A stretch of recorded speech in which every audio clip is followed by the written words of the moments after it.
Hey, can you guys hear me? You guys hear me?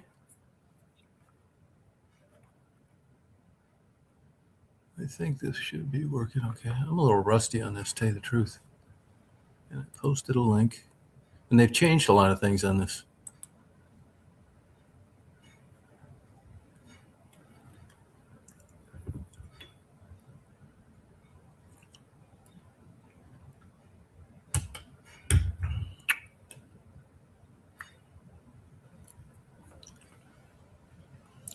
Hey, how you doing, James? How's it going? Let me look at this thing.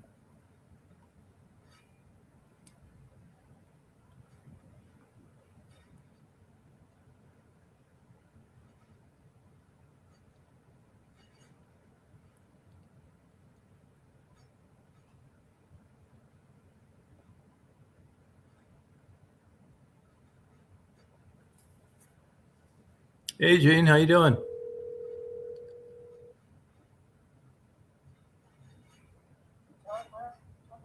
Okay, good. Now you'll just all you need to do is click on that link. You'll see where I put a link like StreamYard. Just click on that link. Yeah, in that chat. Yeah, you'll see a link. You'll see it on YouTube. Just if you click on that link, you'll come right up. Yeah. Okay. Now watch this. You see this? You see this link? So you can see the. Can you see the comments? Yes. Okay. Watch. So I'll just this link right here. If you click on that link right there, I just clicked it. Just click on that link. It'll bring you right in. Okay.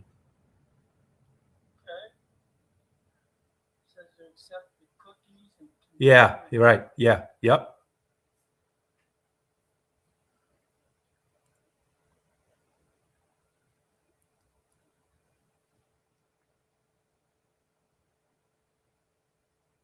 I was hoping to be able to change my name. Yeah. That. Yeah. I'll tell you that later. But You might be able to. no, I don't think so because when I'm doing this, I'm doing it through StreamYard. And when you're going on and clicking the link, you're coming through YouTube. Yeah. So it's different. You know what I mean? I'm not, if I was doing, they don't know, you can't do this on YouTube like this, which is why I signed up for StreamYard. So even though we're going to be talking and communicating, you're going through the backside. I'm going through the front side, StreamYard. It's both really, but when I'm on my end, as far as what I'm controlling and everything, it's through StreamYard. If say somebody comes on and causes a problem and I want to block it, I've got to open up my phone and mute my microphone and get rid of them on YouTube, not StreamYard. It's weird. Yeah.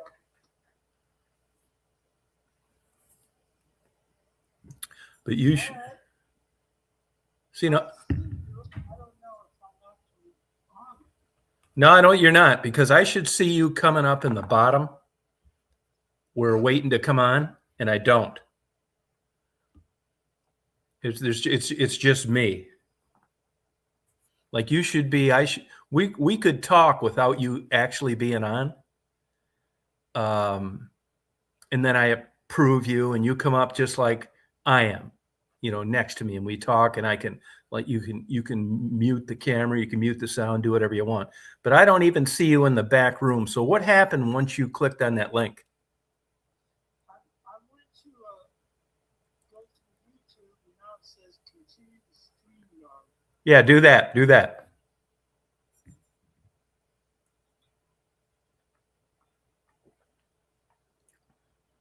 Give me an email, contact StreamYard, choose an account. So you don't need an account on StreamYard to do it. You should be able to just click on the YouTube link and be right in, even though it's StreamYard. Well, yeah, I'm in the room. I see you. Yeah, you can see me, but what'll happen is once you come on and you click on, like I've done it, I've never had anybody not get on. So I don't know why it's not. Are you using a phone or a laptop? I'm on the phone. Yeah, it works with phones, most phones. I mean, What kind of phone do you have? Samsung. Yeah, that should be working. I mean, 85% of the people only use a phone. But what should happen is, like, if you look at me talking to you on the phone, that you should be down below that screen just like I am. And I click approve, and then it brings you up in a separate box next to me. But I haven't even, a lot of times people struggle getting on, and but they're at least in the room where we can figure out from there why they're not getting in. Where you, I have nothing. You should be like coming, you should be able to click right on that link and bring you right into the room right away. You want to try it again? Yeah, I'm trying. I just tried doing it with my phone number. See that, but you shouldn't need a phone number. If you go, do you ever watch YouTube on your phone? Absolutely. Yeah. And you should be able to look at your phone, see the chat, and click on that link that I just listed again, and it should bring you right in for me to approve you. It says entering studio. Yeah, that's it. That's it. Connect with YouTube or Facebook. YouTube. I tried YouTube a couple times. Yeah, you want to do it with YouTube. You should be connecting. Are you signed in with YouTube? Maybe I'm not. Yeah, I didn't even think you needed to be, but see, you're not coming up to whether approve or not. I didn't even think you had to, but you can sign. You do sign into YouTube sometimes, don't you? Yes. Yeah, why don't, that would be my guess what it is. You're not signed into YouTube. There you are. Here you are right here. So you just came up. See, now I can see you, and you want to mute your camera or just put something over the lens. There you go. Perfect. Just like that. I would, let me see if I can do that. Well, yeah, I'll tell you what, I think I can do this. Let me see. Hold on a second. There's a way to, no, let me just try this right here, like this.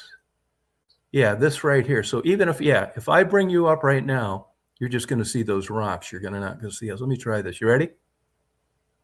Ready? Okay. Okay, can you talk to me? I can hear you. Yeah, can you hear me through, not on the phone, but through the chat? I believe it's through the chat. Yeah, I just changed the tone. Okay, hold on a second. Let me see if I can hear this.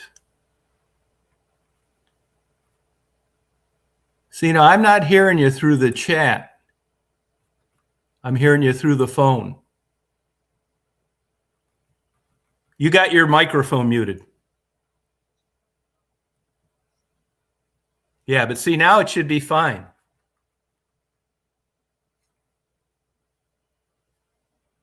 Yeah.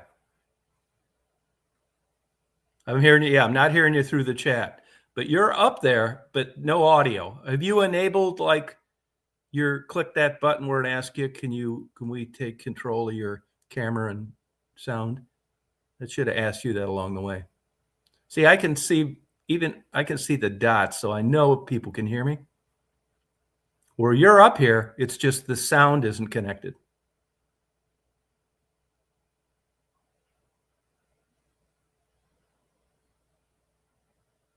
Can you hear me at all? Okay, yeah. I can hear you through the phone, but not through the chat. And when you're looking at that on your phone, what do you see?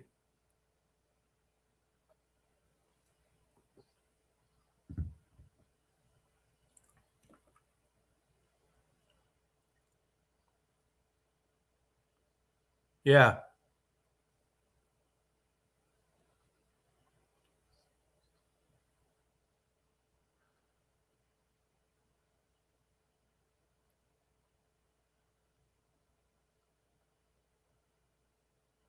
I can kick you out too, and you can come back in again, see if that helps.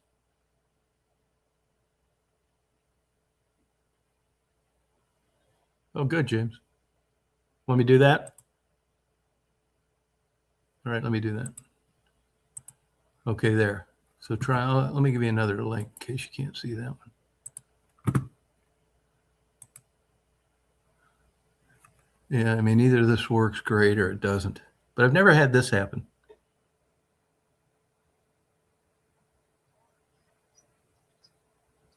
That's probably the problem.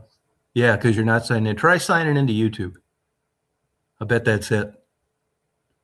Which is why it showed the profile. It just didn't connect the. But it's weird because it did connect the. Okay, I know audio from them starting over sometime is all it takes. Yeah, we just did that. Thank you. Yeah, we just did that. He's trying that now. Do you guys? This is a stupid question, but I'm never on that end of it. Do you have to be signed into YouTube probably to come on this chat? See, he's going in through YouTube. I'm in through StreamYard. Yeah, go ahead and sign in. I bet that's what it is. I would think you are too, but I wouldn't think that if you came in through Facebook, it would have had your YouTube sign in info. Like a name and a photo. Either you get in or you don't. That's what that was? Well, that's why we didn't get the audio then, because it wasn't through YouTube. Yeah, he said Gene says that you do have to be signed into a YouTube account. Hey, Jeff, how you doing? He said here's another thing you can do too. You can hit login using Google. See if that comes up. That's all right. Click on that link again, see what happens. My guess would be that you didn't say yes along the way to allowing it to use your camera and audio. Yeah, I hope it does too. And like I said, I've had every kind of problem imaginable with this, but not this one.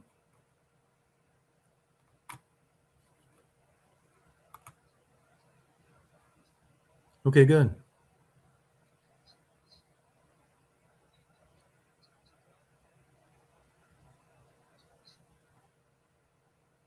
Yeah, I don't get that.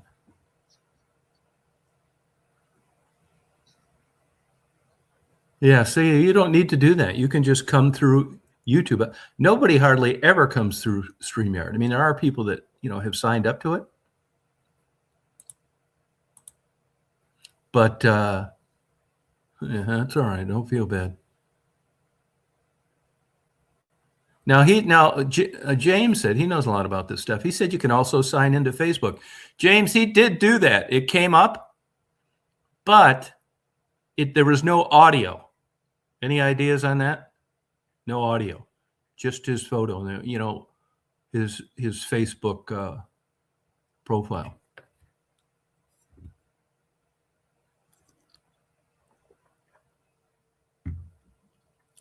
Man, I got to be in the right mood. I mean, that's why I keep renewing StreamYard, because I can actually get it to work. God, they could charge me anything they wanted for any of this stuff. Even with these photo editing programs, fuck. I mean, unless you just love being frustrated all day long. So I just keep renewing the one that I have because I can actually eventually get it to do what I want. He said, now close out of everything and go on again from scratch. Just click the link in the YouTube chat. Yeah. It does? Okay, well, see, good. So that's good. So when you come on this time, it ought to be working. One time I tried to come on and off, and he couldn't use the audio or video. It happened to him one time, too. You may want to restart your phone, too, and come in through YouTube. No, I'd pay a premium for everything to be trouble-free. I mean, yeah, there's certain people that like fooling with this shit, not me.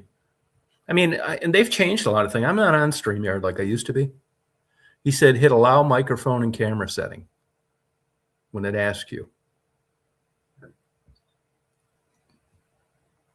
You're a hell of a lot calmer than I'd be.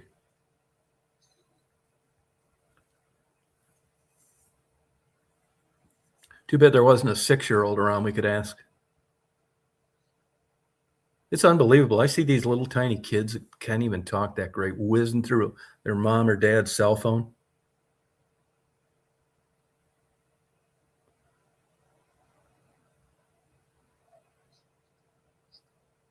Yeah, I would do that. Why don't you do that? Just restart it. Yeah, well, just restart it. It'll shut it off for you. And this guy just said it's weird on the phone. He doesn't like it. He's mostly on his desktop. But, most of the people come on a phone. So go ahead. Take your time. Restart that baby. Technical difficulties. How you guys doing, man? I really haven't been on too much. I've been sicker than hell. I got some kind of medical problem that, honestly, I get about 2% worse a year. It's getting worse, too. I swear to God, for the whole month of December, I felt like I was going to die.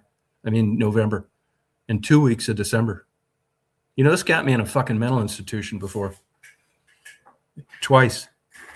And what happened is, I've had this stuff for whatever, I think it's an autoimmune disease for like a long time. And actually, that's why I left Chicago. And that's why I left West Branch. And that's why I'm in Georgia. Because, you get all these tests, upper GIs, lower GIs, all these fucking tests, try all these medications. And I tell them right off the bat, they say, man, I wish my labs were as good as your age. Well, it's aggravating. So actually, I'm just about ready to have to come up with about 20 grand in my own pocket. And I'm going to fly to Detroit. I almost went up to Detroit last week and just checked in a fucking hospital. And if my Medicare didn't pay it, fuck it. I'll pay the bill. No, I don't. I don't know what it is. I was diagnosed when I was 19 with reactive arthritis. Had typical problems from it up until about 35, on and off till about 45. I had a detached retina that I think was because of that. But if you know anything about reactive arthritis, it used to be called Reiter's syndrome, but he was a Nazi and they eventually got the name changed. It doesn't make sense. Actually, in the whole scheme of things, I didn't have it as bad as I could have. Women fare much worse than men. In theory, I shouldn't have any problem with all at this age, considering a really not that bad of a time with it when you consider I was diagnosed at 19. But anyway, this shit's goddamn near driven me to fucking suicide. I'm not kidding you. And I'll tell you why. Hey, Mark, how you doing? Because that whole month of December was like organ failure time. I've tried everything. Eating, kept log books, different medications. Now it's gotten worse. I can't take anything. Like last night, I had a big breakout of hives. It's not soap suds. It's not Bounce. It's not chicken noodle soup with too many fucking carrots in it. It's not because I jack off left-handed and eat ding-dongs with my right. I've tried every fucking thing I can think of, and nothing's worked. I've had upper GIs, lower GIs. Here we go. Now I hope it works. All right, we got voice. Yeah. You hear me? Restart. Yep. I'm Good. there. All right, good. So sorry, this is it. This is I encourage everybody that comes on and talks about personal things to use a fake name and a fake profile. And so this isn't this person's real name or his real profile, because we're going to talk about a sensitive subject. And like I tell everybody, when you come in here and you talk about drug use, infidelity, whatever, change your name, use a fake name. So I will call him Ed tonight. Ed, how are you doing? Doing great. You hearing me okay? Yeah. Now, are you sure you don't have two things open, a phone and something else? I got an earpiece I'm going to put away. Yeah, because you can't have two on at once. Yeah. Because there's Okay, a little. shut the earpiece off. I hear something in the back a little bit. Should have got better now. Yeah, it did get better. Okay. You hear me okay? I hear you okay. Yeah. Okay. So, we have talked over, God, I've probably known him for, a long time. We've talked on the phone a few times. And during the, some of the conversations, I'm a completely above board about my issues, my problems. I tell it like it is. And I have the luxury of doing that because I say all the time, I'm not running for an office. I don't need a job. I don't have any family left, which I'm happy for. That's not a sad thing to me. And there's nothing that's going to bite me in the ass, for full disclosure. And I'm kind of like that anyway. They don't call me loose cannon for nothing. But back for the reason for this chat is, along the way, Ed had difficulties with alcoholism. Now, my parents were both alcoholics. Why I'm not, I don't know. I never fucked with drugs either, to be honest with you. I mean, I never even smoked marijuana, but I did a lot of crazy shit. It's just, for some reason, I guess it's like being straight or gay.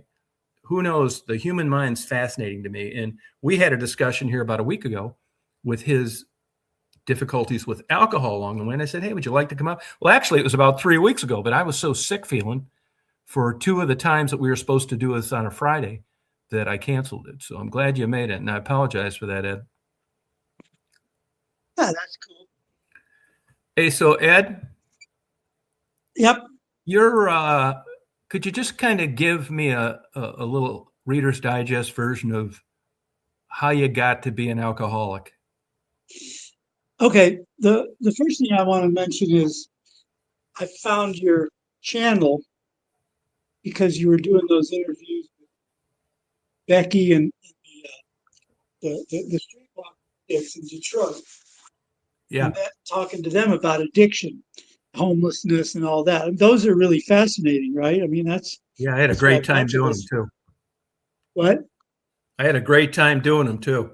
Oh yeah, they were fascinating because this, like you said, the human mind it's a fascinating thing. It's like, yeah, how could you get in those positions and stay there?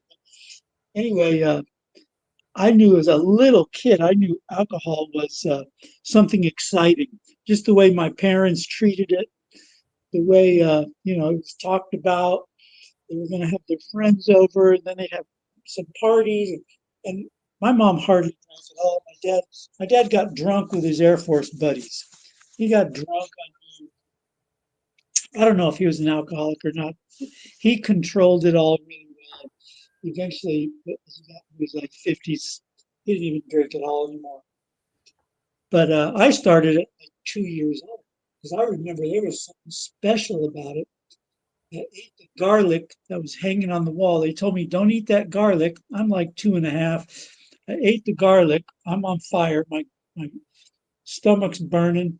They gave me a beer, but poured most of it out, or poured most of it in a glass and gave me the can with a few sips in it.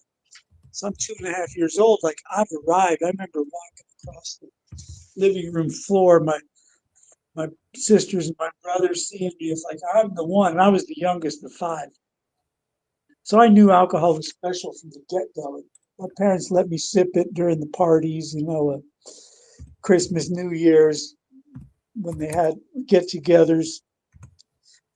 My dad had me get him a beer now and then. I'd take slugs off it.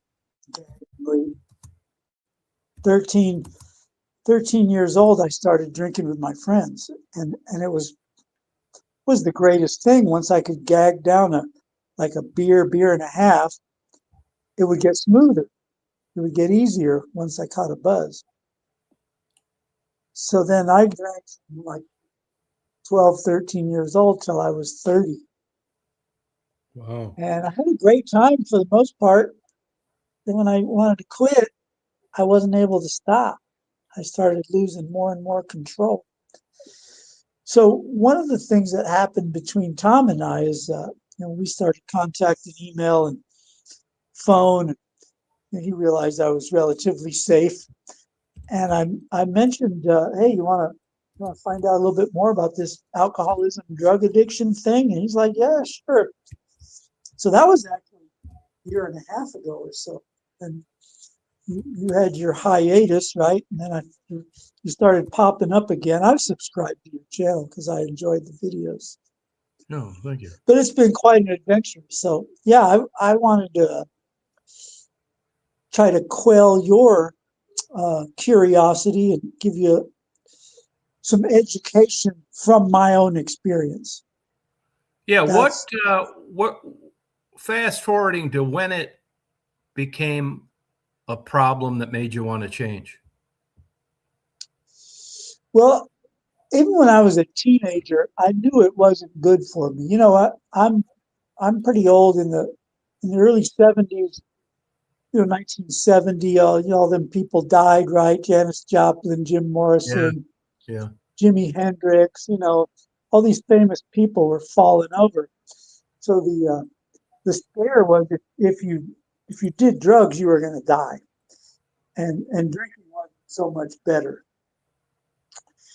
But I strayed from the question there a little bit, Tom. Sorry. Could you repeat it? Oh, about like when it went from a problem to where you wanted to change. Oh, yeah. So at about 25 years old, I got my own landscape business. I've always done landscape maintenance. I grew up where I mowed lawns and trimmed shrubbery. And when I had my own business, I started drinking more and more because I had more freedom when I could start working, and I started drinking in the mornings. So it was really getting in the way, and then I'd end up not working. So I quit working on Mondays because I was too drunk from all the weekends. And then I wouldn't work Tuesday because I had to keep drinking. So I became addicted at that point. 25, so I took about 4 years to just drink that business away.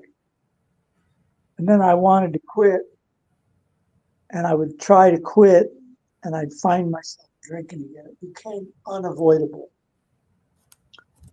And this is the part where it's hard for people to understand this. Even people with the affliction don't really understand it. No, so I when know. I help people out, I'll ask them, do you think drinking is a choice? And a lot of times the people I work with are beyond choice. They're like, no, it ain't a choice. Like, I've tried choosing not to, and I do it. Because if it's a choice and you're having problems and you don't want the problems anymore, you don't want to overdo it anymore, you could just choose not to do it. You don't want the problems. And be sober, have a great sober life. Maybe do it on the weekends for fun. Well, I tried the weekends for fun. It ended up being Monday, Tuesday, Wednesday, Thursday too. So this lack of power of choice is one of the things that Alcoholics Anonymous writes about in their book. Lost the power to choose whether he will drink or not drink. So I would make a choice to not drink, and then I'd be drinking, or my mind would rationalize. Well, you don't have to work tomorrow.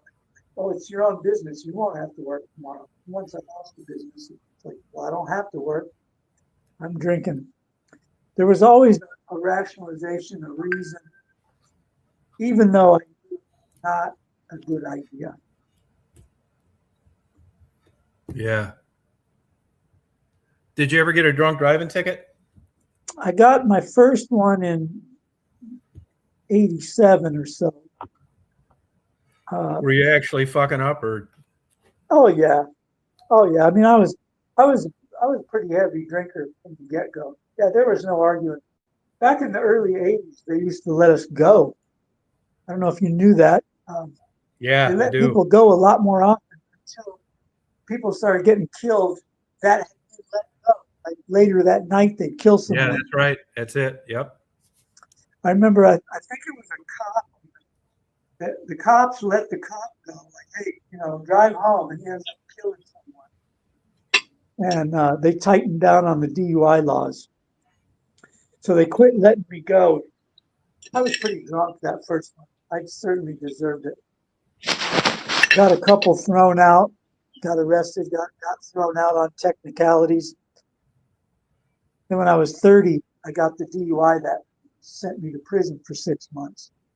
And I haven't Really? had a drink since. Wow. But that didn't solve it. Because for a couple of years, I didn't want to drink. I was trying to not drink. And I'd end up against my own will and desire. Sorry Like for I drinking said. this dragon's milk, by the way. Oh, cool. No, my heart's still with the drink. Seriously. Okay. If I could have one or two, I would. No, yeah, that's the difference. That's it. Yeah. Well, yeah, what happens is there's a there's a chemical reaction inside of people like myself, which happens to about 15% of the population. Yeah, I know. Once I Yeah. have a couple, Can't it get sets enough. off. Oh, what's the name of it? There's a chemical name. I don't remember what it is. Anyway, it makes me want more. So I can set out to have, happy hour, 3, 4 in Yeah. the afternoon. Next thing you know, I'm shutting the bar down. 6, 8 hours Sorry. later, Okay. I've had Right. 12 beers. Yeah, Stephanie, you know Stephanie, don't you? You from being on Yeah, here? yeah, I've heard you guys chit chatting. Yeah. She texted me. Hello. Hey, Steph. Hi, Stephanie. Hey. She texted me and wanted to know if you ever had whiskey dick. I did not. Do not believe Tom. I did not do that. God, Tom. The hell? Only Oh. once, Tom. God dang There it. was times when drinking was more important than anything else. You're reminiscing again. Drinking was more important than maintaining the relationship or being nice. Oh yeah, fuck yeah. So that kind of screwed things up. Yeah. Yeah, it took Little did I priority. know back then. Little did I know back then when I used to get it that fast forward 50 years, I don't even need to drink now. Yeah, you don't even have to drink. Oh my God. Yeah. Hey, Tom, is my picture showing up? Thank God, no. You know what? Shut up. I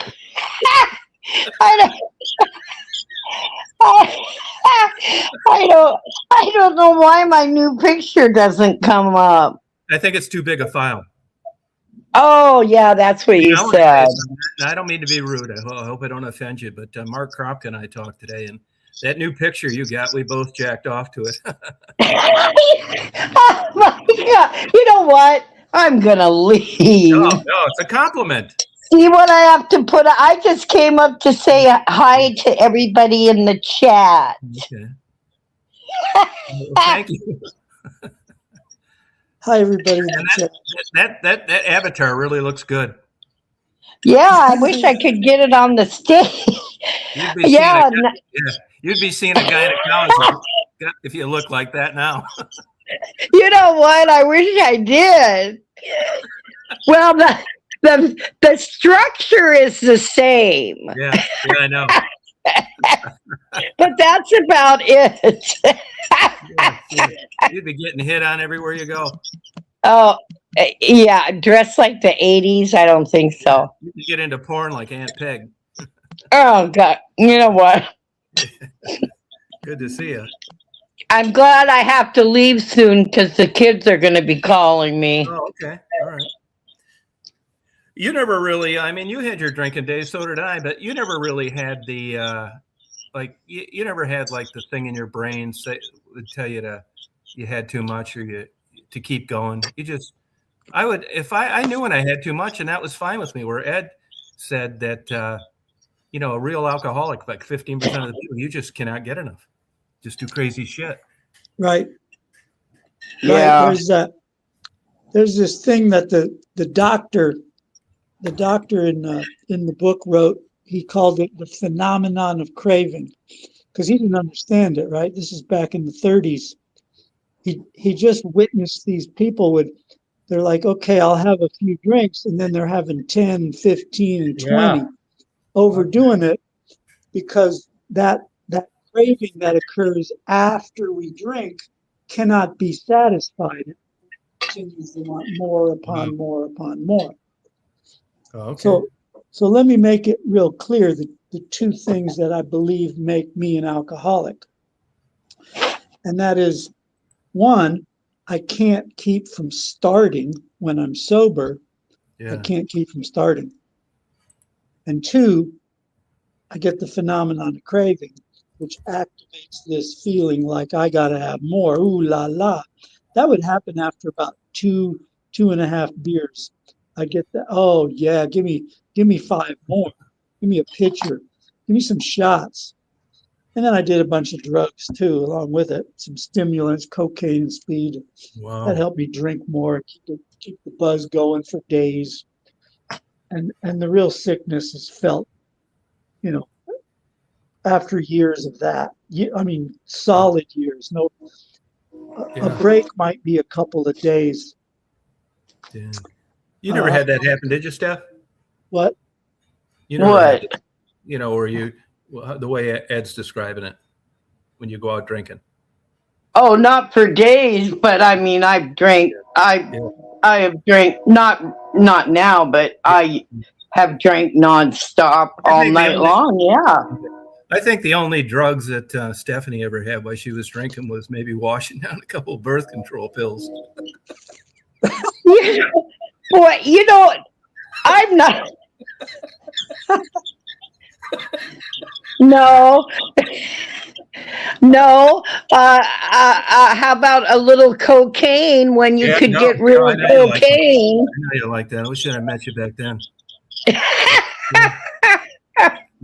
But we've already discussed this before. I don't think it went very far because, you know, Steph kind of talks to the guy she was dating back then, you know, about the thick black hair, you know, the Pierce Bronson type hairline. And you liked hair a lot then, didn't you? Long hair. You know what? This is not about me tonight, okay? That's cool. You know what? I'll just get you on another live. I'm trying to make you feel welcome, not isolated. Yeah, you know, I feel welcome, all right. God, no, there's nothing wrong with that. I mean, I did it too. It's the good old days. Well, yeah, it was the good old days, but yeah. I've just been Christmas shopping all day. The river, I mean, it's still flooding back there. It's up to phase 4 again. They blocked our street off again. So I got a lot of shit going on, Tom. Oh, well, so far it's going down. It's not going up, so you should be happy. Thank you, Lord. Yeah.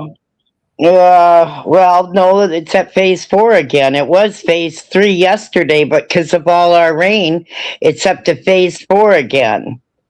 Oh, okay. Well, I hope it doesn't get any higher. Oh, well, no, because I'll have to leave. Yeah, when you look out the windows, does it look like, wow, this is bad? No. It stopped raining now. No, it's behind me. The White River is behind me. A block behind me, and then another half a block over is where the river is, and all the flooding is going on over there right now. Oh, okay. Yeah. All right. Yep. Yeah, well, I hope it doesn't get any higher. Oh, God, I know it. Hey, where'd our guests go? Ed, you there? Ed.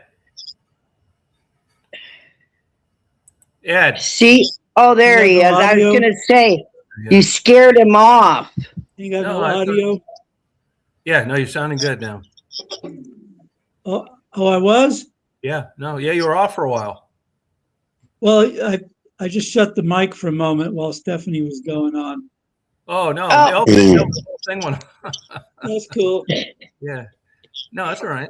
Well, we were just, you know, because Stephanie and I, you know, we were young. We go out and drink, and I guess we just should be thankful that we didn't have what you had happen. Oh, man. Most of us, people like myself, we die drunk. I mean, I'm sober 32 years. The odds are I'll die drunk. Now, that phenomenon of craving I mentioned, where I have a couple and I want more and 2 turns to 20. Yeah. Supposedly that's not ever going away, that my body will always respond that way.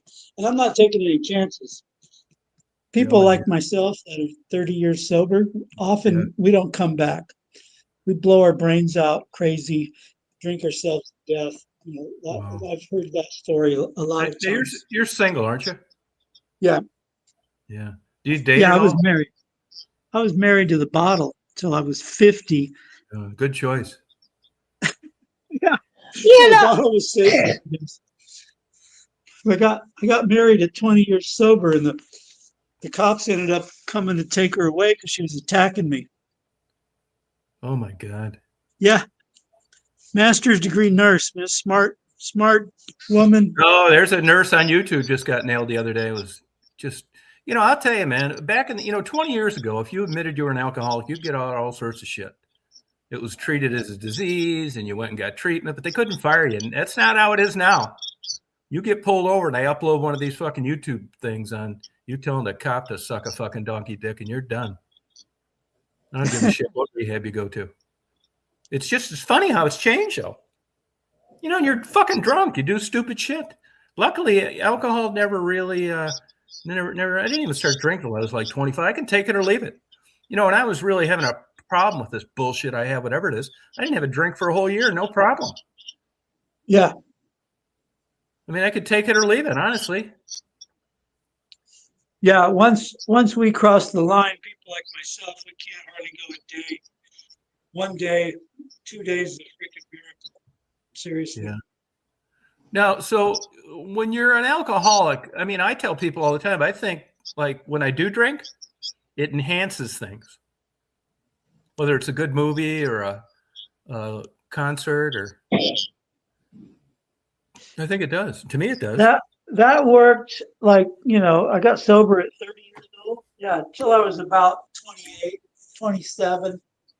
Be right back. Good time partying, having a few, knowing not to overdo it, having some control. A beer and a half an hour or so I didn't wreck the car. Yeah, that worked for a while, and then control, once that phenomenon of craving, year and a half progressed. It was like, did you replace the drinking with anything? I'm sorry, what? Did you replace the drinking with anything? Oh, I tried smoking weed, and then I'd get thirsty. Where I lived is dry and hot, so I'd get thirsty and end up drinking again. It was inevitable. Now, there's a difference between other drugs and alcohol.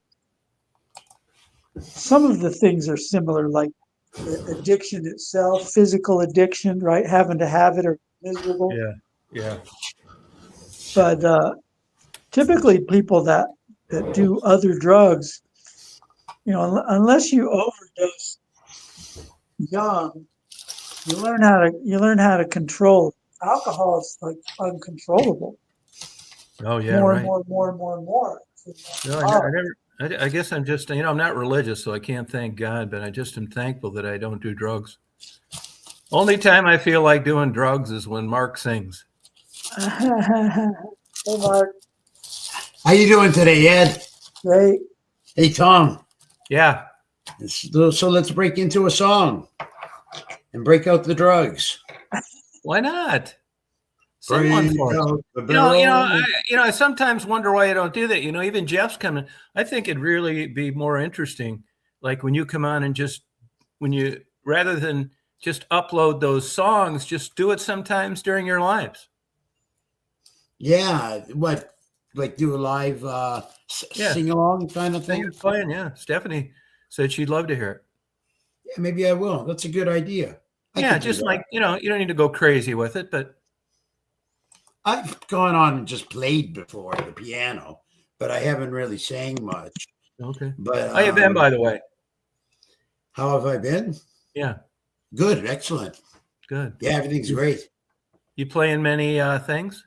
Yeah, we got well, I'm still in the 3 bands, and we're gearing towards debuting this newest band that I'm in, the Ronnie Roberts Band, on the 26th of January in Toronto.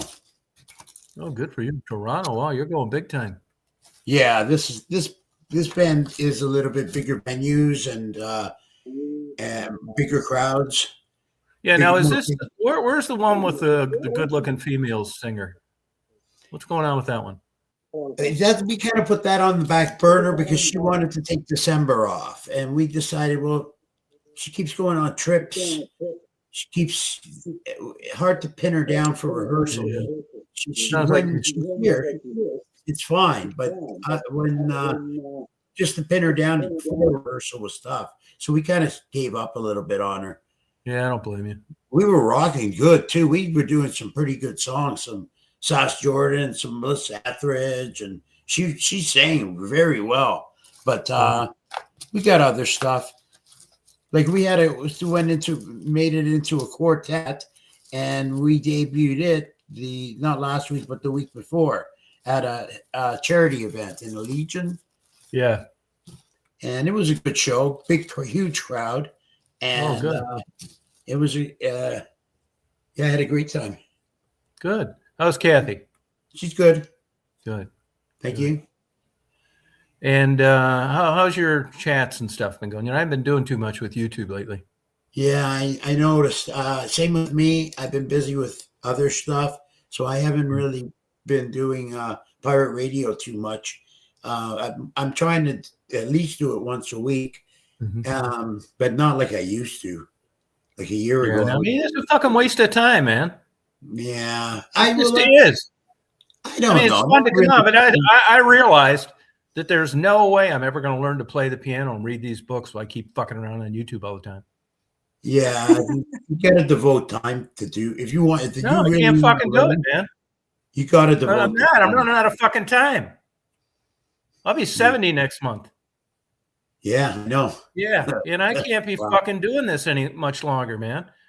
You know, and YouTube's a pain. It's not the people. I met some great people. Like we've become friends. It's a handful of people. I'm grateful for it, and I did have a good time for a long time.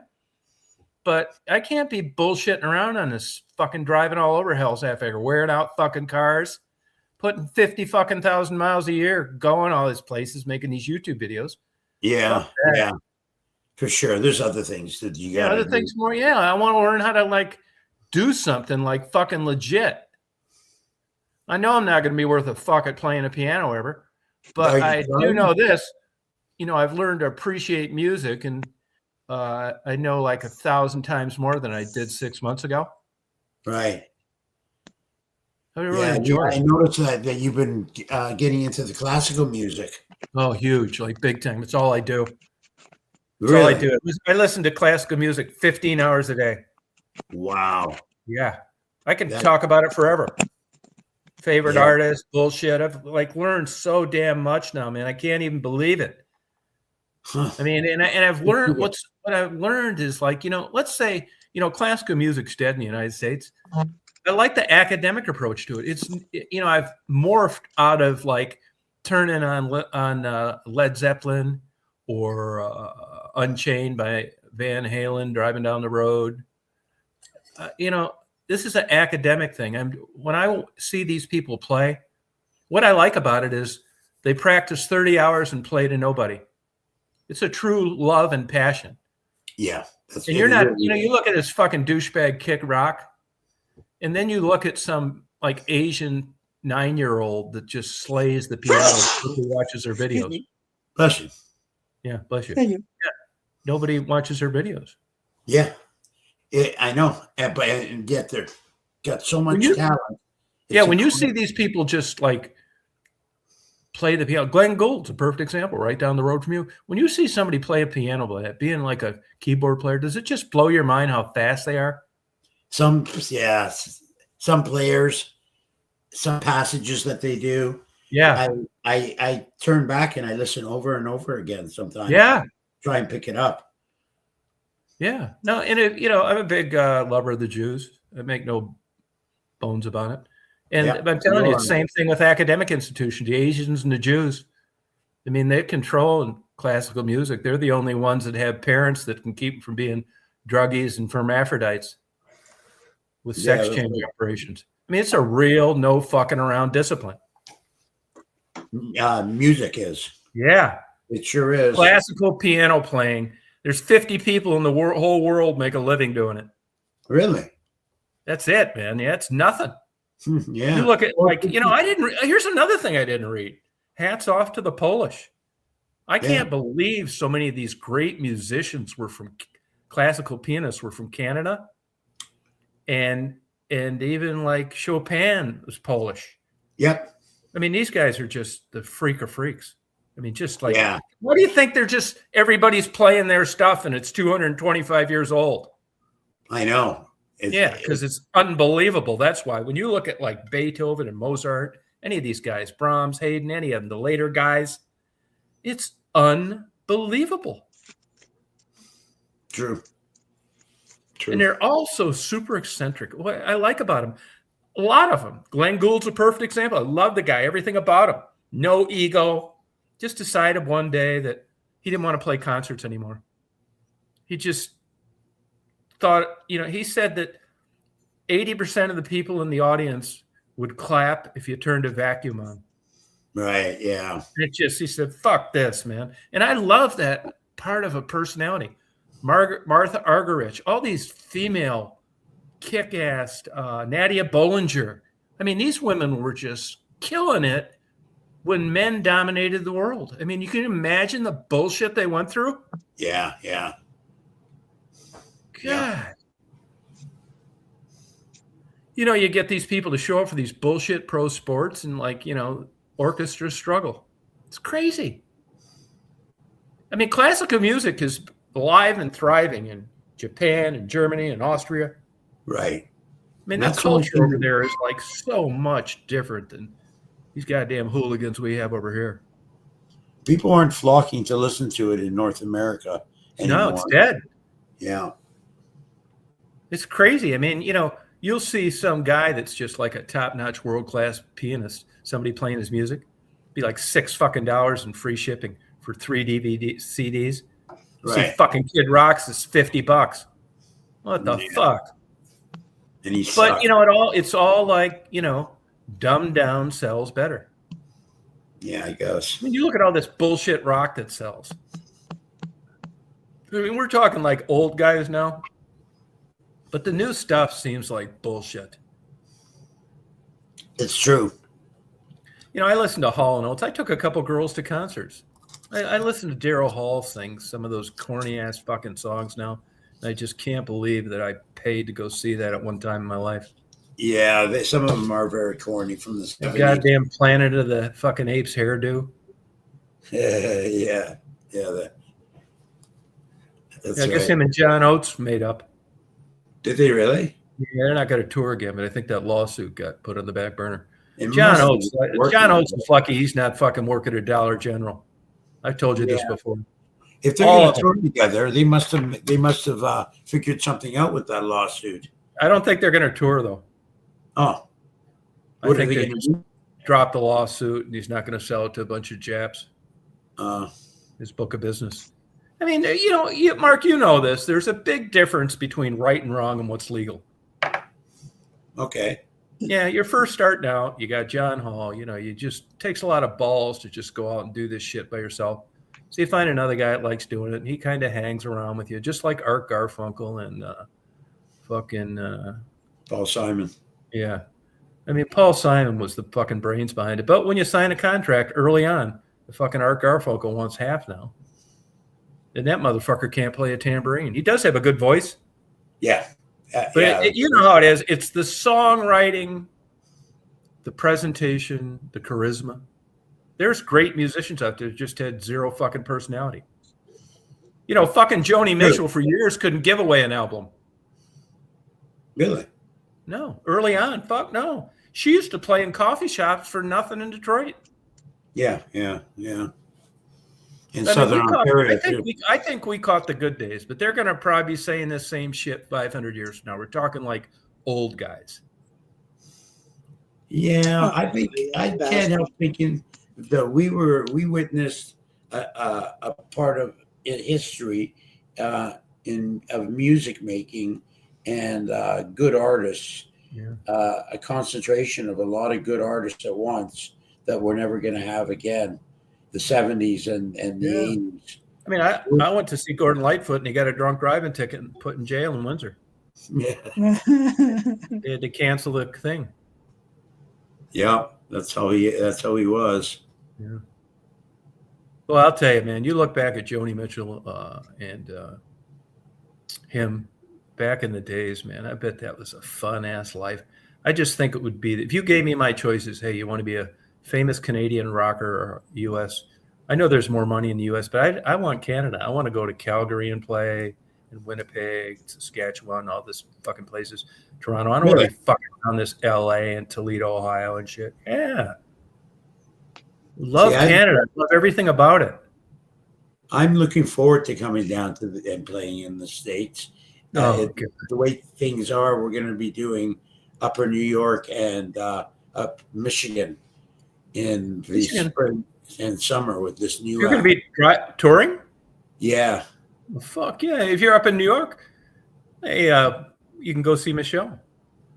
Oh boy! Hey, she's. I guess she's engaged.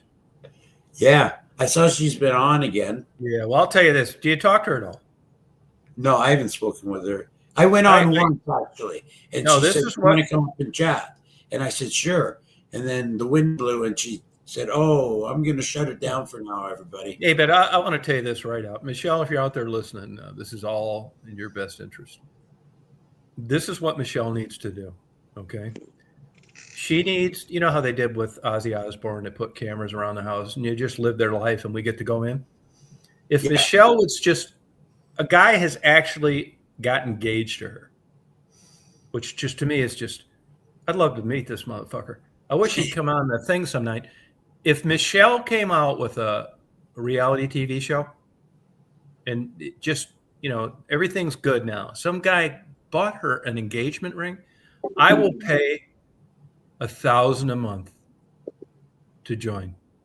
Oh, wow. Yeah. I want to see this. I want to see this, man. No. And just the only requirement is she just needs to be herself.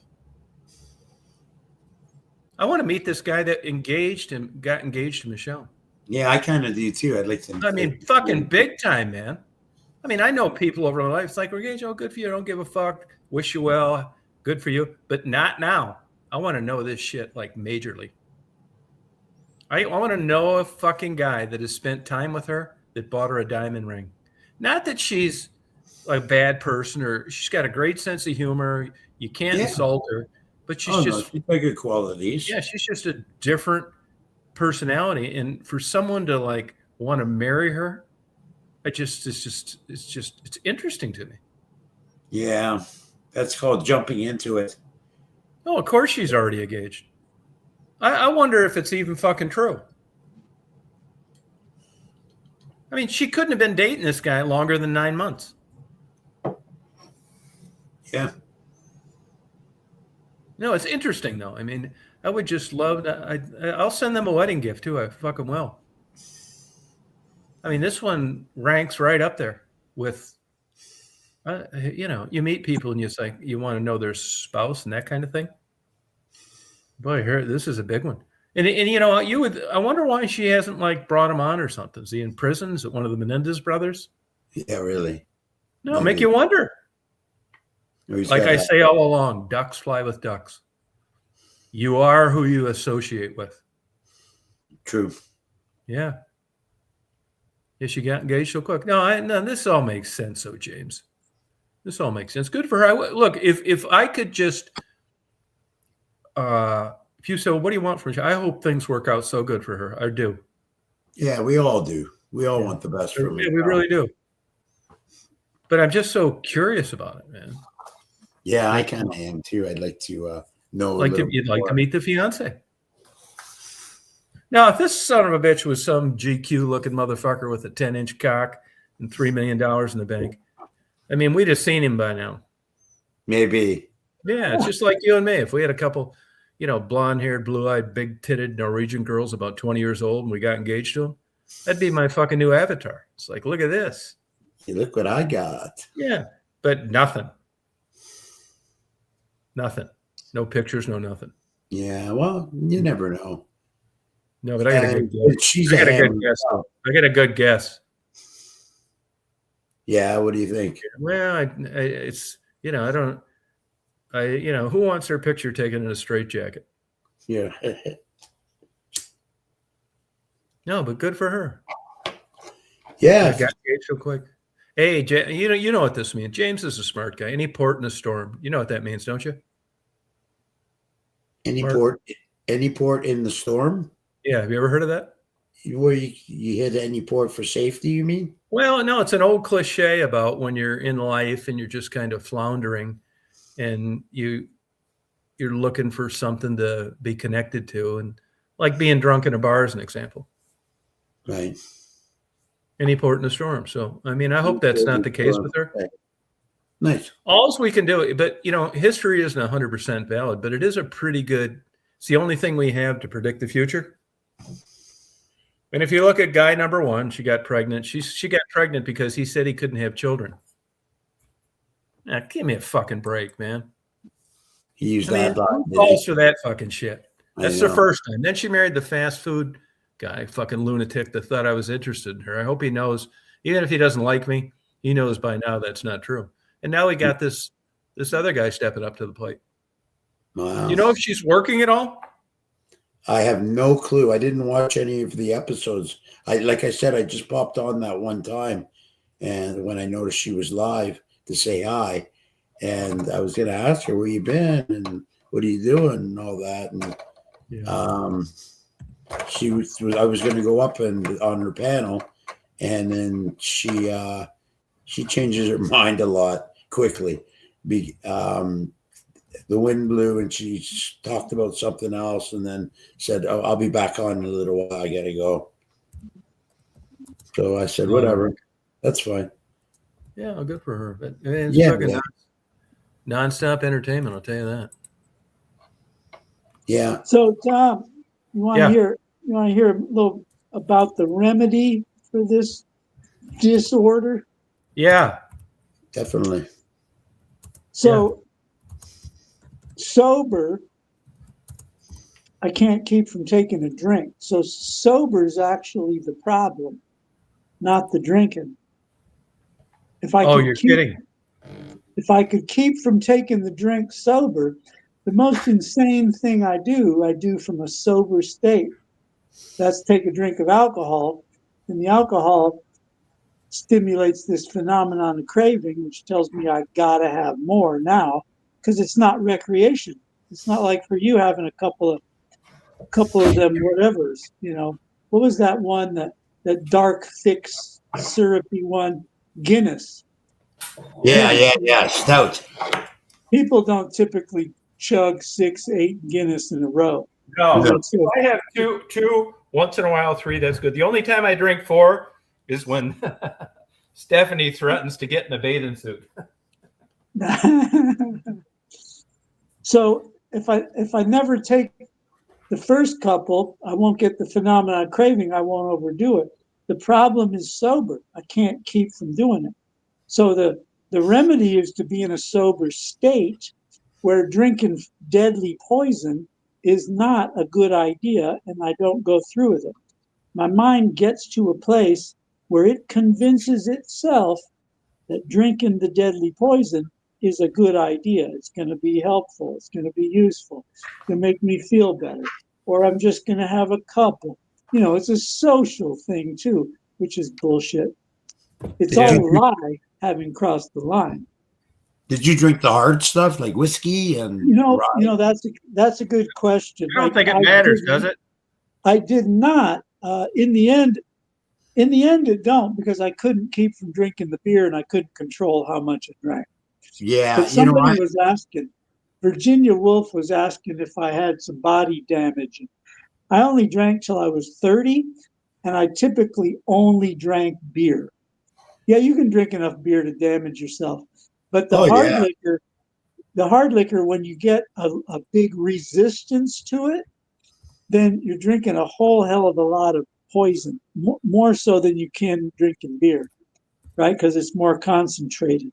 Sure. I didn't drink whiskey and gin and all that, but occasionally, because I drink it so fast, I would black out right away. By 9 o'clock, I'm missing the party. And I didn't like missing the party when I was in my teenage years and in my 20s. I was there for the party, not to pass out at 9:30. Hard liquor made me black out right away. And I remember driving home on some, waking up not knowing how I got home. And that happened a bunch of times on beer too. But the hard liquor was almost instant. I'd be pounding it like beer and just lose my mind too damn quick. How many beers could you consume in one sitting? My last DUI arrest, I had about 18 Wow, from nice. Oh. from 10, and I only weighed 140 pounds. He wouldn't have had 5'7". 18 Canadian beers. No way. No, I- this was Budweiser. See, This was listen. Budweiser. I have a bit of a. I used to drink beer every night for about 10 years. So I was an alcoholic for sure. I'd work hard at the construction site, and then I'd may have to come home and make phone calls and handle what's going to happen the next day. And then I'd start drinking beer while I did that, and it just became habit. And then I got tired of it after about 10 years of the waking up, of staying up late, like to 1 or 2, waking up early at 5, feeling like shit all day until I got around to grabbing the dog by the hair. And I gave it up cold turkey. I just stopped. And I didn't look back. Now I can't even stand the taste of beer. Good. See, and I couldn't do that. I couldn't just quit, even though I wanted to. I couldn't keep from starting again. So I have to practice being in a sober state of mind that kicks ass. Right. Which I always had a pretty good attitude and a good spirit. Like, I love being alive. There's joy and ecstasy and just in being alive. Yeah. Let alone sex, Tom. There, I'll throw that in too. Yeah, that's bonus, right? Yeah. So we have to take this inventory. Why am I so dark? Why do I get in a place where I think drinking's a good idea? Well, the bullshit lies are things like I never fit in. I'll always be a piece of shit. Even though people do good things, like there's academics and sports people, and the professionals. Look at how many of the pro athletes and the actors, actresses. They got all this money and all this accomplishment, Yeah. but they still got that I don't fit in. People don't like me. I'm ugly. The most beautiful woman in the world thinks she's ugly, and drink herself to death. Judy Garland. Yeah. The insanity that happens sober is what we have to deal with to get straightened out.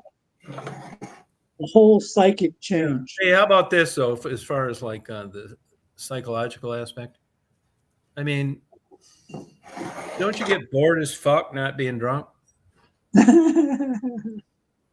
How many things are there to do besides drink? A billion? Well, a lot, but like, when we talked on the phone one time, like Becky as an example, Yeah.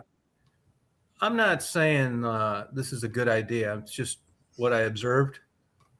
She made the decision one day that, and I think there's a lot of credence to this. It's a real possibility that her idea, getting sober, getting a bullshit job, working like a fucking slave for 20 years, and playing pinochle and learning how to knit is fucking horseshit.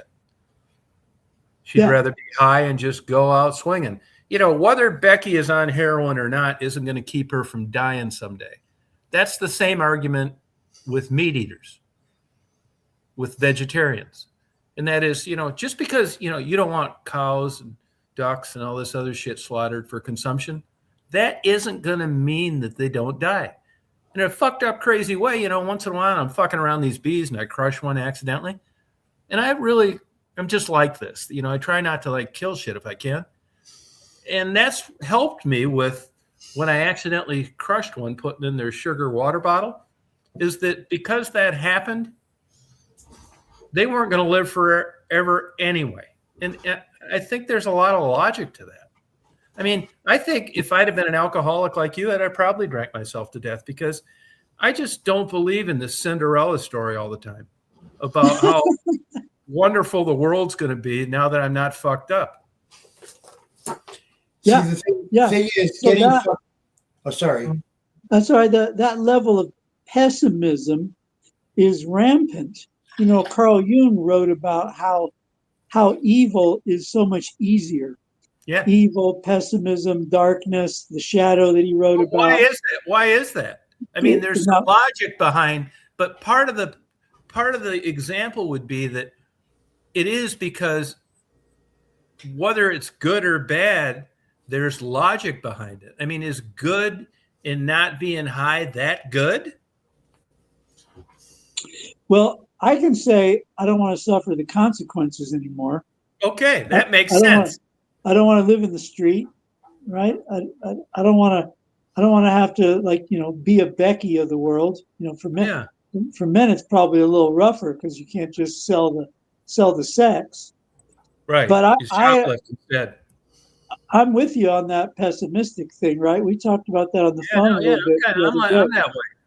But and there's an adage too that people like me have a more adept accuracy towards reality than the people half glass full do.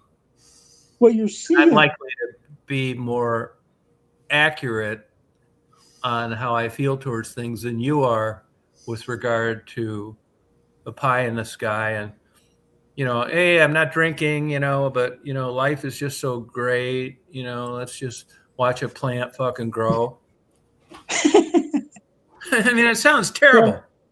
No, which is why, I mean, believe me, I wish I was religious. I wish I could just believe that, I could just be sitting around on clouds and hugging all these serial killers and pedophiles when I got there, and that we were all forgiven, and this is why he died for our sins and all this fucking bullshit.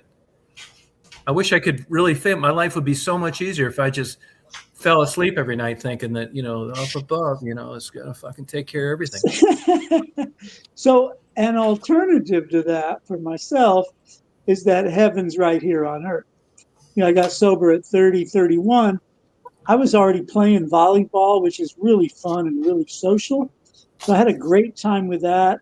I enjoyed being a landscaper, taking care of lawns and shrubbery and flowers. And so life was really good. I thought it was the greatest. I had cute girlfriends, I'd have for like 5 or 6 years till I finally got tired of them enough to, break up and look for another one. Yeah. I just don't. Do you give a fuck about dating now? Not really. No, I haven't dated for like 5 years. Yeah, I got divorced. My ex-wife attacked me. The cops came and took her away. I haven't hardly dated. I did strip clubs for a while. I had some stripper girlfriends for a little while till I ran out of money. Right. Yeah, I did that. Man, strip clubs are nothing like they used to be. I noticed in the last 6 months, I haven't even hardly watched any porn. I think that's about going into my rearview mirror, Mark. Wow. Really? Yeah. Did you really say that? I'm kind of sad about it. Not much. No, I do. I'm doing old man shit now, watching birds, classical music. The fuck. But I'm more happy. More happy. Good. Yeah. But I'll tell you one thing: if I could turn back the hands of time and knock out some fucking brand new young pussy, I'll be there. Yep. But that's just I don't even wish for that stupid shit. It's weird. It's getting old, man. If I don't fucking kill myself, I think I got about another. And I don't say that as a cry for help or I'm lonely or none of that fucking shit. But man, this goddamn hell shit has fucked me up, man. And like I said a few minutes ago, I'm gonna die anyway. If I eat fucking wheatgrass and walk a mile every day and stay away from sugar, it's not going to keep me from dying. I'm surprised I made it this fucking far, to tell you the truth. And I am not going to be one of these motherfuckers that's going to schedule goddamn doctor's appointments and carry one of these fucking plastic things so I don't get my pills mixed up and forget to take them. Fuck that. Me neither. Really, I should be dead already if it wasn't for modern medicine. I get a bag every month. These motherfuckers keep you alive so goddamn long now. No wonder you're going to the doctor all the time. You should have fucking been dead.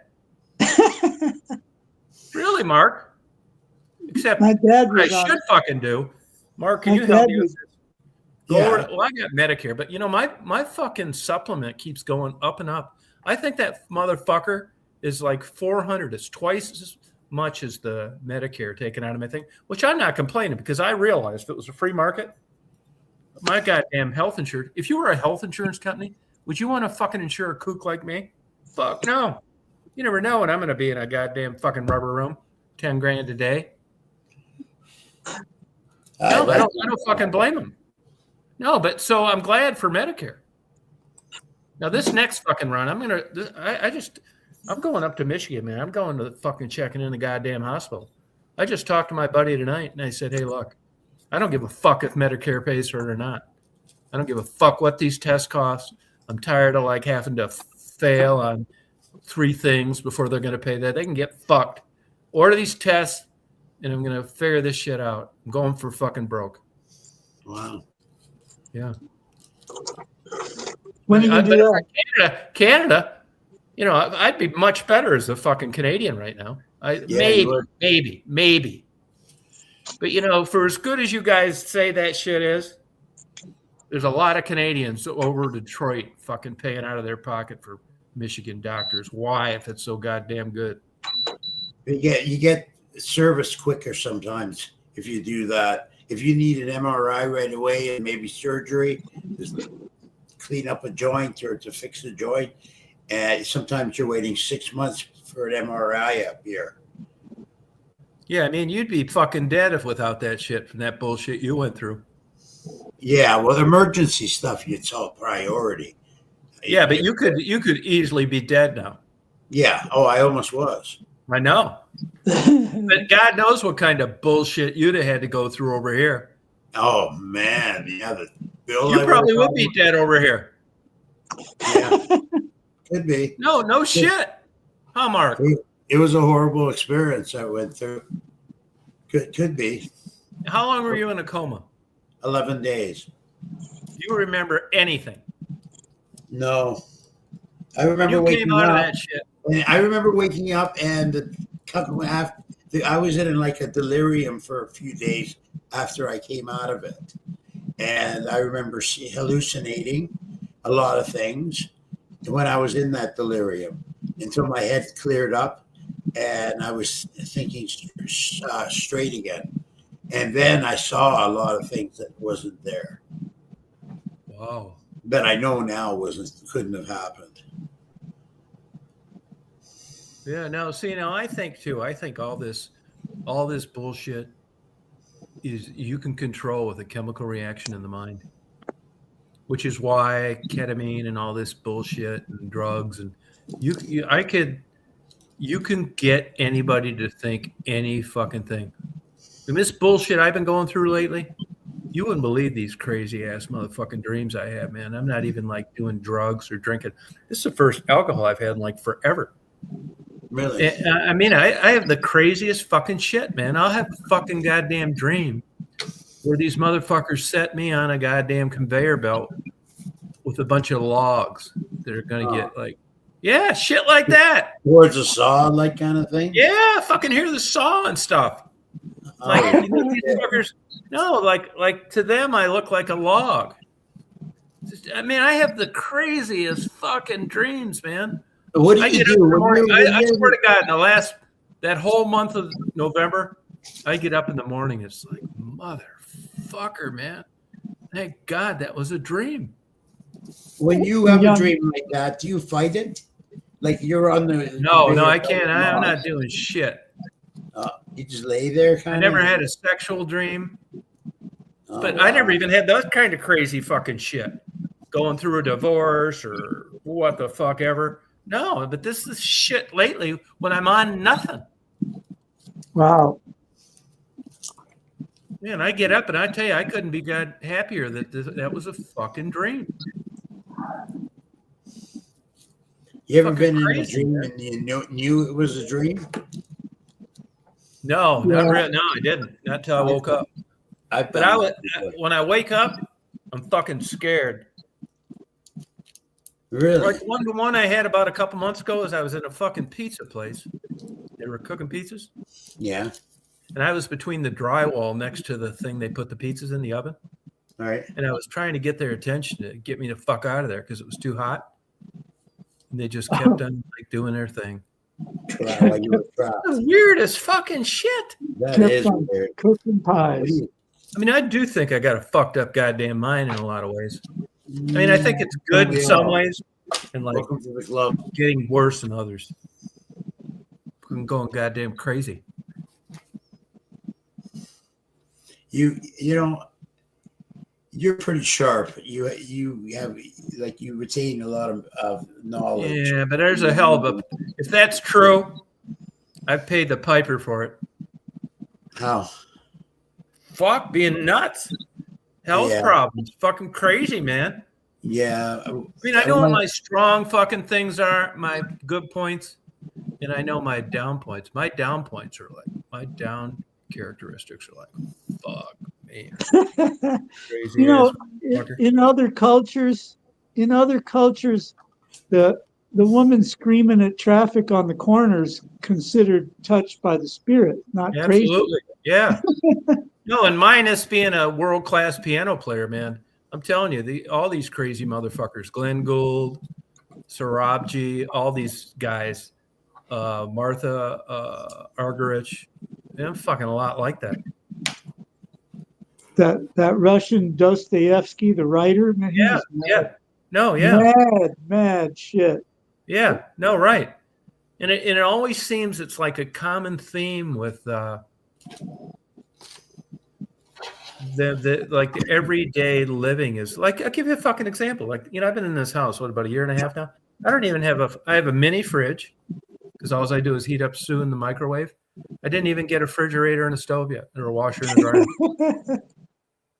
But you know what I do? I get new classical music daily delivered off eBay. And I video birds in ponds where nothing's happening.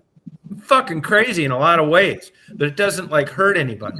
But if you see it, like see an animal struggling, or a person needs something, I'll do it. Don't even tell anybody about it. But when it comes to like normal, like fit, that's why I think I identify with Becky more than other people with substance abuse issues, because I get it, man. I don't want to be sober and working at Dollar General, not high. You know, you get a quarter an hour raise. Everybody's quitting. Oh Fucking no, 10,000 cans of tuna got to be stocked. Fuck all. I'd rather be dead. they're going nuts right now because they're jam packed with shoppers and shoplifters. Oh my God, Freaking crazy. shoplifting. Mark, is it like that over in Canada? You know, Walmart shut down stores in Oregon because they just can't. There are places in the United States, Mark, Yeah. where if you get somebody shoplifting, the cops aren't coming. They got more important things to do. Yeah. Yeah, I remember when I was a kid, if you wrote a bad check, your ass was in major fucking trouble. If it was over 100, it was a guaranteed felony. Fucking cops don't even want to come out and take a report on that anymore. Wow. You know, I've Yeah, gotten out every goddamn ticket I've had the last 4 times in the last 3 years. I've gotten every kind of, you know why? Because they pulled me over, they rolled down their window. It's like, hi, you know why I pulled you over? It's like, no, I'm going to tell you right out, man, straight up. Here's my license. Here's my hands. I have no gun. You're doing your fucking job. I'm not a sovereign citizen traveling these roads. Why are you fucking with me? I haven't committed a crime. Just give me the fucking ticket and thank you for giving a fuck. and And they let me go. No, Yeah. I'm not I've been- doing this fucking bullshit. I was just talking to a state trooper today, getting a piece of catfish. And I said, this motherfucker looked like you would never think he was a state trooper. He had the thing, and I said, hey, is that your state trooper card? He said, yeah. I said, man, I'll tell you, no offense, but you ought to go undercover. I mean, you do. Fuck, I would guess in a million fucking years. He said, yeah, a lot of people say. He did. He looked like just a really good guy. And I said, what are you doing over here? And he said, well, I do recruiting now, you know. And he said, we had training about 100 miles away. I said, I want to ask you something, man. When you're out away from where you're at, and you're not even patrolling now, you're recruiting, do you ever just see people and break it off in their ass? He said, yeah, actually on this trip twice. I said, what were they doing? He said, driving too slow in the left-hand lane. I said, well, tell me, if you don't mind, how does that work? He said, well, I turn the lights on. I'm pissed the fuck off. I pull him over for that. And I don't write him a ticket for driving slow in the left lane, because if they challenge that, I'm not showing up. I'm not even anywhere near where I live. But like the two that I got that were driving slow in the left lane, I wrote them for other things that aren't negotiable.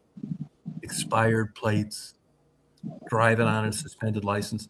You can get an attorney if you want, but we're not reducing that. We got you by the fucking nuts. But he said, if there's any chance, the reason I pull him over is for something that I don't write a ticket for. It's the other good shit. He said, but I'm trying to get to this training class, and this goddamn guy's doing 55 in the left-hand lane. So I just pulled him over. And then it got to the good shit. Pretty cool guy, really. I will give the Michigan State Police credit for this. They get federal grants, and they go out and patrol around these motherfuckers driving in the left lane, going slow. That's all they do is write tickets, these fucking idiots. You got that problem over there, Mark? Slow drivers in the left lane? I hate that. Yeah, that happens. Or, a tractor trailer that'll take the left lane and hog it for too long. Yeah. A lot of times the tractor trailers will never go in that lane. Very rarely do you see one do that. But every once in a while, one will use that lane and piss off everybody behind them. You know what happens, though? You know what happens? When you got a full load, those motherfuckers can't hardly go up an incline at all. Yeah, they're fucking floored. I mean, if they'd have known that maybe that's their first time through that area, they probably wouldn't have fucking done it. But those big semis loaded, man, just like a 3% grade, they can't. It's not like they can punch it and just get over in the right lane like a car. I didn't really realize this until a couple of years ago. It's a lot of weight. Yeah, it's a lot of weight, and basically it's about 500 horsepower, and that only gets you so far. Yeah. You're not going to have 700 horsepower just to pass. You'd be going through much fuel. It's a shitty ass fucking job too, by the way. Driving truck. Fuck yeah. They made more fucking money in the 70s than they do now. Same thing with waitresses. You got too many people willing to work for nothing. Yeah. Yeah, crazy. That's true. Hey, Frisky, how you doing? Yeah. No, I tried. What's that? I tried waitering once. Yeah, I could. When I was when I was in college, I made a mess of it, man. I waited at a chicken franchise and carrying a big tray of food out to the table, and I flipped the tray by mistake, and the food just went everywhere. Hot sauce landed all over this lady's leg. I gave up. That's one thing that I never really put an effort in to learning to do, is being a waiter. But I have a lot of respect for them. And oh fuck yeah, that's a shitty job now. Can't make any fucking money. I don't know what it's like in Canada, but the cost of going out to dinner now so much for the quality of food you get is like everything's so expensive. Yeah, it's crazy. It's like that there too. Yeah, head of lettuce, even if it's a scrawny head of lettuce, is almost $5 now. No, it's fucking bullshit. Man, I'll be For glad I did. Like Stephanie and I keep in touch with Stephanie. We talk about it all the time. The biggest thing we got going for both of us? What's that? We have no fucking future. And we're happy about it. Yeah. Because we don't need to put up with 40 years of this fucking bullshit. We caught the good old days. Yeah. I mean, back in, fucking 40 years ago, you could work at a local dime store. You weren't going to get the crazy retirement and all the big money, but you could have a house, you could have a car, and you weren't getting steak, you were getting hamburgers, but you could have a nice life just having a job. Not fucking now.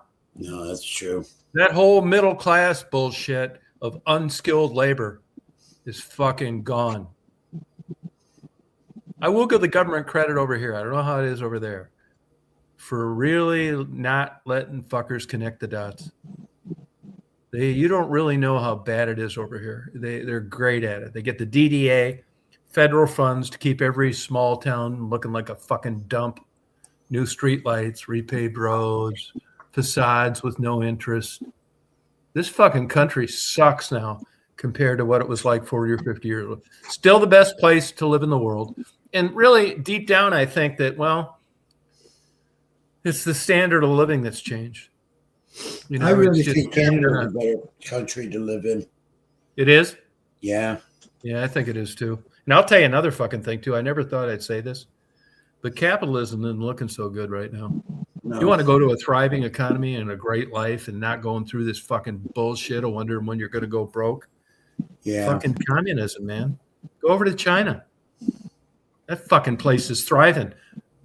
That fucking CEO of Ford just got back from a trip from there from like a 3-week trip.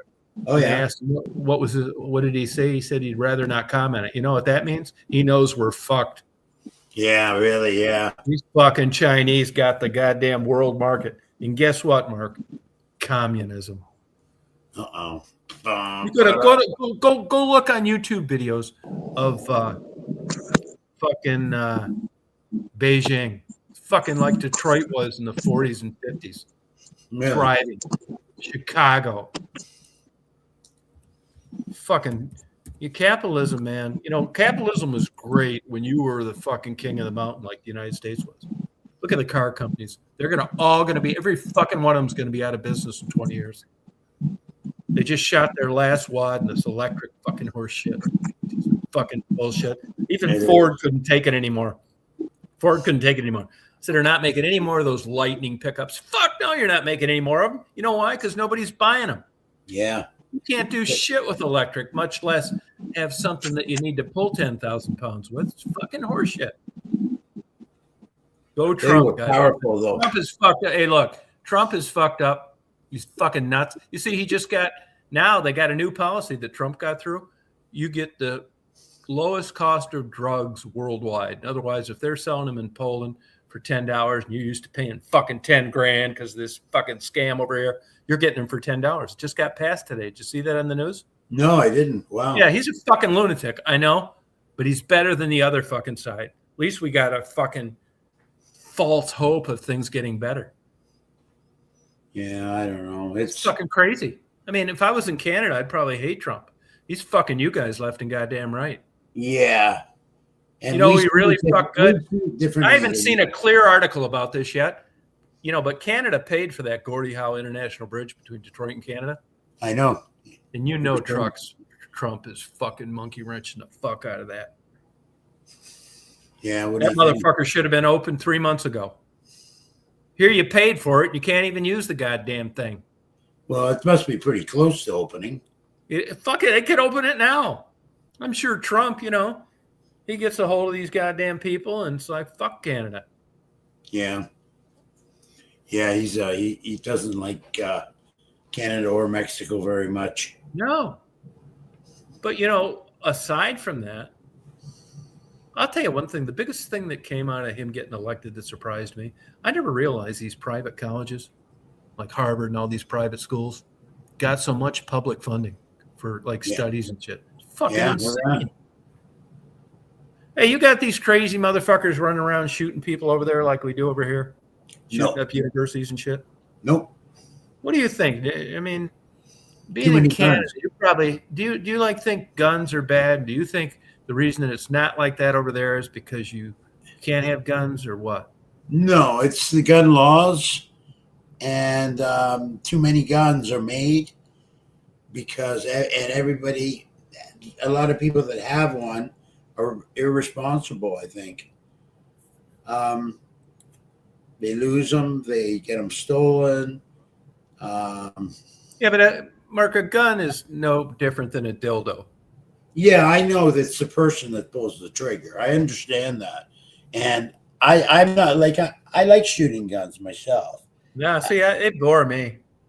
Not me. I used to shoot 22s at cans of water, and for fun while I drank beer on weekends for the heck of it. And I enjoyed the aiming and getting good shots. But I don't, I have no desire or need to carry one to protect Yeah, that's myself. because you're in fucking Canada. Yeah. Our police Try force. doing that shit in Detroit. Yeah, it's a little different there. I know. It's a lot different. Hey, how about this? Well, so why How do you? come- Okay, how go come- ahead. How did the Canadians? Why don't you guys have racial problems like the United States has with blacks and whites? We have a little bit of it. I mean, lately it's been against the Jews, I think. Oh my God, that's another thing. You know, I never thought in my lifetime anti-Semitism is right up there when Hitler was in power. Yeah, it's fucking scary. Yeah, it's because look at that Netanyahu, Yeah, the prime minister or president. yeah. I mean, with a guy like that, no wonder people hate them. No, I'm a 100% Jew lover. Yeah, I'm not. Fucking Arabs causing the problems. Yeah. Anywhere Jews are, they make the place better. Give a fuck where it's at. A music school, a medical school, a law Gaza. school, writing. Definitely not at the Gaza Strip. Well, it depends who you ask. Those fucking Jews got fucked on that too. Now, I do think that was a bad choice. If I ever run for office, which of course I never will, Yeah, I want to move all Jews to Florida. Fucking 70% of them are there already. that's right. And we're not going to need to fuck with these Arabs. Yeah. Jews make the world better. Oh, Yeah, just look I at don't- science, music, anything. Even fucking Jesus was a Jew. They contributed it. I don't give them a huge amount of credit. I give give 'em- every culture and types of people, contributed and made the world a better place. The Germans for industry and machining. with their And building. you know this too. There's a lot of Polish Jews and German Jews and Russian Jews. Oh yeah, there was more. I mean, there was before World War II. Hitler killed a lot of those Jews that Hitler killed were Polish Jews. Right. That crazy ass motherfucker. Hey man, how you doing? Hey, what's up?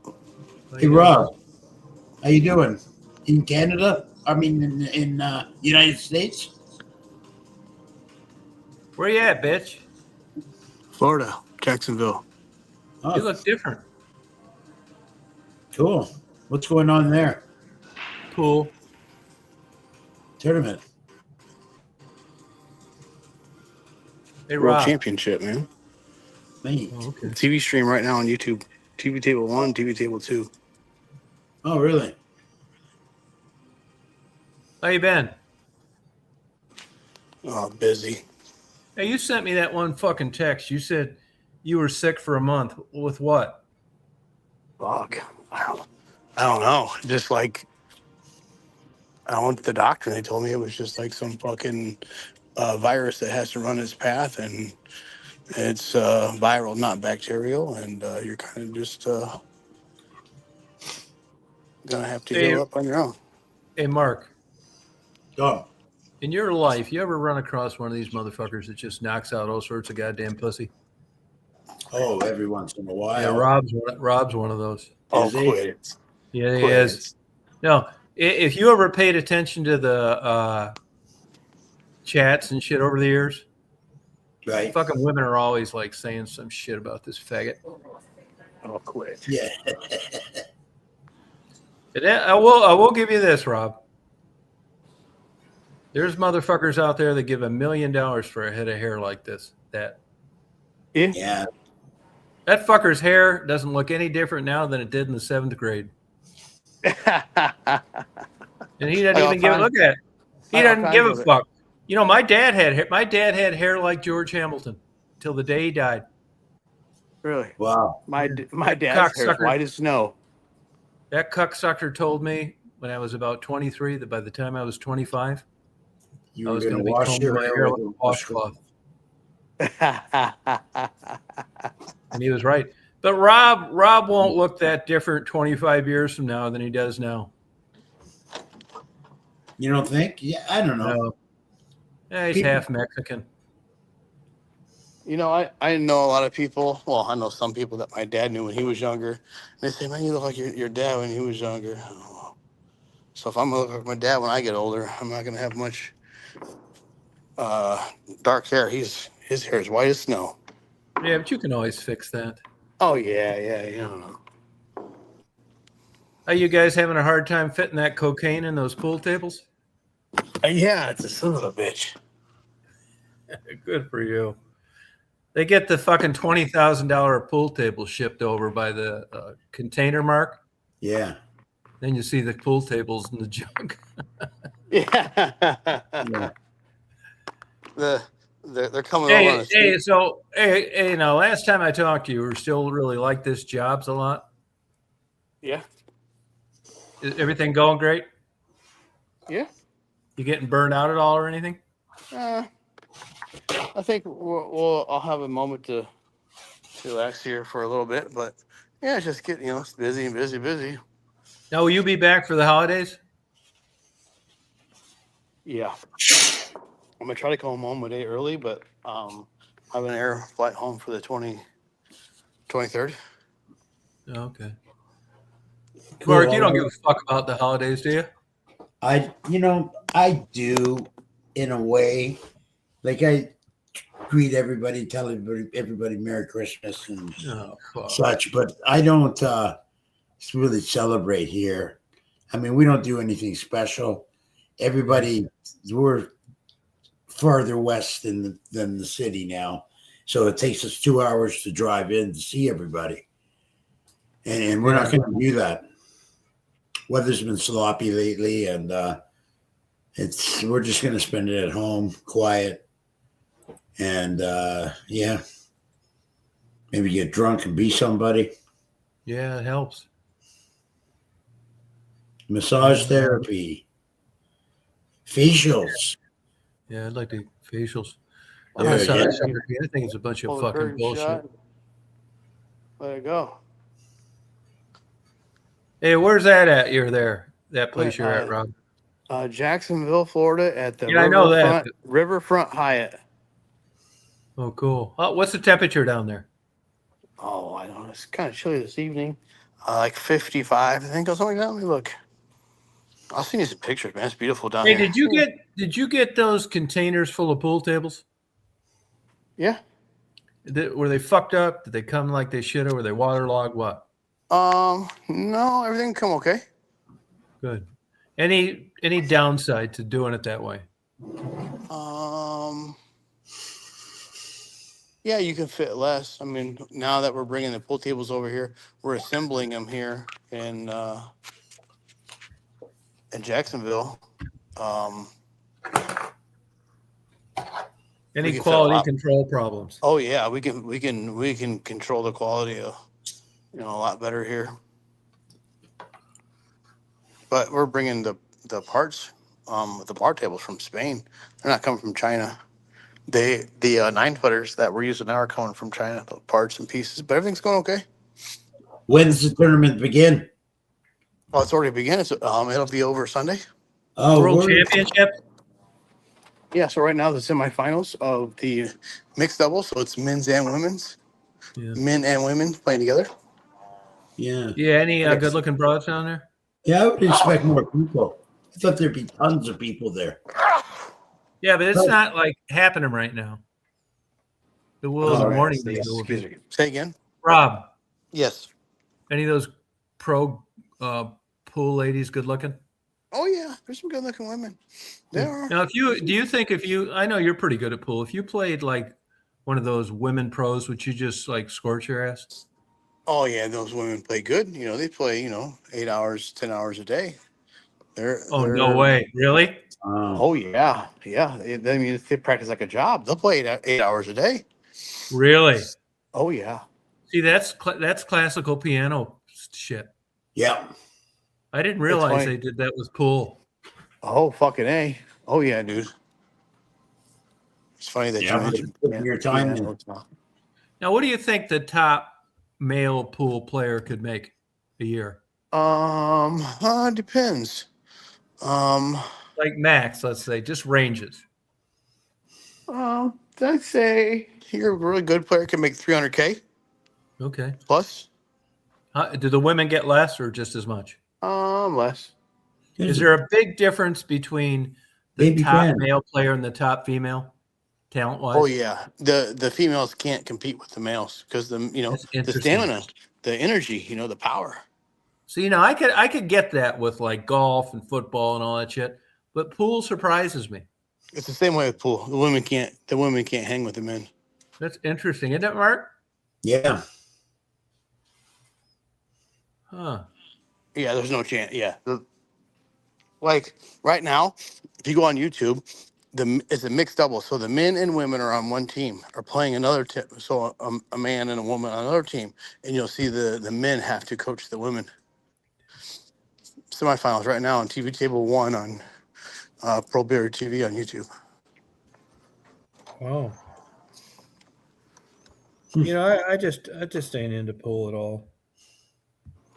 Yeah, I played it for a while in my 20s, but I couldn't get into I it. mean, and we did it as kids and shit, but I just, it's like all fucking bullshit. Mark, like when something like calls your ass, you can't get enough of it. Like you and that fucking music, Mark. Yeah. When I That's picked how it Rob up, is with pool. yeah, I know. I can understand practicing 6-8 hours at a time. That's one good thing that I feel good about is I realize right now that I'm never going to be good at anything if you got to do it 10 hours a day. I ain't fucking doing it. Yeah. I can't think of anything I want to do 10 hours a day. Really? No, fuck that. No, fuck it. No way. You tell me something you could do 10 hours a day. Well, I used to, when I picked up piano 10 years ago again and was trying to get my chops back that I used to have after not playing for 25 years regularly. Yeah. I would play easily every day, 6 hours to 8 hours. Really? Yeah. All day long. I would work at it and stop for dinner and then maybe a couple hours even in the evening. Really? Yes. And I did it for years. Really? Yeah. So if I didn't have my 10,000 hours before, I easily have triple that by now, everybody's Fuck saying. that. I don't think I've ever liked anything that much. I don't know. The more I play, the more I learn, the more I want to know. Yeah, not me. There ain't no fucking way I could do that shit. I don't give a fuck what it is. Strip club, porno marathon, orgy. Yeah, porno. You could do porno things. No, I couldn't. I could fucking not. I couldn't. First thing I thought, I couldn't. Desensitized. I'll tell you what I did do, though, at one time. Like, when I was about, like, under 40, like, barely. My cunt fucking mother-in-law would come visit in Florida. Right. And I'd go up to Orlando, which was like 160 miles away, and I'd check in a hotel. I'd take 2 VCRs in case one broke. And there's a place called Fair Villa. It's like 3 or 4 stories of porn rentals in just north of Orlando. Right. And I'd go up to Fairville and I'd open an account, or I had an account, and I'd watch porn 10, 15 hours a day for 2 weeks and get like pizzas delivered. Wow. Never leave my room the whole time. I'd watch like 600 porn movies, like, or maybe more. Yeah. And just that's serious, man. It's like, I mean, I couldn't have had a higher like mental high. Like, this is so fucking fun, man. There's nothing that was gonna cut into that shit. Nothing ever compared to that. Yeah. So goddamn great. Those were some best times of my life. Now, you'll have motherfuckers out there that think that's sad, but not in this case. At least not to me it wasn't. No, man, to each his own. Yeah, If whatever rocks your boat doesn't hurt anybody, go for it, man. I mean, I think Rob's kind of like that in that pool bullshit. You think? Yeah, he's fucking into that damn shit. Rob, Hey, Marco, Mom. what are you putting one together? Rob, probably getting that fucking cocaine out of there. That's right. Yeah, that fucker knows a lot about that shit. Rob, Yo, what are you doing? I'm putting the drugs in the tables, man. There you go. There you go. Yeah, I just can't get into it, man. I've tried getting into things over the years, and like, you either know it when it hooks your fucking ass. The only other thing I could do 10 hours a day is work. Yeah, fuck that too. Well, you have sometimes you have to. Yeah, I got so fucking lucky on that, man. Believe me, I really believe that I could have easily either been in prison or homeless. No shit. Really? Yeah. But you got your shit together, man. Nah, not really though. I mean, I had a couple good breaks that were just couldn't happen again in a million fucking years. Right. And it went my way, and I just got in that generation to where you did an impulse buy and you had onto it for 10 years and you sold it for 4 times more than you paid for it, shit like that. Mm-hmm. Yeah, that was just a weird, quirky, fucking lucky thing. Yeah. Mm. I mean, like when I sold that detective agency, which is the biggest one ever, the first fucking thing I thought of is I'm going to be able to sleep in every day. Right. Yeah. Yeah. It's not like entrepreneur, like onto the next business money-making venture. Fuck no, man. Hell no. I know. My best friend just retired from Ford. He was there for something like 30 years. Yeah. Had a great job, but is so happy to be retired. He bought a house not too far from me on the North Shore of Lake Erie. And actually, he has Lake Erie in his backyard. It's waterfront. And he just looks forward to doing nothing all day. Whatever comes up, he'll do. He went to Vietnam a couple of weeks ago, took his son with him, and they went to Cambodia, Vietnam, and a couple other places just for the hell of it. What do you say about that?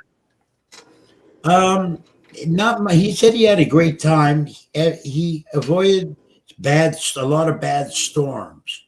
It was like during when they had that really bad, I think it was a hurricane or monsoon or something. Yeah. Hit Vietnam. Yeah. And it was just after he left. And then the next place he went to, I think Cambodia, same thing happened. He left and he got walloped with a bad storm. Was he wasn't a Vietnam vet, was he? No, he's no, he's not. Okay. Huh. We don't have a lot of Vietnam vets in Canada unless it's somebody that moved up or because we didn't have conscription like you guys did. Yeah, but you guys were part of NATO. Yes. And there were Canadians that got fucked up over there. There were, yeah. But they were all recruited and on a volunteer basis. We didn't have a draft conscription. Yeah, right. Yeah. So I want to ask you now, like right now, today, like what would you say yours, not anybody else's, how do you perceive Trump? Just a big fucking clown? Out of control. The stuff he does is unreal. Did you see the plaques that he put up? Yeah. in the White House. I mean, who the hell does that? No, did Or- you see that Reiner and his wife got murdered by their son? He said that's Sure the did. anger Incredible. they fucking nuts. Yeah, I know. Who would say something like that? Yeah. And he's supposed to be an example. He's supposed to set example to the rest of the how to be a person. You know, he's the president of the United States. You Yeah. should act like it, not act like a vengeful little boy. And Yeah. he, you know, I find him very undisciplined, and I don't know. Yeah, I knew that, that whole thing of reclassifying weed was in the works before Trump got reelected. But I'll tell you this, man, if you look at like medical journals and scientific studies, long-term use of marijuana isn't exactly looking like it's like exactly great for you. Yeah, I know. I mean, look at our age, who gives a fuck? Yeah. But it's something to, Well, I've know- been using it all my life. I've been using it since I've been about 12. I first started, had my first smoke up. And, Really? yeah. And there's probably, like, I'll go days not touching it because when I get really busy. But on the most part, I use it quite often. I use it for my music. When I do a gig, I'm every set, between sets when we have a few minutes to walk off and have a smoke, I'll go and have a smoke up and then come on and play a set. And then I'll do it again the next set. see, that's interesting because, I've just watched these documentaries and read different articles that, that you can't play fucked up. I can. Really? Yeah. I play better sometimes. I really feel the music, I really put a lot of feel into the playing the notes. Really? Yeah. That's why I do it. And I get a pretty good, I get a pretty good response from the crowd when I play out here. Like look, the other day when I was leaving the venue, and I got a couple of guys following me out, and wow, that was a good performance, man. How long you been doing that? They almost asking me for my autograph. Not tooting my own horn or anything like Yeah, that. no, I know. But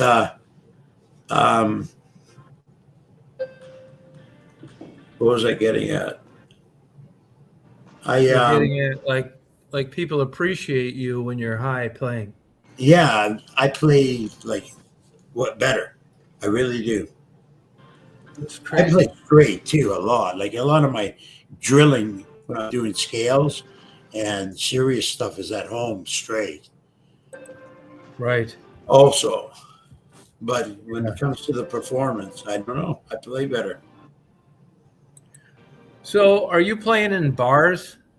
Yes, Is there a lot of young Canadian pussy?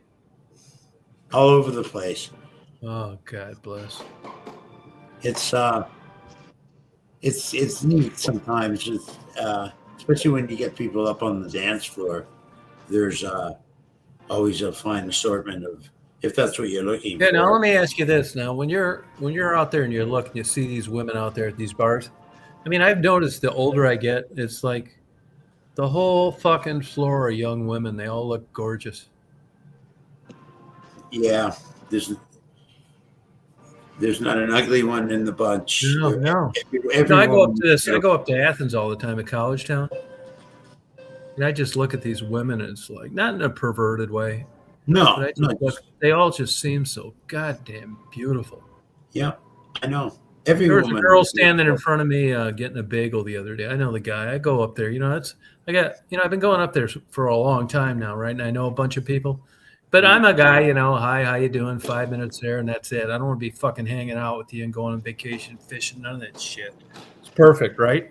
Yeah, And these women were ahead of me standing in line. I thought, God, just the back of their neck, their skin, their hair, their hands, just fucking beautiful. They're just so goddamn good looking. It's unbelievable. I mean, at Yeah, this stage of my life, you could take the ugliest girl that was a senior in high school, and I'd probably think she should be in a beauty contest. Yeah, you know what? I know what you're saying. I understand that. They're all. I know. You were more. God, they just look You so were younger. fucking good. Yeah. I know. Especially like their skin. Yeah. Fresh and yeah. I know. Oh yeah, it's like God. You know, it's so weird. You know, I go up to Athens all the time, University of Georgia. You know, a lot of the women that I run into don't have that. They're from somewhere else, going there. Right. But they're just so fucking beautiful. Yeah. Well, And I know we saw those. If we took the same crowd that we think they're all beautiful now, and we were that age back then, we would have thought like a lot of them weren't that great. yeah, I know. I know what you're saying. I wonder what that's doing to our male brain. I don't know what to say. You think it's these old fucking bags we're stuck with now? No, they're not all of them. I mean, Do you actually believe it's possible to have a conversion from appreciating a young, beautiful woman in her 20s and loving the inside of an old bag that's 65?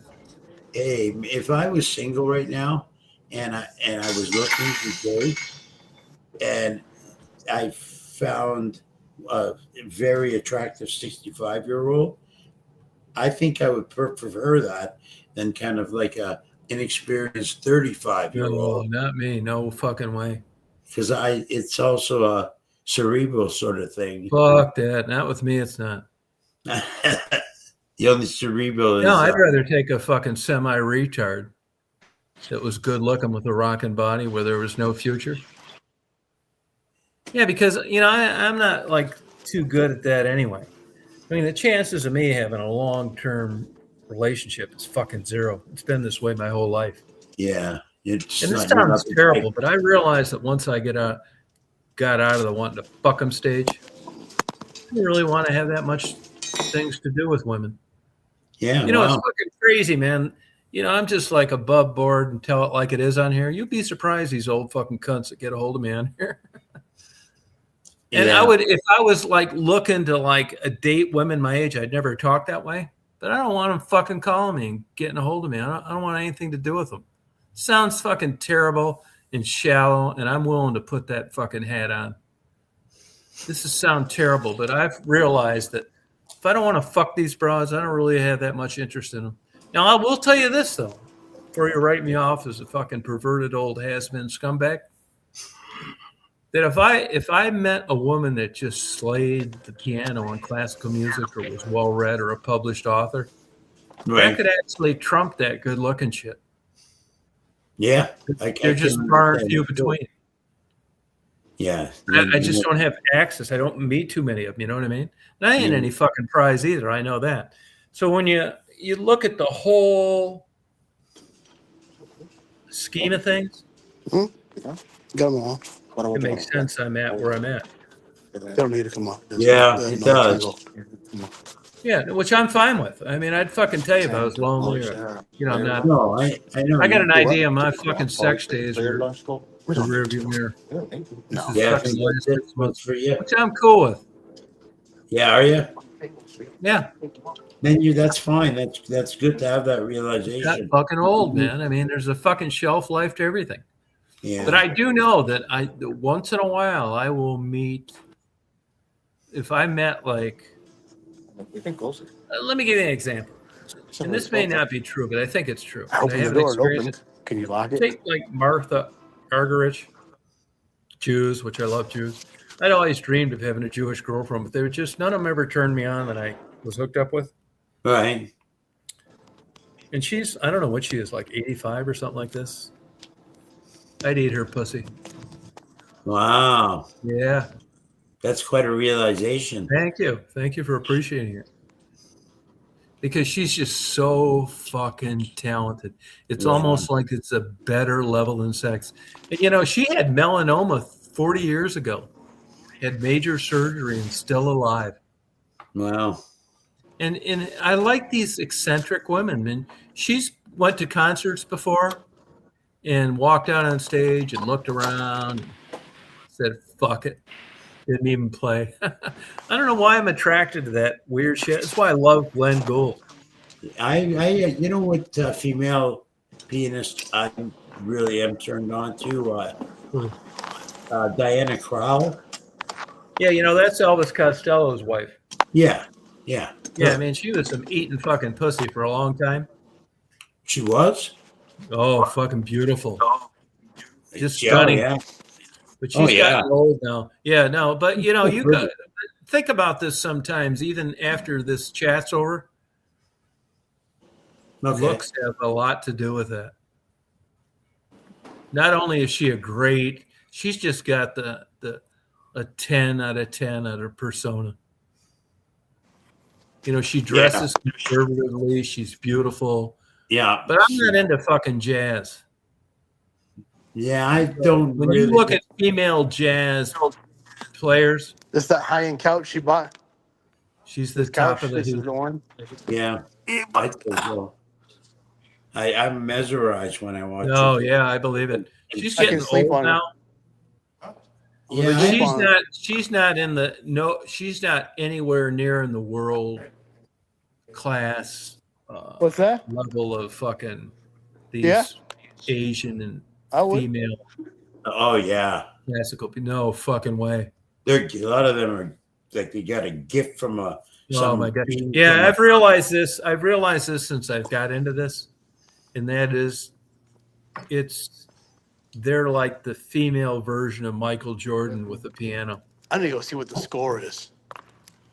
How long is it gonna These fucking be? people.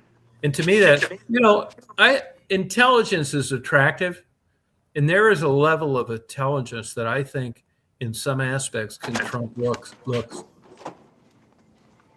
To me, anyway. I mean, I've never experienced it, and maybe it's false. Right. And when I see these women like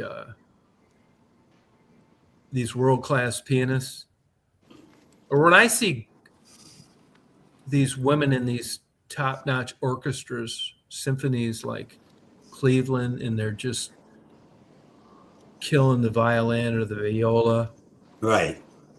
it's just like these women are so fucking attractive. But you know, I'm a galaxy away from any of them. Yeah. Okay. But when I see someone that dedicated and that gifted, it's like attractive to me. Yeah, I like that too. Yeah, I mean, I'd be eating 90-year-old pussy. Yeah. You a bad motherfucker, boy.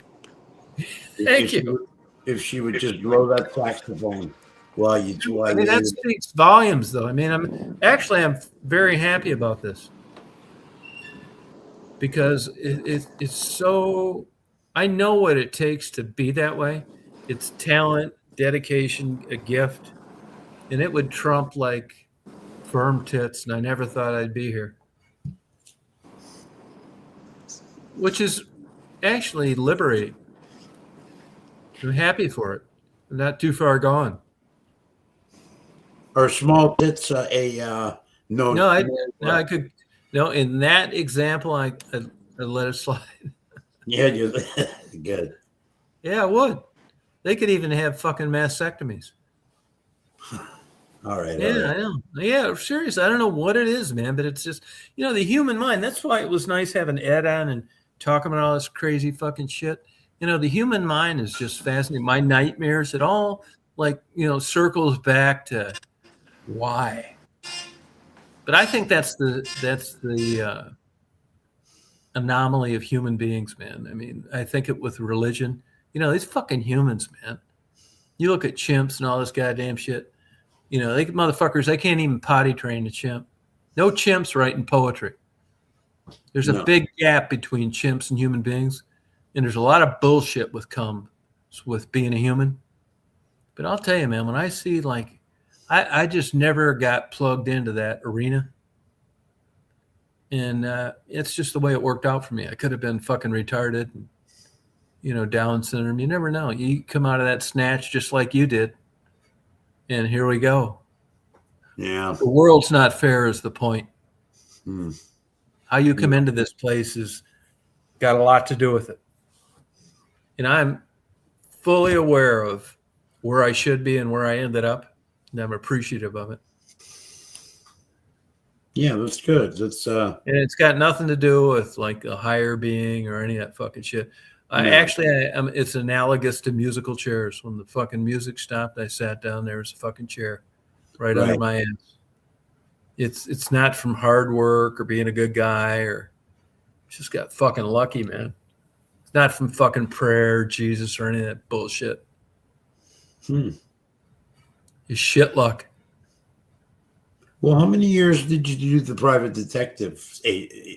Well, I mean, honestly, do you want the truth or what I tell people? Give me what you think I want to hear. Well, the truth is, fucking around, broke, not doing shit. Didn't think I'd pass a background check on being a cop, even though I was never convicted of anything. Get this PI license because I had a degree in criminal justice, which I basically cheated my way through. Yeah. Fucked around, got this bullshit degree. But back then it wasn't competitive. Nobody was doing it. I got this fucking degree with just a fucking miracle, man. I think I had like a 2.2 average. Knew a state trooper where I grew up. All the women wanted to fuck him. Good looking guy. Kind of looked like Roger Moore. Was fucking abroad up at Michigan State. And ran into him one day. And the private detectives at the time in Michigan were licensed to the state police. I ran into him, and he was such a good guy to me. And I put him on a pedestal because I knew all the pussy he could have knocked out.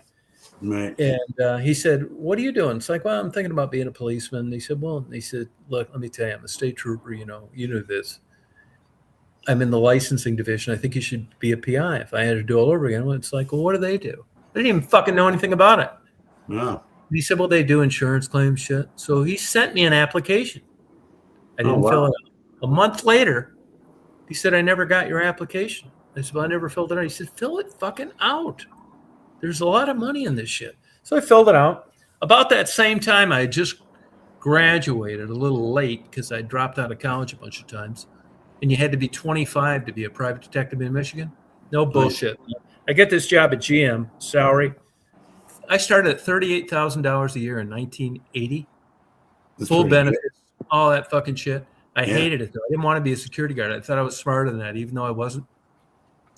I get this PI license, and I'm working at GM, and I didn't know anything about being a fucking PI, nothing. I thought it was cool. You watch TV shows. Well, let me tell you, that's not where the money's at. So I get into this I get this license. I go out and I start banging on insurance company doors. And I'll tell you, it was a Amerisher, Michigan Mutual. I was banging and I started doing some shit. A couple fat bras liked me and they said, "Hey, you don't have the faintest fucking idea what you're doing." So you don't? It's like, no. So they photocopied and sent me a bunch of reports from other people. Right. And I got much better in about 6 months. Mark, no bullshit, man. In 6 months, part-time, fucking around, mainly on the weekends, I made 50 grand the first 6 months. Nice. So I told GM, "Hey, it's been great. Thank you. I quit a good job." And it was fucking off to the goddamn races, man. Yeah. I was making fucking 300 grand in 19 a year in nine. And I'm not bragging. I'm just jazzed, and I'm telling you. In 1987. Just fucking kicking. Not even doing shit. Everybody else is doing the work. So in 1992, there was a guy that used to pitch for the Tigers, professional baseball player. Another guy, smart guys. It was a weird time. I'm fucking killing it, man. There was an information brokering scandal where a bunch of people got federally indicted. I was part of that. And the only reason I wasn't indicted and charged federally was because I was on vacation a week that they tapped the phones. It was information brokering. It was getting this good shit. It was all for good, but it didn't really matter. Anyway, long story short, everybody gets charged. Felony convictions. The indictments came out of Tampa, Florida. They didn't get me in, but they're all trying to get these guys that they charged with ratting out everybody else. Well, nobody did it. because they weren't giving them any deals. If they'd have said, hey, look, we're going to just give you a probation, you tell us, well, they didn't. So there was no motive for anybody to rat me out that Right. they got on tape when I happened to be on vacation. So even though I was making great fucking money, I was afraid that I was going to get indicted. I didn't know that then. It was a big dragnet. So I said to these two guys working for me, it's like, hey, why don't you guys buy me out? Well, the one guy had a rich family. The other guy didn't. It's like, what do you want for it? I had no fucking idea. At the time, I was grossing about $1,200,000 for a detective agency, which is really good. Yeah. I said, I'll tell you what, I'll sell you this place for $1,300,000 financed over 10 years. 2 days later, they said, we'll take it. Wow. Nice. Yeah, that was the big change. Couldn't happen again in a million fucking years. So they bought it. They ended up paying me off. I buy that Florida place. It turns into crazy money. Every house I bought, I sold for 4 times more than I paid for it. That kind of fucking shit. But Yeah. honestly, I only fucking really worked about 11 years of my life. And then, that was kind of in jeopardy because, I'd left my wife, this fucking shit, that Florida fucking deal, having goddamn health problems, which I thought were totally mental at the time, but I'm realizing now that they weren't, but it doesn't matter either way. Ended up in a couple nut houses, met Marty through eBay, coming close to end of my own life, and he talked me into coming down there. So I've been one lucky ass motherfucker, man. I Yeah. have. It was that fluke fuck. And if you look back, like in detective agencies and shit like that, right now, if I went into business now, I'd never get anywhere near that. It's like Tom Monahan, Domino's, and selling pizzas. Right. It was just No. a finite time. I wasn't really a businessman, and I just got shit fucking lucky. And I never got anything, I'm owed a bunch of, and here's another fucking thing too. I'm owed, that property in Florida went up to like $5 million. Oh, fucking horse shit. And my fucking wife's living with some drunk. I'm cool with it, man. Hey, good luck. Any fucking woman that I ever had anything to do with ended up doing all right financially, just because I'm not that kind of motherfucker. Well, she Right. couldn't come up with paying me off. And actually, I just had to hire another lawyer. I've been fucking having some health problems, and Marty's like a real, like, gift of gab, charming motherfucker. And I'm getting to the point now where lately I haven't even been able to, like, handle my own fucking shit because I'm, like, in and out of a good place. So I made him my power of attorney because I'm about ready to go down and kill these fucking lawyers. Wow. I've paid these motherfuckers. I haven't got a dime for my wife, and I've tried being a good guy. I lined her up with private financing, but I haven't got any money from my divorce settlement. And I'm not waiting any longer. So Marty's my power of attorney. He's doing it all. Yeah. She's getting, now there's going to be a court order that's going to force her out of her house to pay me. I didn't want to do it, but I've given her over a year of unreturned emails and trying to be a good guy. Private financing I've lined up, never calls me back. That's the worst one. They try to Yeah. avoid. So it's just been fucking, honestly, man, I know the difference between smart, dedicated, and hardworking. And I am one lucky ass motherfucker, man. Swear to God. Yeah. I hit the scratch off with the way that the dominoes fell. I'm a lazy motherfucker. Hard to get along with, impossible to live with. Good guy when it comes to animals and the other privilege and the underdog. But other than that, not so great. And I've fucking gotten so goddamn lucky. I fucking have, man. I could be just as easily in prison or homeless. It wasn't like smart and all that fucking shit. I know I do know a lot of shit, but none of it's something that anybody's willing to pay for. It's not like I'm not going to have some CV. It's like, oh yeah, we want to hire this guy. I figure I got about 10 years left. I'm so fucking lucky I made it this far. And hopefully I'll be dead by the time I'm 80. Stephanie and I talked about this. Like I said earlier, it's like what we've got going for us is neither one of us have a future, and we're grateful for it. Yeah. Chase. Well, Yeah. 10 years ain't much. With the I know. I'm going to be gone for a blink of an eye. I'm fucking fine with it. yeah, you have to be. Yeah, Yeah, I don't give a fuck. If you told me it's like, hey, you know, for fucking $100,000, you can live to 100, like, fuck you, man. I'd kill that motherfucker right then. yeah. Well, I Oh, don't. I got I don't- so I wouldn't- goddamn fucking lucky, man. You know, from about 25 to 38 was Fantasyland, man. No bullshit. Just buying these fucking airplanes, all the expensive shit. And then I moved to Chicago. It was Fantasyland for the first 5 years. And then I would say from about about 2008, things got like fucking shaky. Started having more mental problems, and you know, I still didn't really need to work, but you know, moved back to Michigan. That was like didn't really work out. Like I'm fucking lucky, man. I mean, I know the difference between like hard work and giving a fuck and luck. I've been fucking lucky, and I'm fucking happy for it. Good. I mean, not as happy as I should be, but I should be in a lot worse position than I am now, and I'm not, and I'm happy for it. I fuck around, I sleep in, fuck off, order shit, get big fucking books and CDs. I hope I can fucking ring this out till it's tits up. Books is something you have a lot of, that's for sure. Yeah, I'll never read them all either. I've come to grips with that, but I mean, You have them all organized now? yeah. Yeah, I do. I've been into this class. I'm into too much shit, man. I think I'm sure I have attention deficit disorder, but it's actually really worked for me in a way. Not in every aspect, but I got lucky. You know, it's just like being a heroin addict. If you've got, you know, if you're rich, it's not so bad. If you need a career and you got a family and you got to support them, it's not so good. No. Yeah, so, you know, I mean, I've been so fucking goddamn lucky. You know, I live in a place that's just all like poverty, and I feel bad for these motherfuckers. Yeah.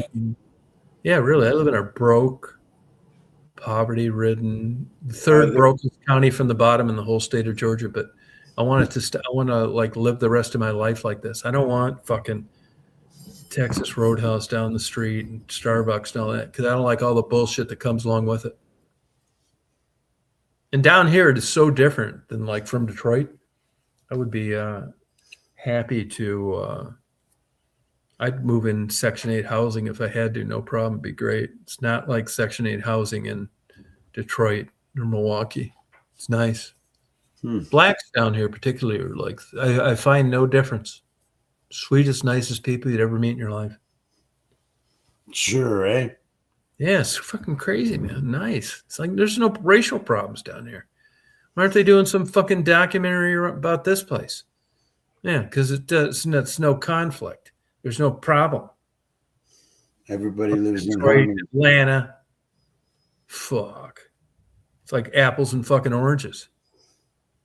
I'll tell you, if you could break down like on the side of the expressway around here, no problem, man. Probably black people pull over, glad to help you. I mean, it's a great experience. So different down here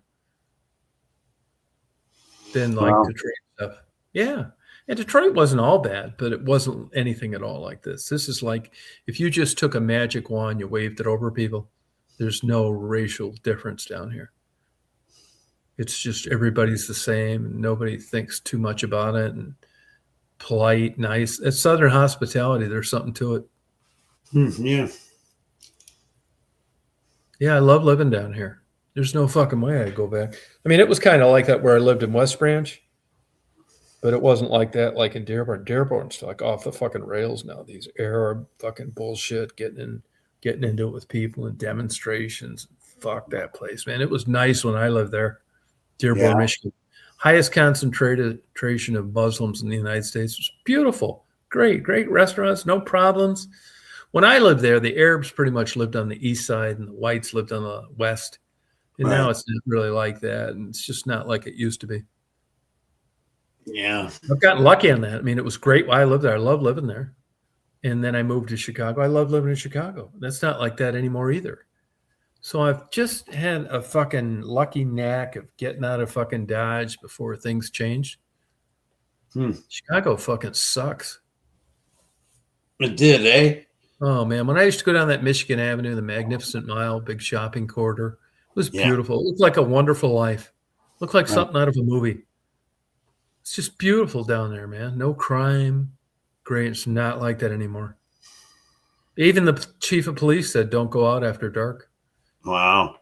Yeah, and I got the fuck out of there in time too. West Branch is still pretty nice, but I'm just glad I got lucky and be heading out of this motherfucker in about 10 years. I ended up down here. I didn't even know places like this existed. If you'd have told me that there were places like this between Atlanta and Augusta, I wouldn't have fucking believed it. That you could just, out in the woods and shit. This is like, it's like 1940 where I live. It's beautiful. I was watching your rant the other day. Where you Yeah, walked- it's like time stopped. There's You walk- all sorts of people down here. A career down here is working at the same gas station for 30 years. Hmm. Coin laundry. It's like the old days, man. I love it down here. Yeah. Now, I don't think I'd love it Sure. down here if I was born here, but I love it down here after arriving here. I mean, I got the best of both worlds down here. I'm not living that lifestyle, but I get to experience it. I mean, honestly, I'm a big fucking tipper anyway. The Amazon deliveries, the postal ladies. I have the sweetest, nicest black female postal ladies in the fucking world. And I give them tips all the time, and they're like shocked. They can't figure out why. It's like the old days. Yeah. If you shut your eyes down here and you talk to these people, you just think, man, these are really great people. It's just so different down here, man. I'm so lucky that, on the way out, my exit interview, that I've been able to like live here. Yeah. That's why I give big tips. These fuck, I could get Amazon shit, right? Even though, I'm not in love with that place either. But they come out here. I know when you come out here, you're fucking doing it for nothing. And I feel bad about that. It's a broke fucking area. How many fucking drop-offs do you have from Augusta in Crawfordville? None, probably. So I always give them a good tip. It's like, why are you giving? They're like shocked. It's like, why are you doing this? I said, I'll tell you why. I tell everybody this. Everywhere I leave a good tip.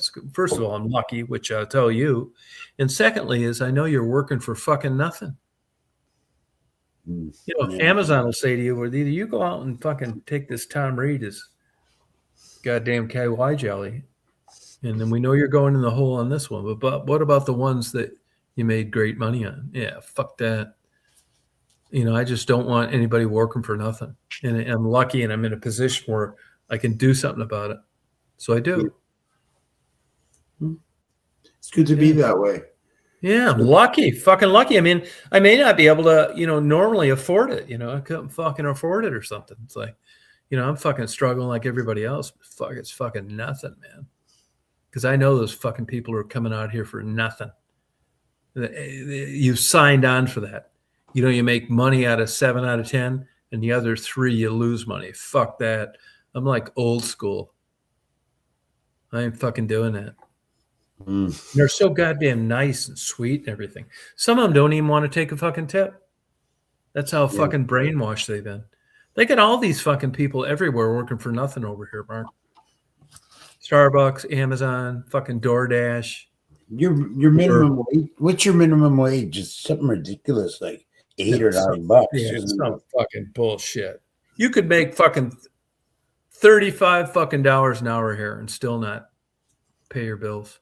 Yeah, And the minimum wage is, I think, 15 or some shit. Like fucking state troopers over here. They're great guys. It's like the old days, like Andy Mayberry. Yeah. 50 grand. Fuck that. If you're retired and everything's paid for 50 grand, you may be able to do it. But not when you got house payments and you got a decent car and kids and all that shit. 50 grand ain't shit. Yeah, no, it's not anymore. I know. No. And this government, they do a great job of like controlling the media, making hope That's how Trump got elected. Hope. Crazy motherfucker. We all knew that. But maybe he'll be Yeah. able to save the economy. I hope so. Yeah. But Trump, I mean, I will give this motherfucker this. I mean, he's a fucking ball buster. He's going to go over and tell Canada, hey, we don't need you. Oh, he's You a know, very he said, man. we need right after he got elected, actually, he told Canada, he said, you know what we need you motherfuckers for? Nothing. Yeah, And then he put the fucking screws to you. yeah. And it has benefited us. It hasn't benefited you. Well, I don't know. We're restructuring, and we're in flux now, trying to make everything work. From what I hear, is a lot of people are suffering because the prices have gone up crazy. Fuck yeah, it's crazy. I mean, are you talking about since he's been elected? Since the tariffs were applied. Yeah, I mean, I don't want to speak on that because I really haven't researched it too much. But I'll tell you this: I know a guy that runs $1 billion hedge fund, and he's a great guy, and he doesn't give a fuck one way or the other. And he was making $650,000 a year 30 years ago, and he swears by Trump's the fucking way to go. Yeah. For an economy. Yeah, I don't know. What about all this other stuff he does, though? Like bullying up to Venezuela. What's going on with that? I mean, You mean with the oil? Yeah, and the Yeah, I just think that he's a bully. he is. And he will, go back to like juvenile ways to force your hand. And he'll paint you into a corner where you got to agree to some shit that you're not all in on. Because, it's still, the United States still is a powerful country. Mm-hmm. And they know he's crazy enough to fuck you on these tariffs. And he will. I saw he finally signed a bunch of arms to Ukraine. Yeah.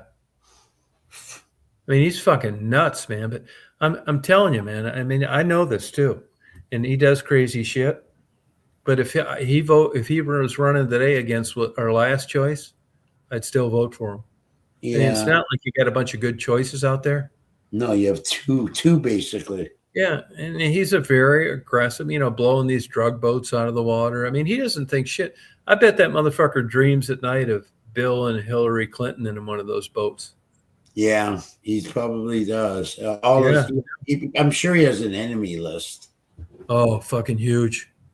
They're making a big deal out of this Epstein thing. I mean, well, I'm not sure we're ever going to get the straight scoop on that, but I know. Will they ever? It's a bunch of underage young pussy. Epstein was a creeper, that kind of thing. But let me tell you, if you had pictures of me and Epstein 30 years ago, I don't give a fuck. That doesn't mean anything. I mean, there's a bunch of, you're in an island. There's a bunch of young pussy there. What are you going to ask them for ID? You're eating king crab legs, fondue, $1,500 bottle of wines. I mean, you could say, yeah, well, hey, look, could you girls show me your birth certificate? I mean, I'm not defending it. I think it's bad. It's fucked up, as it turns out. But, hindsight's 20/20, right? Yeah. How do you think that they had this big, giant dragnet of Prince Andrew and Bill Clinton and Greg Norman and Alan Dershowitz, all these motherfuckers going over there? You're going over there. You're getting off this private Gulfstream 3. You're not there 10 minutes until some beautiful looking woman's grabbing your fucking cock while they're giving you the best margarita you've ever had in your life. And this shit is going on for like 15, 20 years. Plus this motherfucker that's running this goddamn scam, Epstein, he's hobnobbing with Harvard and they're sucking his fucking nuts. And he's not getting charged anywhere. And, I can see how you can get caught up in that fucking shit. Just like when they nailed, Lawrence Taylor for an underage hooker. Who the fuck gets an escort and asks for their ID? Nobody. Well, it turns out now the government has twisted all this shit around as sex trafficking, which is basically anything now. And like Lawrence Taylor said in his defense before he was sentenced, he said, I didn't create prostitution. Well, as it turns out, this girl was young. Who in the fuck calls an escort service? I'm not saying they make it look when you get fucking caught up in this shit. They make it look like you're running around with your dick hanging out, recruiting girls in sandboxes. That ain't fucking it. It's not. I'm not saying like always. Yeah, there's those guys out there. But this sex trafficking shit got all turned around. You get some goddamn woman that's a day younger than 18 or some fucking shit like that. It happened to Lawrence Taylor. Right. Yeah. I mean, I'm not defending the fucking guy, but I guarantee you that Lawrence Taylor didn't go around looking for underage girls. It just kind of worked out that way when the fucking house of cards collapsed. I mean, Right. you see a lot of these young girls on TikTok, YouTube. They don't look fucking like 15. Yeah. They don't look. It isn't like you're raiding fucking elementary schools, pervert shit, creeper shit. These goddamn women are, they're young, they're attractive, that kind of shit. But they sure as fuck don't look under 18. And if you ask them for ID, they're going to tell you to get fucked anyway. So I'm not defending it. Hindsight's 2020. Obviously, as it turns out, this Epstein was a guy that, what do they call that now? Grooming and fucked with these goddamn Czech girls, Hungarian. They were young and it's fucked up, man. I mean, I Yeah. agree. It's not right. No, not when some of them are basically just out Yeah, of but you got to admit, though, for this motherfucker to pull that shit off for 20 years and the people he had showing up on that island for that fucking shit, they weren't stupid. Even the No. president of Harvard got caught up in that shit. You trying to tell me this motherfucker just went in there naive? Fuck no. He took the bait. I want to know. None of these motherfuckers went over there thinking they were going to end their career. And he's No. been, it's like, well, how long have you been coming to these parties? Well, this is my 18th year. You got the best, like I said, the best margarita, king crab legs, some gorgeous broken English girls grabbing your fucking cock, your favorite songs playing. I mean, this is human nature. It wasn't like they're raiding fucking prepubescent fucking 12-year-olds in sandboxes. No, Yeah. but So, close I mean, to it. I mean, yeah, some- no, yeah, it's fucked up. It's fucked up, man. No, 14 is young. yeah. And you look at all the dignitaries in like these Harvard included, these people that got caught up in this dragnet, they're not dumb people. They thought that this was cool to do. Yeah, you shouldn't be over there fucking this, 17-year-old while you got a wife and 3 kids in Philadelphia. But, supposedly nobody was going to know about it. But, it's a hot potato. I mean, if I was Trump and you had pictures of me and fucking Epstein, shaking hell, I wouldn't give a fuck. That doesn't mean anything. I wonder who killed him. I'd rather not, but there's people that get convicted in the media all the time. You're not fucking doing anything to Trump at this stage. The best thing that ever happened for him was that he lost. And you had 4 years of Biden. Now he's back in. Now this motherfucker's going for broke, which is why he's doing all this crazy shit. I got an idea. He sends someone over. I never thought I'd see this happen in my life. He sends someone over to these Supreme Court justice homes and saying, hey, you cocksucker. I mean, this shit might have worked in the past, but you better pass this shit or reject it or whatever. He's ruling the fucking roost, man, in a way I never thought imaginable. I mean, he really looked bad on this Comey thing where they dismissed the charges. And I guarantee you that judge who dismissed the charges on Comey, their fucking career is over. He's a vindictive lunatic. I think that something's not quite. It's my opinion, but I like the way we structure our government up here. We couldn't have a person like Trump. We couldn't have a leader come in and start making all these changes, and like altering the White House or building whatever he's building in there. Yeah, but that hall. But you had a crack smoker Toronto mayor. Yeah, but that's a different story, right? Yeah. The way our government is, the man, even our prime minister, doesn't have the power to do things like that. Oh, yeah, you're right. It has to be passed. But it all depends on, where your priorities are. I mean, and I'm not. saying there's any validity to this, but if you look at Canadian cities, the successful ones are bordering the United States. So in a shitty political underhanded world of the real world, it's not a fair comparison. You know what I mean? It's like Canada is cool and all that shit. I would love to live in Canada. I would love to. I used to have fantasies of this when I was young. Right. But in the real world of like the CIA and having cement trucks back over people that are you don't like, and all this dirty fucking like mafia kind of fucking shit. Right. Yeah. You guys got what, 2 battleships? Yeah. Our Navy. And, When it comes to slinging fucking dick and being a prick and an asshole and threats, you guys just aren't in the same league as the United States, which may be good as an individual living a lifestyle. yeah. But in the real world, a dog eat dog, you just kind of got to go along with a lot of this bullshit to survive. Pretty much, I guess. I know our military is very weak. And, Yeah, but I mean, you guys, for a long time, at least it was perceived as Canada was just, playing the middle of the road kind of neutral. But you also guys realized that, you needed to be part of NATO. And you look at your relationship to the mother country, it's just kind of an anomaly. I bet it won't be that way 500 years from now. yeah, I doubt it. I don't think You know, there'll be a it's like, monarchy.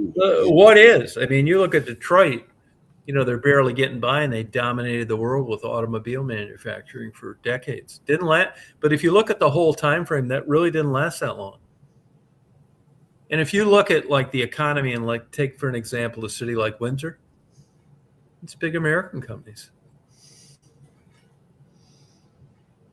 The only anomaly really of the whole country is Toronto, and I still can't figure out how they hang in there like they do.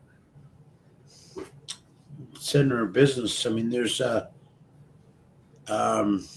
whole country is, for the most part, like there's a lot going on, a lot of industry and a lot of.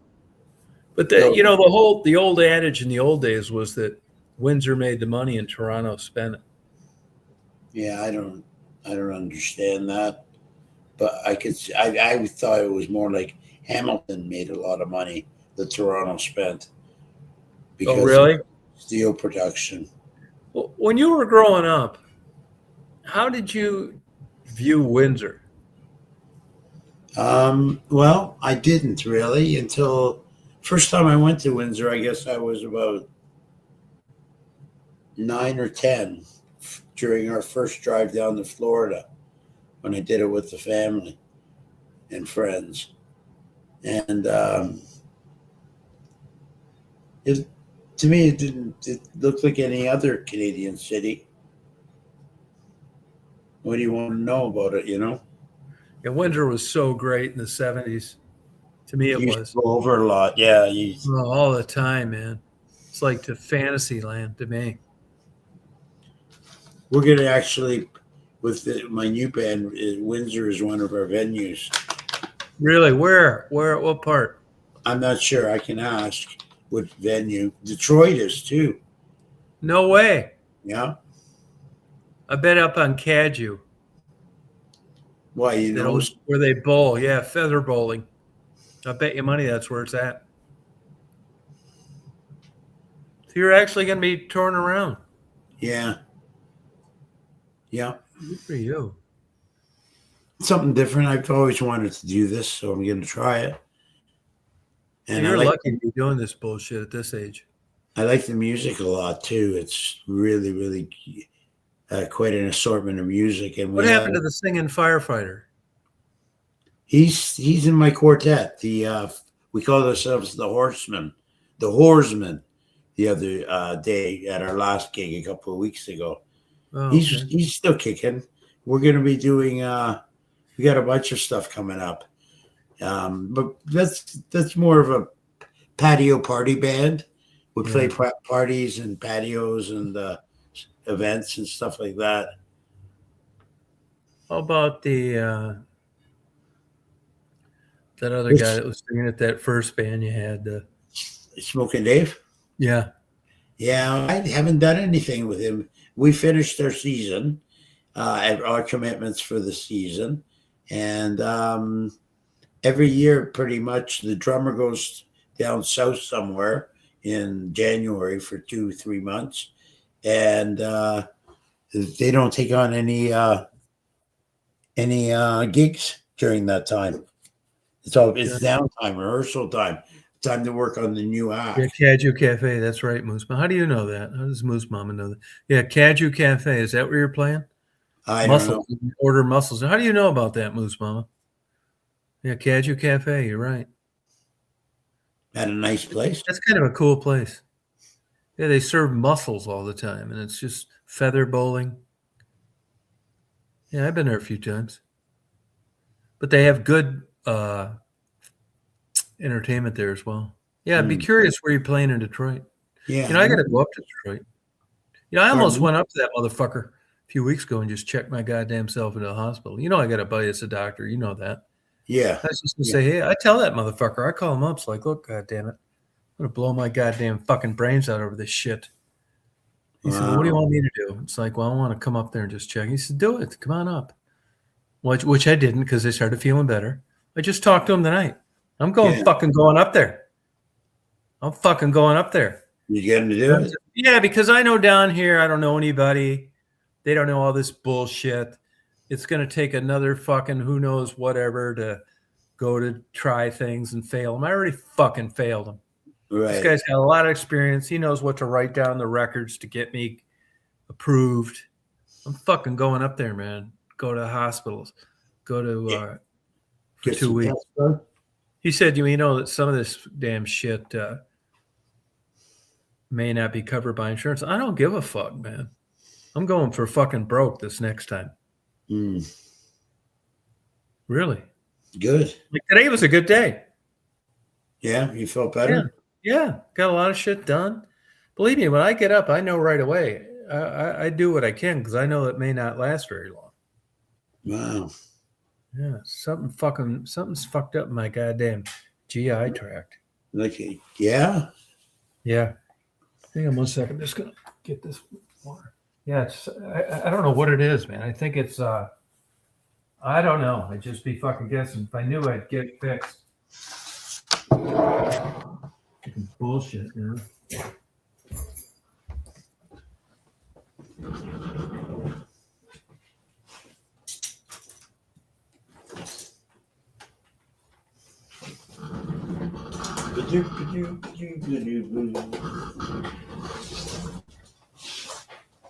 I'm not fucking shitting you, man. That whole goddamn month of November, I fucking felt like I was gonna goddamn die. Really, eh? Yeah, fuck I know yeah. you were saying that you were sick. Fuck yeah. Goddamn fucking sick. I mean, hey, I'm not shitting you, man. I was not that far off from just ordering fucking cases of baby food through Amazon. Really? Yeah. Ah. I mean, I'm fucking afraid to eat anything. Wow. Why you get? What do you get? Like intense heartburn? No, just like feel like my liver's failing or something. Just feel like fucking shit, like the flu times 5. But your blood work comes back all normal? Yeah. Hmm. And then you get written off as a fucking nut. This got me in the goddamn insane asylum twice. I don't really give a fuck though, because it just fucking did. Man, I'm fine with it. Yeah, I wasn't like a hypochondriac. And now at least I'm showing more physical symptoms. Hives. Got these fucking crazy ass hives. I got those last night. Oh man. Didn't eat anything different than I've eaten a million fucking times before. Wasn't bounced dry sheets in my fucking laundry. Raw fucking Tide, none of that shit. Just fucking comes up. That's weird. Yeah. Like tonight I had 2 Dragon's Milks. You couldn't pay me $1 million fucking dollars to drink a goddamn Dragon's Milk when that shit's full bore. Really? Yeah.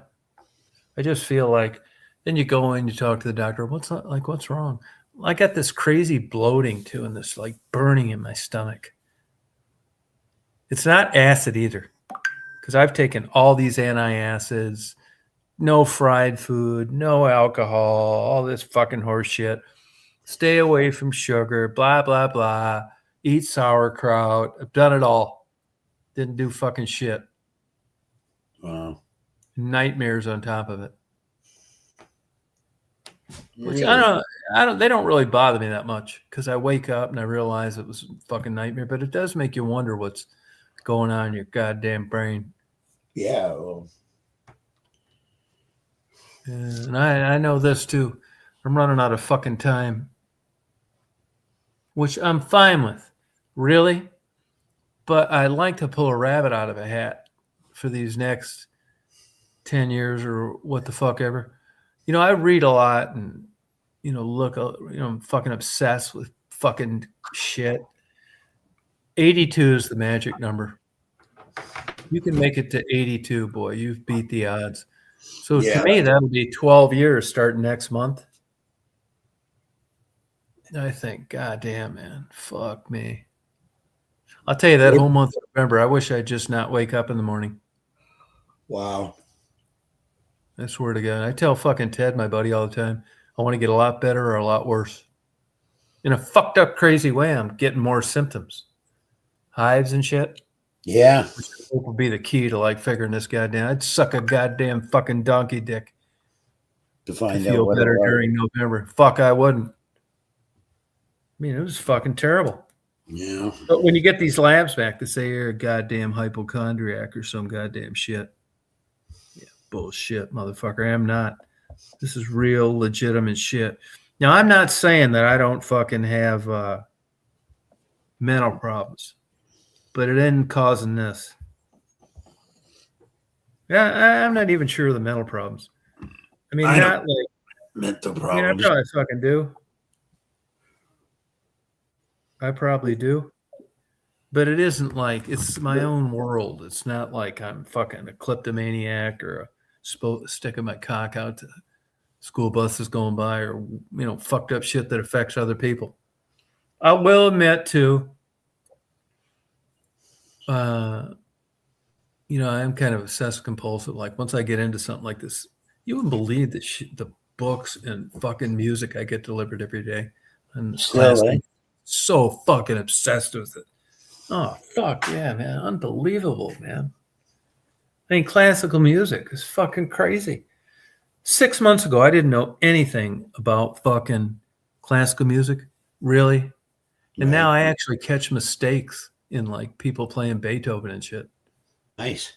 Yeah, and that's 10 hours a day of listening and blogs and reading books and being just fucking nuts. Wow. Yeah. I couldn't handle that. I don't like No, in a that. weird, fucked up goddamn way. I mean, I feel happy that I ran into classical music because I realized that I'm just going to be able to scratch the surface. And it was more likely than not that I would have never known anything about it till I died. And I'm happy for that. And it's like these piano players are like Michael Jordan times 100. Right. Yeah, I know. Yeah. And they don't give a fuck about money or fame, and they do it even though they know there's no future. I'm into everything about it. There's not one, yeah. They do it for the love of it, and that's just hard to find examples of. And then you see Kid Rock. It's like, what the fuck? I've realized since being into this for 6 months, I can't even fucking can't hardly stand rock music anymore. Really? No, just some fucking clown banging on a drum or 3 chords. Yeah. It sounds terrible, I know. I went through a period like that. Really? Yeah, especially shitty rock music. Like, how many times can you listen to Black Betty by Ram Kazam before you go crazy? The same chords over and over again as they chant, "Ooh, Black Betty, Ram." Yeah. Ram." I never liked that group. I know they're talented, but I never liked that crows thing, counting crows, or what do they call themselves? Black crows. The black crows or Fuck. the stone Yeah. crows.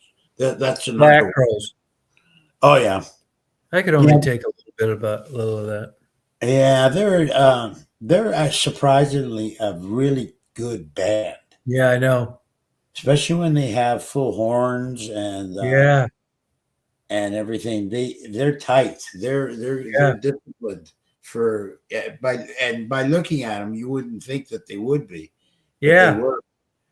And- Were you ever a Chicago fan? oh yeah, I mean, you look at them, man. Talk about a standout group. yeah. They were. You know, I think if you played horns now, they'd think you were a loser.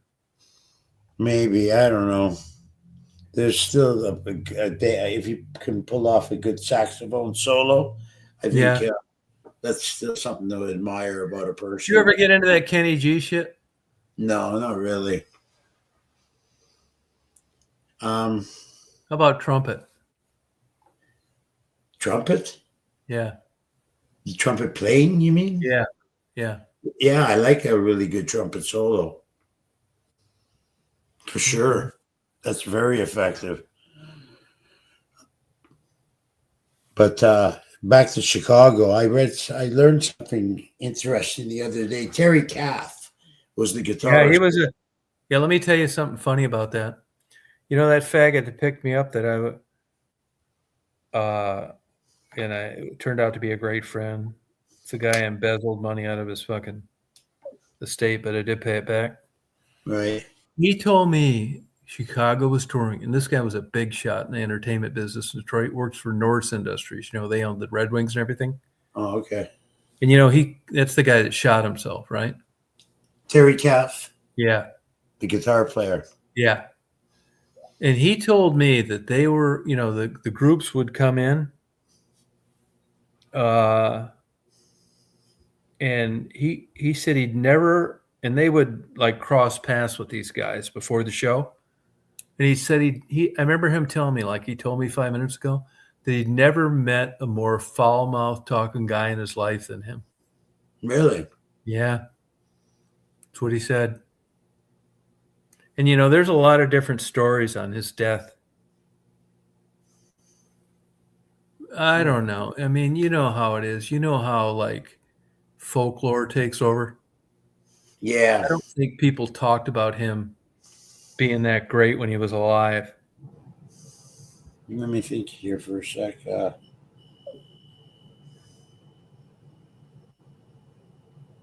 You know, I found out the other day he was a big guy, like 6'4", 6'5", something. Yeah.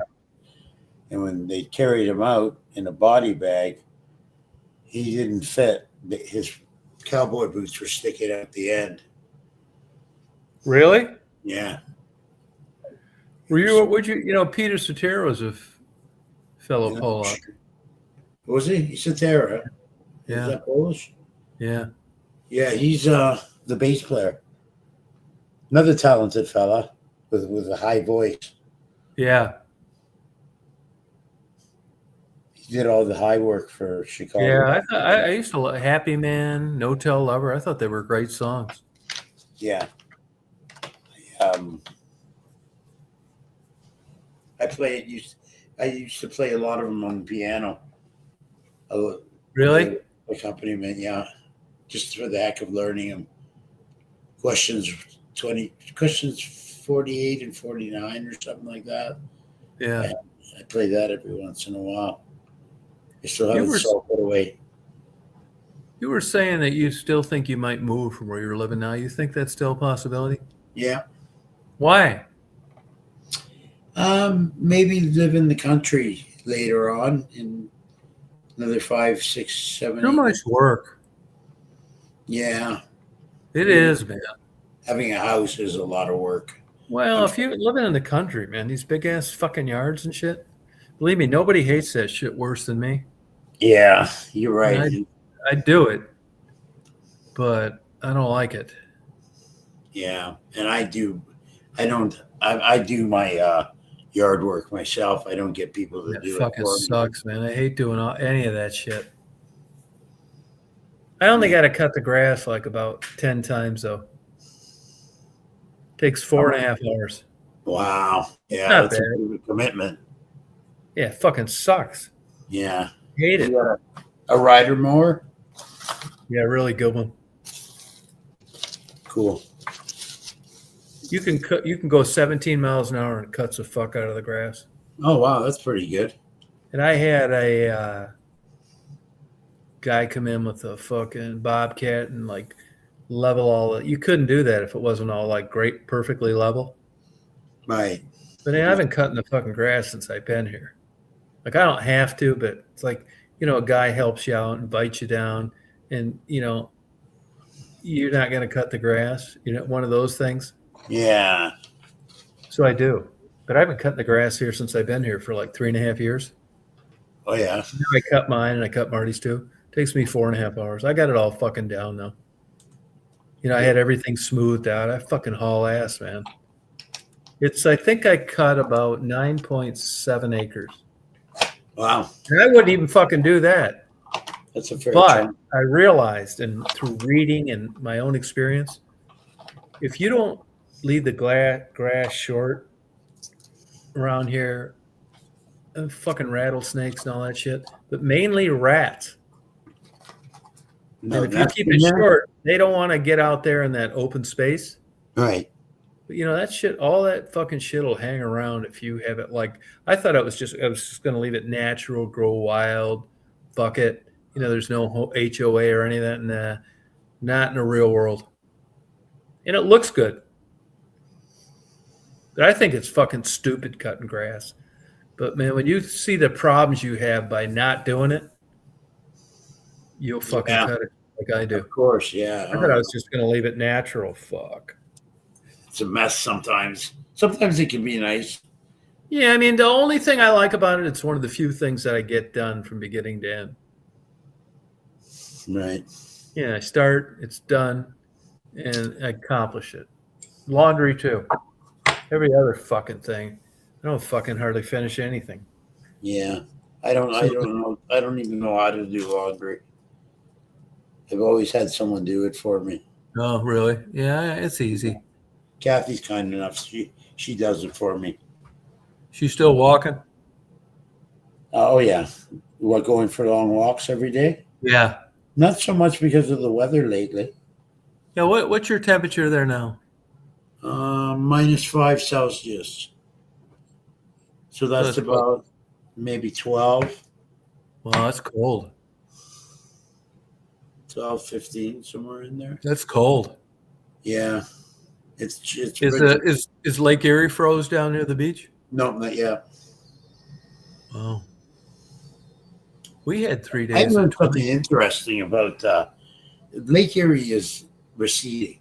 It's getting shrinking, and the water levels are going down drastically. Yeah, it's like that in the other Great Lakes too. Not all of them though. And if you walk along the shoreline and you look for pockets of black sand and you dig that up, there's a good chance there's gold there. Somebody was I telling don't me. think so.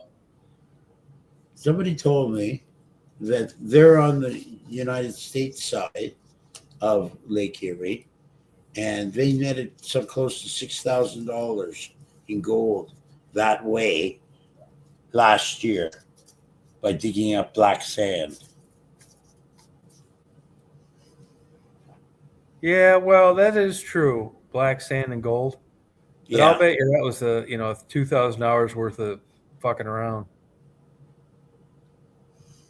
That's not a good place for gold. I mean, I looked through all the government surveys and stuff around here. Right. And there are places where there's gold in Georgia, but that's all easily to figure out. But that area down there, I mean, I'm not saying you're not going to find gold, nugget, bullshit like flakes, but that's just not. It's the same way they jack off people by going out west and gold prospecting. Oh yeah. You have to have a specific geological occurrence for gold To occur. and you're going to find little like you be out there fucking 10 years and get 2 ounces, that kind of shit. Yeah, that's I'm not. Yeah, I know. I Yeah. wouldn't want to fall into Yeah, that. gold's fucking that's fucking weird. It's just like down here, like I researched it all, like, the mineral is down here. Where I live, it's quartz, Oh which yeah. is and granite. And where's fucking Jack Dick? And people tell me it's like, well, if you found any gold, it's like, no, I'm not saying there's none here, but if there isn't very much. It just doesn't meet the geological formula for gold. Now there are places like you look up at the northern border of Georgia, like right at the southern part of Tennessee. There are some places up there, but you Yeah. got to drill to China for that fucking shit. Yeah, I don't know much about it other than what that one fellow told me. Yeah, I mean that's true. $6,000, I think, is kind of. I would say that's an exaggeration, or it was 10,000 hours of looking. You could go any of those places, Black Hills out in South Dakota, all that. I mean, that shit's been picked over. You need big, heavy ass, fucking crazy equipment to get the good shit. Yeah, otherwise it's tedious. Yeah. Isn't it? Yeah, it's a weird fucking deal. They have those shows on Discovery with black. They're out in Alaska and dredging for gold and shit. Now, there's one motherfucker up there that does it, but it's a real gamble. It's interesting as hell. But like metal detecting, same shit, man. I thought it'd be cool. We'd be going out here finding all this cool shit. Yeah, after you dig up your fucking 10,000th fucking old beer can, that shit gets old. Yeah. Yeah. And beaches, I mean, if I did it on beaches, I'd do it to like find people's shit and give it back to them. I wouldn't want to be finding fucking people's diamond rings and stuff and keeping it. Fuck that. I think it'd be cool to like find it and give it back to them. Yeah. I don't want to be like, going out beaches. It'd be just boring. It's not stealing, but it's like a cousin to it. Yeah. So you're not playing tomorrow anywhere? Nope. I'm off now until 23rd of January. Unless something comes up. Now, will you do anything New Year's Eve? We were supposed to, but we're not ready. We were going to debut New Year's Eve originally, Oh, okay. this new band, but we're not ready yet. So it's going to be the 23rd of January. Are you going to do that boat thing next year too? Possibly. It won't be. I don't know if I'll be with the Trainwreck Band at all next year. Yeah, how about Mirror Moves? That's kind of that's the band that with the female singer, Yeah. and that's kind of on hold. We probably might not go back to that. Okay. How about Yeah. those other guys that were in Mirror Moves? One of them we let go. The one guitar player we had to let go because we only had one guitar with the quartet, and unless we decide that when the girl comes in January and begs us that she really wants to play and was looking forward to it, we might start it up again in January. Mirror Moves. I don't know. It doesn't matter to me because I got so much going on without it. Without it. Yeah. I'm not too sorry to see it go. Yeah. It was, working in with these three other guys as a quartet is it's a lot easier. Yeah. Once you start plugging in another guitar and two more singers, it's more pieces to worry about, and it's you have to do more work to get the songs right. Yeah. A lot of things can go wrong the more players there is Yeah. when you're performing them. Well, you sure seem like you have a more vibrant venue interest than you do over here. You know, even when I lived in Chicago, I thought I'd be seeing this kind of shit all the time, and it just wasn't not like that. I tell you, I remember going up to West Branch where I lived up in Michigan in the 70s. There were 3 bars. There'd be a waiting line to get in all of them. That's in the middle of fucking nowhere. Live entertainment. Right. All those motherfuckers are playing jukeboxes and DJs now. Once a Yeah. week. Karaoke. Bummer. Fucking sucks so bad. I can remember in college fucking around like New Year's or Thanksgiving break and Christmas. You go to the bar, like, fuck, that's fucking dead, man. Over Yeah. here. Yeah, it would be. You know, I talk to college kids. They're going to college. They have no social life. Everybody's Really? on their fucking computer at home. Really? They're Yeah. not out partying. That's one thing I like about Athens. You know, these liberal college towns I like, even though I'm not into their ideology. But, you know, they still got record stores up there and stuff like the 70s and 80s. They're Jews usually. The building's paid for. Right. Yeah. They're set up to like survive. It's fun to go in there and fuck around. Like it's like the old days. I like going up there. I like all the college towns I've ever been to. Just Yeah. like chill. Yeah. Just chill. Fuck around. Yeah, I guess it's a whole different atmosphere with all the students. Yeah. It's fun. You know, you can go up there. A lot of places I go up there, it's like 60-year-old guys washing dishes and shit in a college town, but nobody gives a fuck. Right. Where you'd be like a big loser in certain communities. Being 60 and Washington. Yeah. Yep. Yeah. Job. Yeah, I like it. I like being in those places, those kind of things. You know, like dumpy restaurants, Yeah. you know, worn tables. Oh, yeah. Okay. Yeah, that kind of stuff. That's why I like Detroit, man. It's all fucked up. I'd rather that than like Hilton Head. I like both. I do like ritzy places, Yeah. but I also like rustic too. Yeah, no, yeah, me too. But I think I get more excited with around like Blight, like in the good old days in Detroit, those abandoned buildings and stuff. Yeah. Man, you're just like, Those videos were great. yeah. I knew when I was doing it, it was a finite time of like a great opportunity. When people leave comments on your YouTube channel, Yeah. I guess you check every day to see if there's any new comments. Well, if you've noticed, like the last 6 weeks, I canceled the comments. yeah, For the old ones, yeah, I do check. Because, you know, you got enough motherfuckers out there that, you know, want to say something nasty. yeah, And I just get the pleasure of blocking them. right, yeah, That's why I check.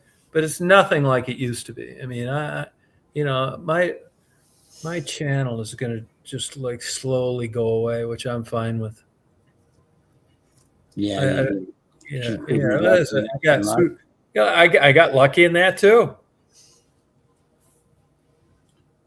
I got lucky in that too. I mean, you know, it was fun. I had a good time. Met a lot of cool people. It's fun interviewing those girls. But yeah, like a lot of things in life, that ship sailed. Yeah, you got to move on. Yeah, I learned a lot. I mean, and if I hadn't been naive going into it, I'd probably never done it to begin with, which wouldn't have been as good of an experience. But I'm telling you, fucking around with dope addicts and prostitutes will burn your fucking ass out. Just does. Man. You just get burned out of getting lied to and deceived. And Used, they don't get any better. And yeah. No. You just want to move. And if you knew better before you did it, you wouldn't have done it to begin with. Right. I couldn't have learned it in a better way, but it's just like, you know, I'd rather help like fucking stray kittens or something. Yeah. Me too. I always said there was really nothing in it for me, but I realized that there was, and that was expectations that more people would get better, and they didn't. So in the end, there wasn't anything in it for me. Yeah. And I did have expectations. I thought that would help them, that they would get better. I would never do that now. No way. If you told me, you give me $1 million a month to go back there and start doing that again, I wouldn't do it. You wouldn't, eh? It's just a dead end fucking bullshit. I mean, there's a couple that get out of there that make it, but it's just such bad odds. They'll burn your ass out, man. It's just such a bad combination. Drugs and prostitutions. It's just like, fuck. It's also the worst existence in life that I know of. I'd rather have goddamn 4-stage pancreatic cancer than be a female hooker on heroin. That's break your ass down, man. Living hell. Living hell. Would be. With AIDS.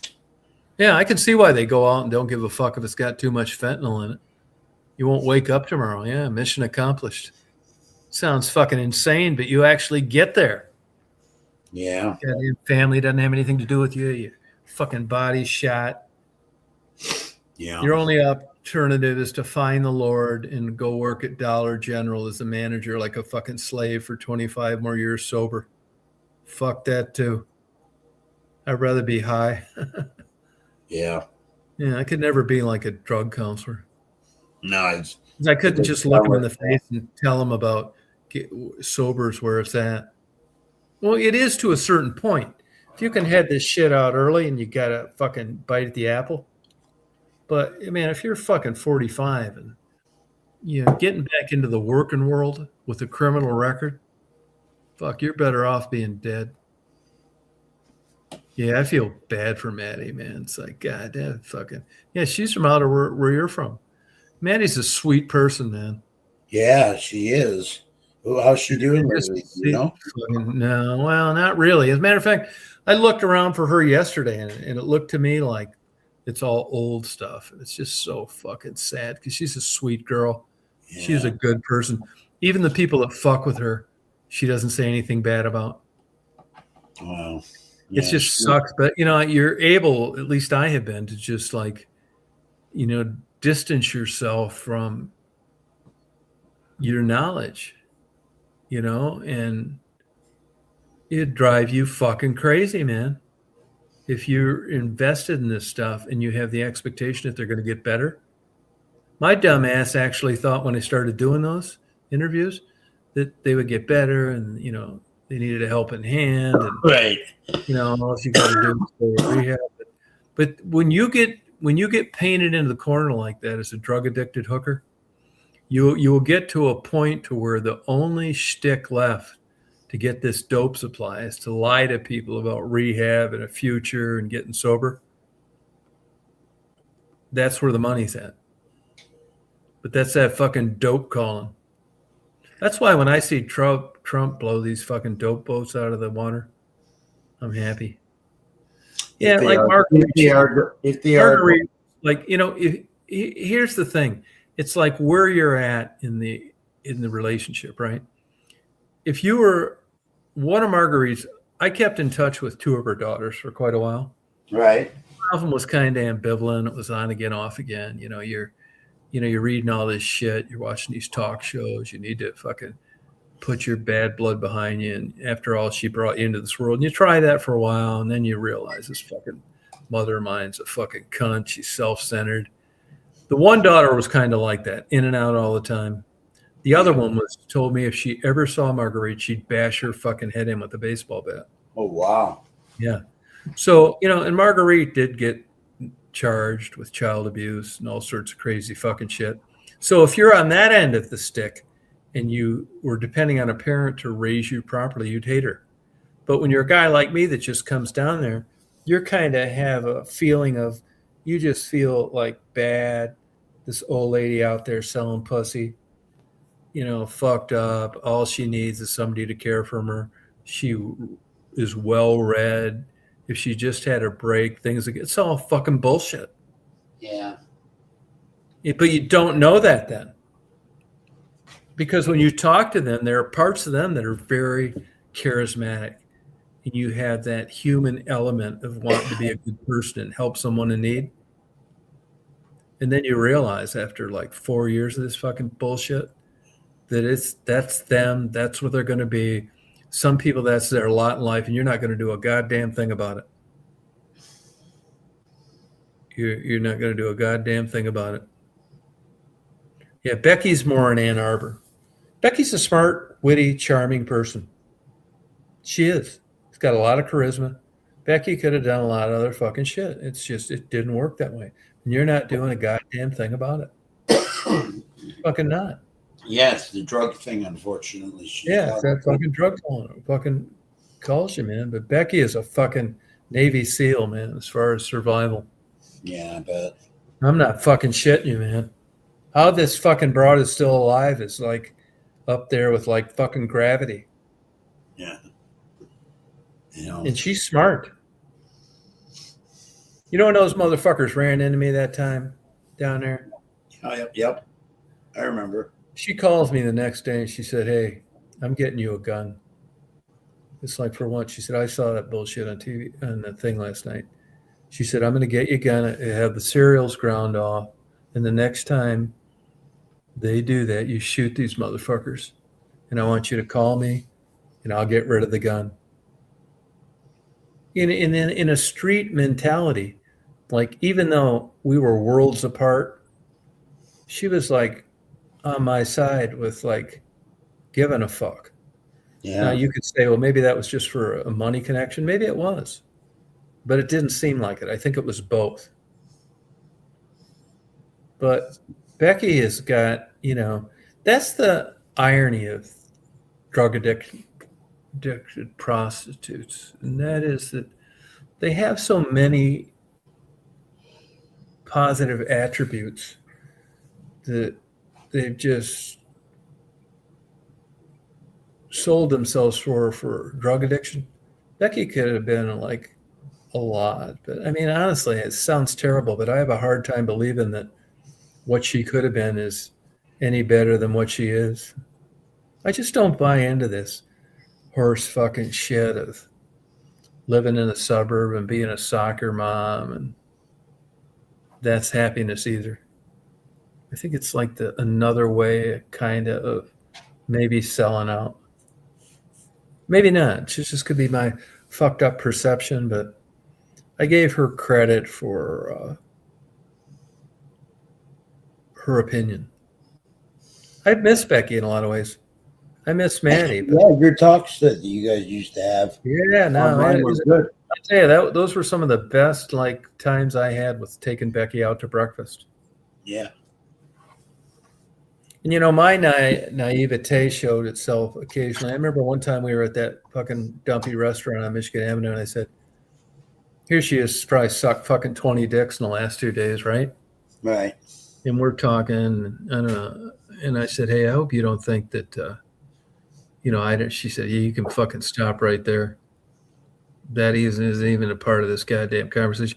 That whole time with any of those women, the whole fucking time, I can't give you one example, not even joking, of where sex was discussed with me and them, Yeah.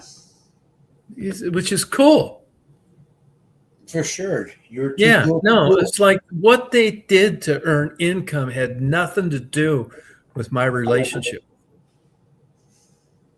It was just like, it was like not even a consideration, Mm.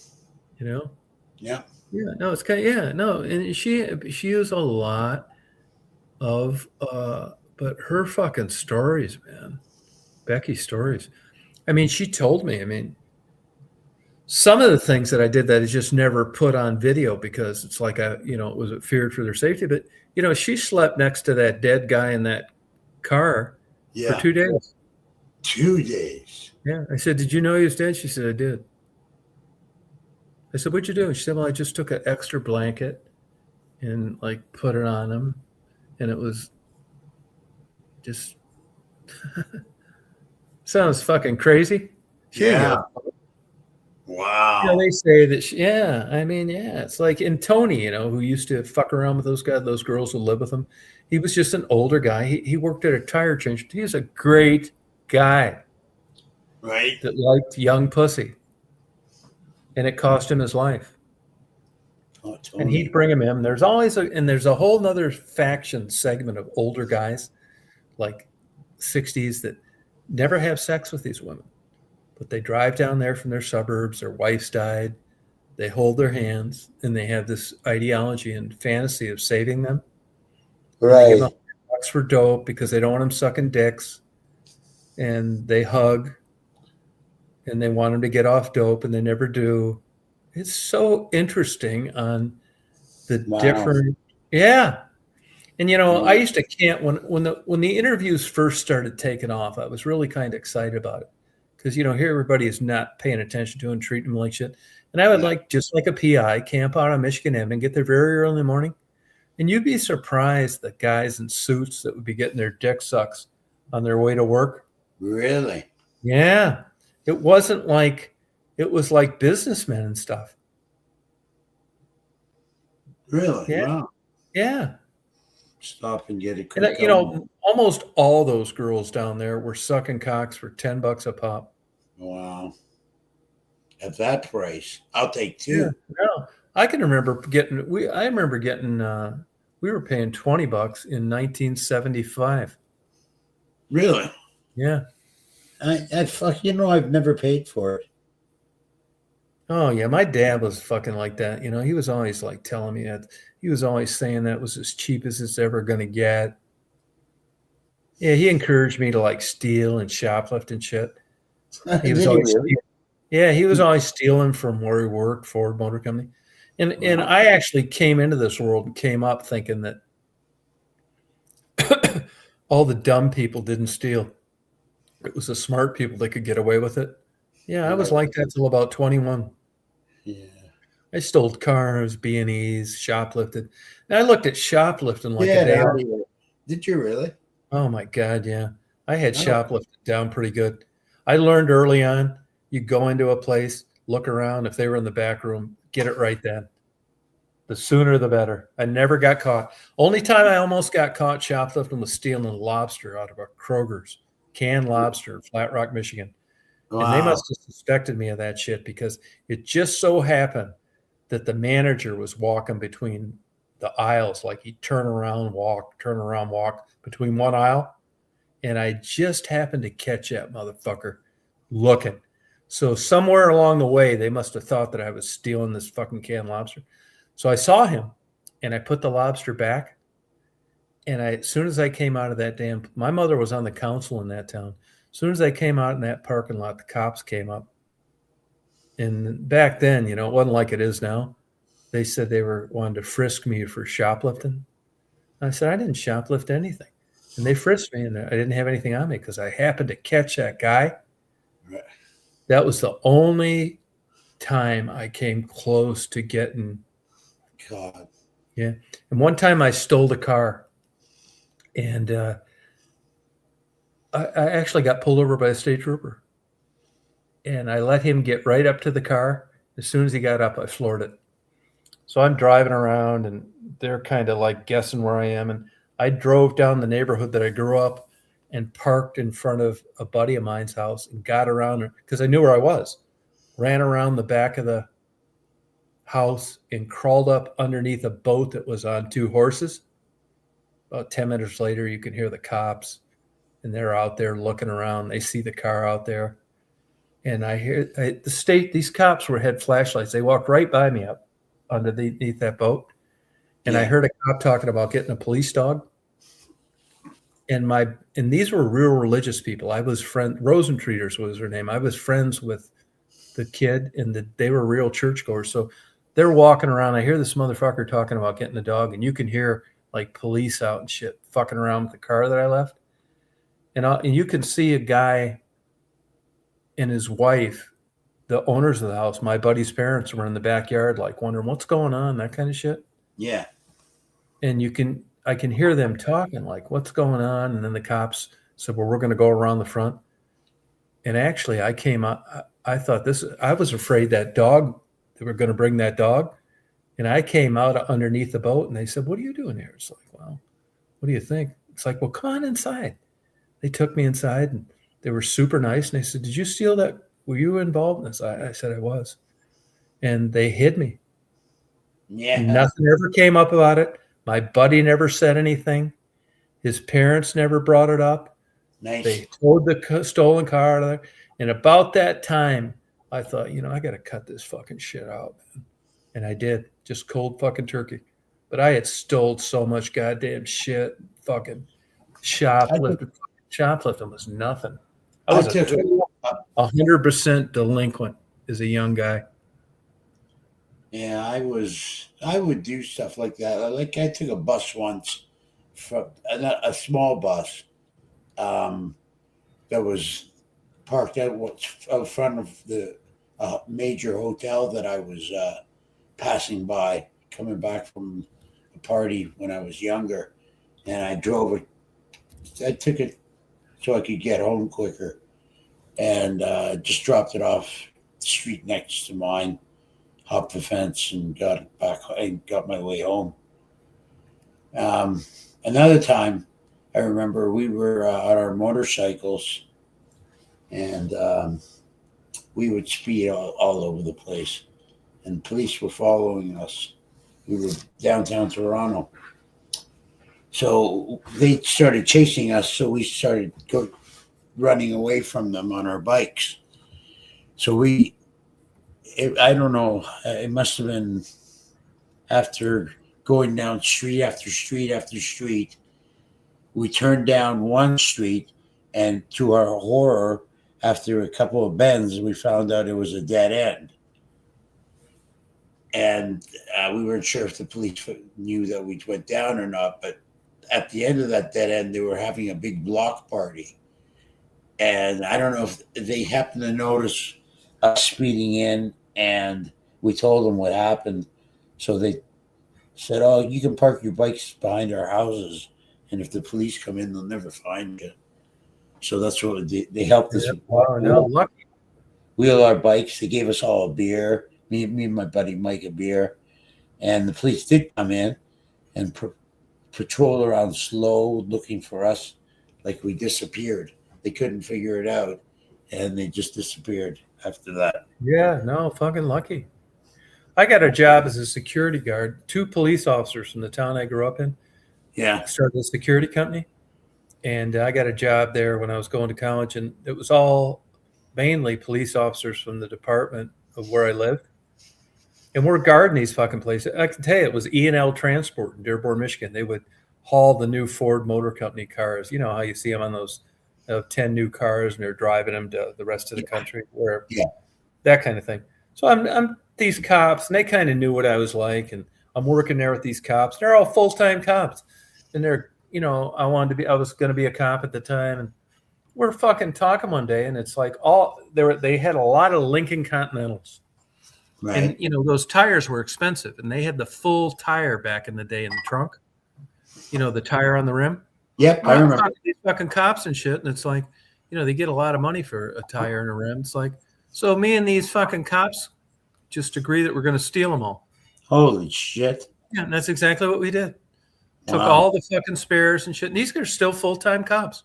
And I had a guy that, had a market for this, and this went on for like a fucking year.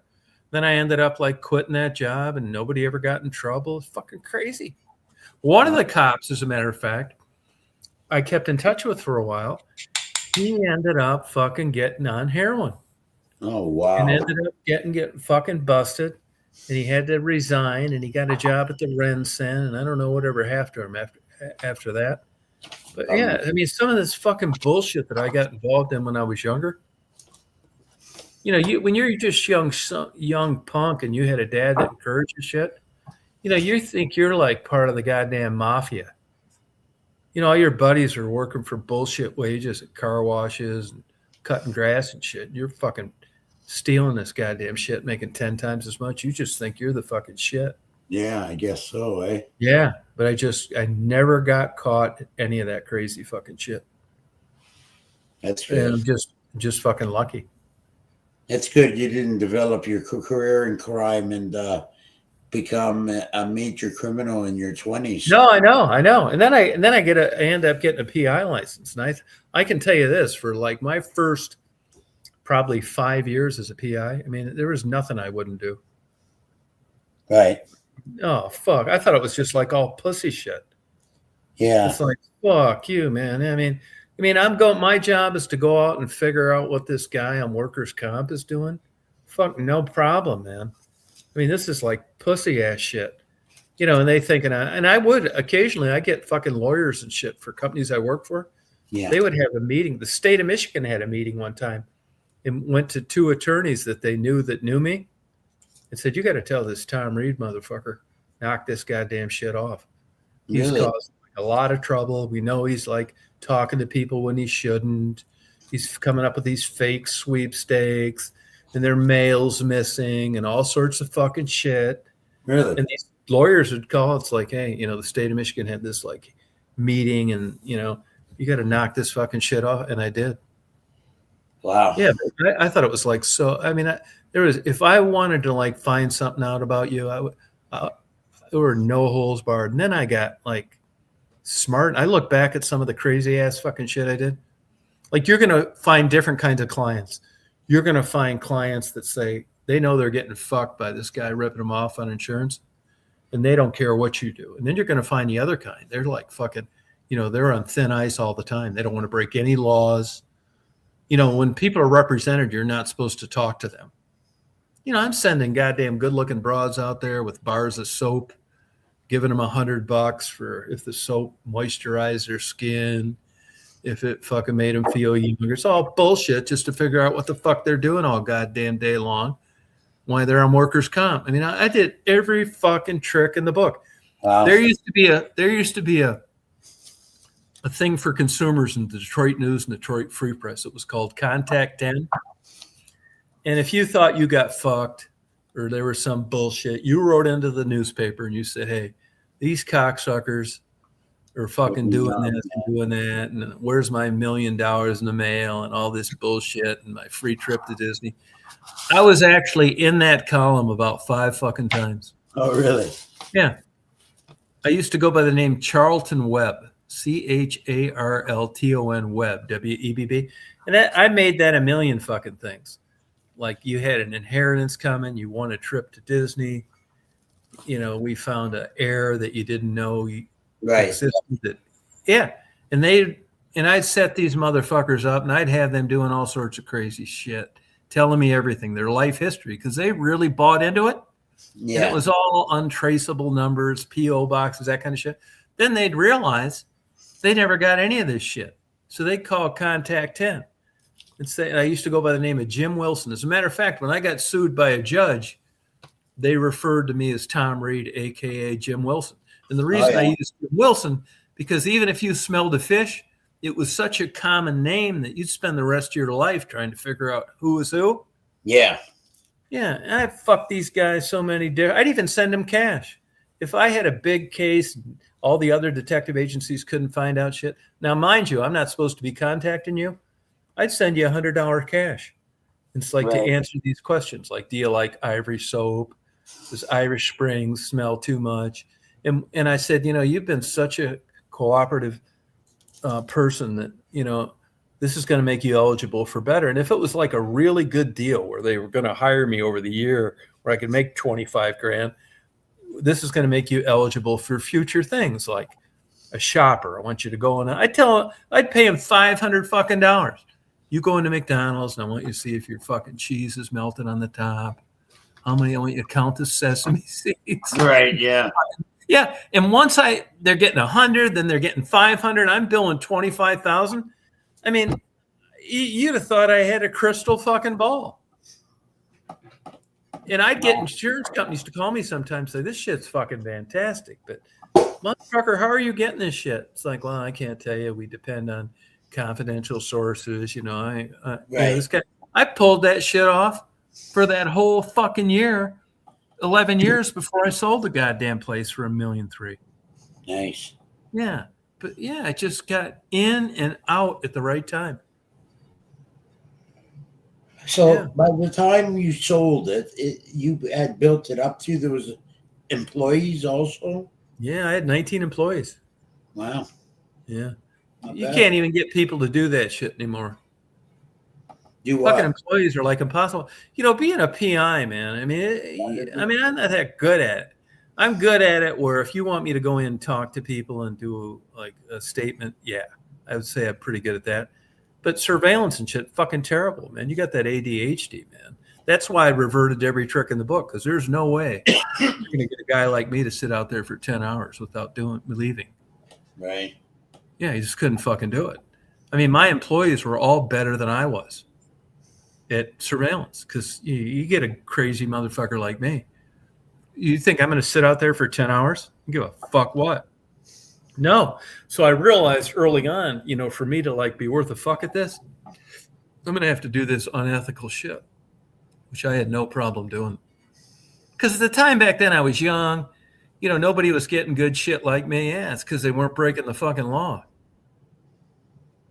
And when they had a big national federal information brokering scandal that went down, I told you this before. The only reason I didn't get charged because I was on vacation when they tapped the phones. Yeah. And when it got heavy and they were fucking with people trying to get them to tell on me, you know who my best client was for fucking selling that data to? No. The state of Michigan. Oh, really? Yeah. So, once I had a buddy of mine call these prosecutors and say, okay, you're going to fucking charge him. If I'm supposed to know this is illegal and that this shit just isn't available legally, why didn't they know too? And I think that had something to do with me not getting charged too. Because what happened when that whole thing went down, it was in the newspapers and on the TV stations. And the state of Michigan called me and they said, you're not involved in this shit, are you? It's like, no. It's like, well, it sure seems like the shit that we've been buying from you. And you know what I did? Oh, wow. No, what? I just kept on acting like I was doing it, and I wasn't, because the last thing that I could have done to fuck me was to tell them that information. So finally, the state of Michigan called one day and said, hey, we think you're selling us bullshit. It's like, what are you talking about? It's like, well, you haven't gotten any good information in the last month. Yeah, you know why? Because I wasn't running any reports. But I could not tell them. If I'd have told them, yeah, I was involved, I would have been worse fucked. Right. And it's true. I billed them for a month doing nothing. But at the time, it was the best choice to make. And finally, they called me and said, hey, we think you're fucking us. It's like, how's that? It's like, well, you haven't found out a goddamn thing in a month. Yeah, that's because everybody got indicted and charged with federal crimes. And if I'd have fucking quit and said, yeah, that was me too, I'd have been worse fucked. So yeah, it is true. Now, I will tell you this. I did donate that money that I charged them for doing nothing for a month to charity just to save my conscience. Right. I didn't want to be that level of scumbag. Right. But, you got to do what you got to do. And you know what? As it turns out, I ended up making a ton of money, buying a bunch of shit that turned into a good investment. I haven't really fucking worked more than about 11 years in my whole life. And I'm down here fucking around. I just built a new house. So I'm very appreciative of how things worked out for me when I could have just as easily been in prison. I gotcha. Yeah. I totally understand. Working at fucking Dollar General because I had a criminal record. So, I mean, which is why I'm a big tipper and shit. And like tip, yeah, I know where I should be and I know where I am. Now, I don't do any of that fucking shit now because at this stage of the game, I'm home free. But man, I am one lucky ass motherfucker. Yeah, you are. If that's the case. Fuck yeah, I am. So, and I still think of doing PI work again, but that's the old me coming to mind. I know right now if I played by the rules and I got back into PI, I ain't going to be worth a fuck. Yeah. I'm not going to differentiate my results from every other fucking guy out there that's not breaking the law. Right. Yeah, and I can be worth a fuck. No, man, fuck me, man. No. So no, it's like, I got so goddamn lucky. It's unfucking unbelievable. fucking terrible student. I wasn't even supposed to graduate from high school. My mom did that because she was in the council, and it was just too embarrassing for her son not to graduate. So she got the teachers to give me a D minus instead of an E, and I graduated. Then I got into college, and that was just basically, I went to a junior college chasing pussy. And then somehow I went there for about a year. It was just like I thought it would be. It was great. My instructors were cool. It wasn't like high school. And then I went to a 4-year college and thought, fuck, I might as well do this. More pussy. Terrible student there, barely graduated. Then I got this bullshit goddamn degree in criminal justice, which isn't worth a fuck. Got licensed as a PI, which I knew nothing about. Just luck. But I don't think the world's like that anymore. No, definitely not. No, I don't fuck. That's why I tell people, man. I mean, me at that age now, oh my God, man, I hate to even think about it. I'd have been like homeless or something. So fucking lucky. You've had sciatica. I had it before. That's what I think I'm getting it or something. Well, there's good ways around that though. I was dating a girl for a while that was a neuroanatomy major. She ended up being a doctor, and she took me where they did a autopsy on a cadaver, a human body. Yeah, cool. And I remember that particular day they were looking at the sciatic nerve, which I knew about. No, I didn't have problems with mine until after that, but I could not believe how big around the diameter of that, where it splits off from your spine and goes into your legs. Really? Yeah, it's fucking huge. But sciatica, there's a lot of good treatment for that right now. I mean, if it's in your leg, they're going to be able to pinpoint a certain. It's probably lumbar.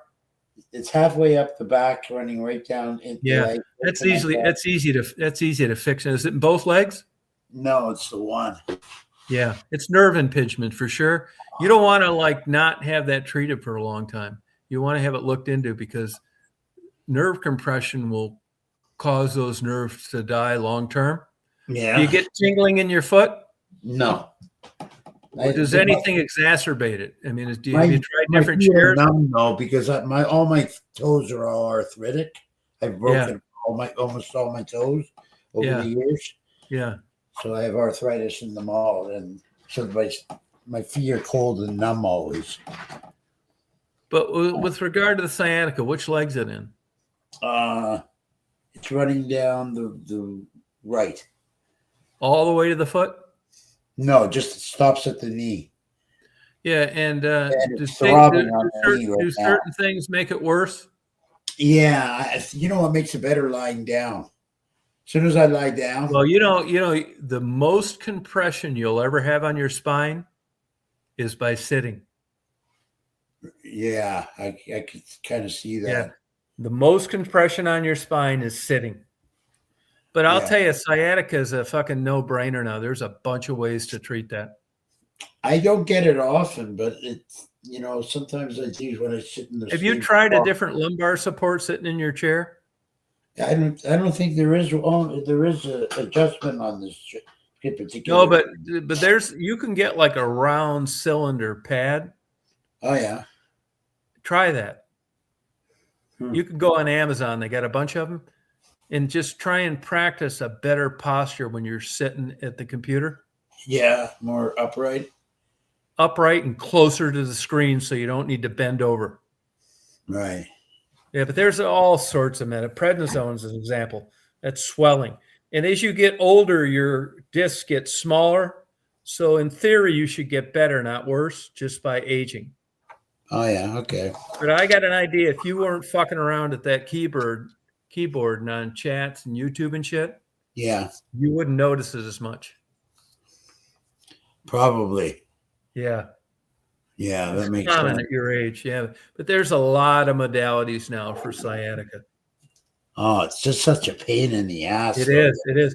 Like say 10's the worst pain. Where are you at on a bad day?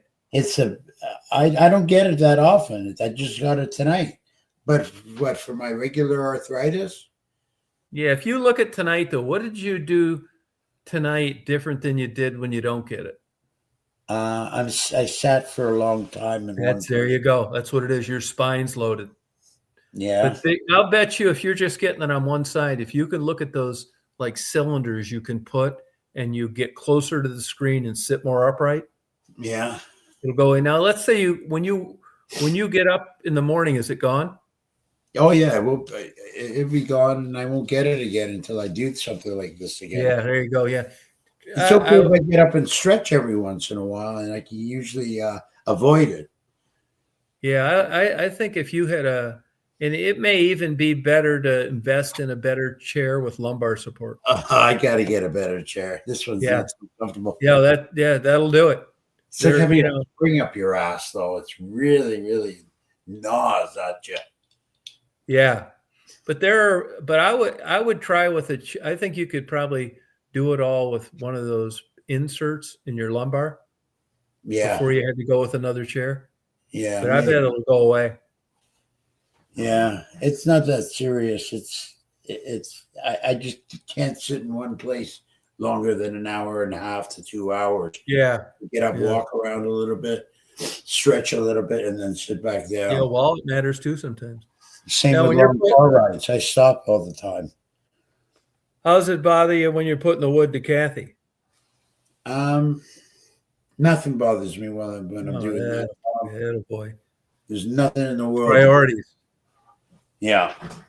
It's like when my cat, the kitten, new one, eats, a bomb could go off and that cat won't go anywhere from its No, food. yeah, it's the same thing. That's So it. much. Yeah, you're right. Yeah, But- and I think you can. I think that's easily fixable. Well, I just try to avoid it. It's a bit of a When pain. when it gets worse, like compression, like an impingement, like you'll get foot drop. Your foot will like drop, and it doesn't come up to take when you take a step. Oh, yeah. I had back problems twice in my life, and it was from lifting weights. Yeah, I used to lift weights years ago. I pour the old cock to that girlfriend, though. It didn't hurt. Not at all. Which girlfriend? Any of them. Yeah, of course. Yeah, I gave it all to him equally. Shit, And I look did back it at those days. my way. Yeah, you think back when you're young doing that kind of. It seemed like everything, didn't it? What? Having sex? Yeah. So great. I mean, Oh, yeah. sex when you're young and you don't have that much experience. I think I was when I was 13 when I experienced Oh, that's crazy. with the girl for the first time. But would you agree that you really start putting the dick to him good about 30? Well, yeah, overdrive. Yeah, no, when you're young, like you're afraid it's like too violent, and it just seems like you want to be gentle and loving and all that shit. Yeah. And then when you get around 30 and you really pound that goddamn ass and Yeah, that's bang that head against that headboard. when you take it out and slap her with it. Yeah, those are the girls that go with guys, and the parents can't figure out why they're attracted to them. Is the daughter gonna admit that to her parents? No. At that age, that sex is a strong drive. It'll get you back together after an argument. It'll get you doing all sorts of crazy shit. Mm-hmm. Yeah, That's that's a big virtue of getting old. Why it sucks so bad, because that's gone, and you're ready to get rid of their fucking ass. First of all, you weren't into it that much to begin with, and you're ready to just not call their ass again from like spilling some water accidentally. The level of the bar has changed like so much, and you're coming up, and you don't know. You're just happy to be having sex when you're young with no experience. Yeah. Then you get 10 years under your belt, and you know what's really good and what's not that great. Right. And then you get into your mid-30s, and you're just really putting the cock to these women. I mean, it's like fucking, they just like can't believe this damn shit. Sort Different levels of it, different levels. I think the good sex, I think, at least from a male perspective, I think they're born. You got it, you don't. It's just like playing a piano like Glenn Gould, or flying a rocket ship, or being a professional athlete. Yeah, I think these good sex partners. Either they got it or they don't. You got these old plain Janes, ain't worth a fuck, good looking in clothes, and they're reading like books on how to be good in bed. Now, any real top notch, A+, gold star award piece of ass, they don't need to read any book. They just let those hormones take over. Just fucking jack that goddamn spinal column into a fucking another level. There's nothing about it that's loving and touching. Those days are gone for good. Yeah, I bet it is. I bet that is, Moose. It's true. And when you're young and you're afraid you love them, you fucking don't know shit. You know, you're like gentle and all this shit, and every little bullshitty thing, you're all concerned. You start putting the dick to them like good when you don't give a fuck. That's when that sex really gets good. Now, the other things kind of wane. You're not holding hands and talking all night till the sun comes up, but the sex gets better. You're just putting a good dick into these goddamn girls like they deserved. They feel embarrassed about it. If you meet one that just had other guys when they were young and it was loving and all this shit, but things didn't work out, you put a good dick into them and you're not kissing their fucking ass like that last guy did they dumped. They fucking appreciate you, buddy. Oh, yeah. You gotta. You don't even want to tell their goddamn Jew psychiatrist how good you're fucking them.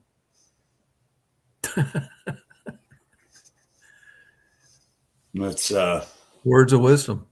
yeah. Okay. That's why I think I need to fucking give some tips to Michelle. Yeah. See, that's why I know this goddamn guy's not playing with a full deck. She's not really even into sex that much. Doesn't like giving head. The fuck? And you're engaged to her?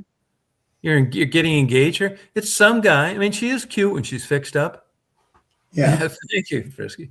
Yeah, but, you know, I know better. And it just speaks volumes that you're going to get engaged to this dead piece of ass. Yeah. Yeah, you don't fucking. That's why you and you know, now we're thinking about this and we're discussing it. That's why we're so curious Oh. what this motherfucker is about, because we know it's like not all there. Probably, yeah. Probably you're right. No, she actually thinks she actually thinks, really, I'm being serious about this. She actually thinks that she is so all that, and they're just gonna like, she's just gonna sit home while they work, and she's just because they're gonna get to bang her. I mean, that shit works at time in a young guy's life, but I think that ship sailed for her. That's why, for her to be 41 and some guy buying her engagement ring, he's got to be a fucking kook. Yeah. And I'd like to see him. I'd like to see him. Yeah, you might be right. And I would, honestly. It sounds stupid. It's like, you know, like I don't want to start trouble, but one of those motherfuckers. I know I'm sounding like that, but let's just be real. She's crazy. And anybody that would get engaged to her is crazy.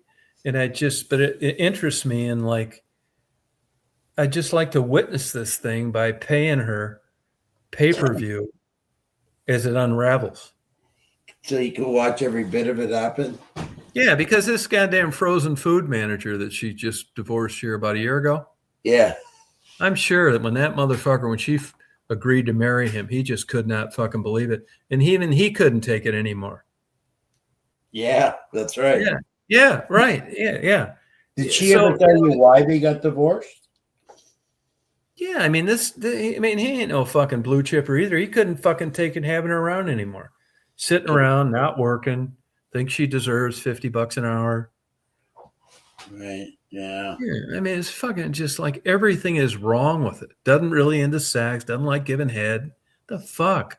Yeah. And some motherfucker is engaged to this? No, it makes you wonder.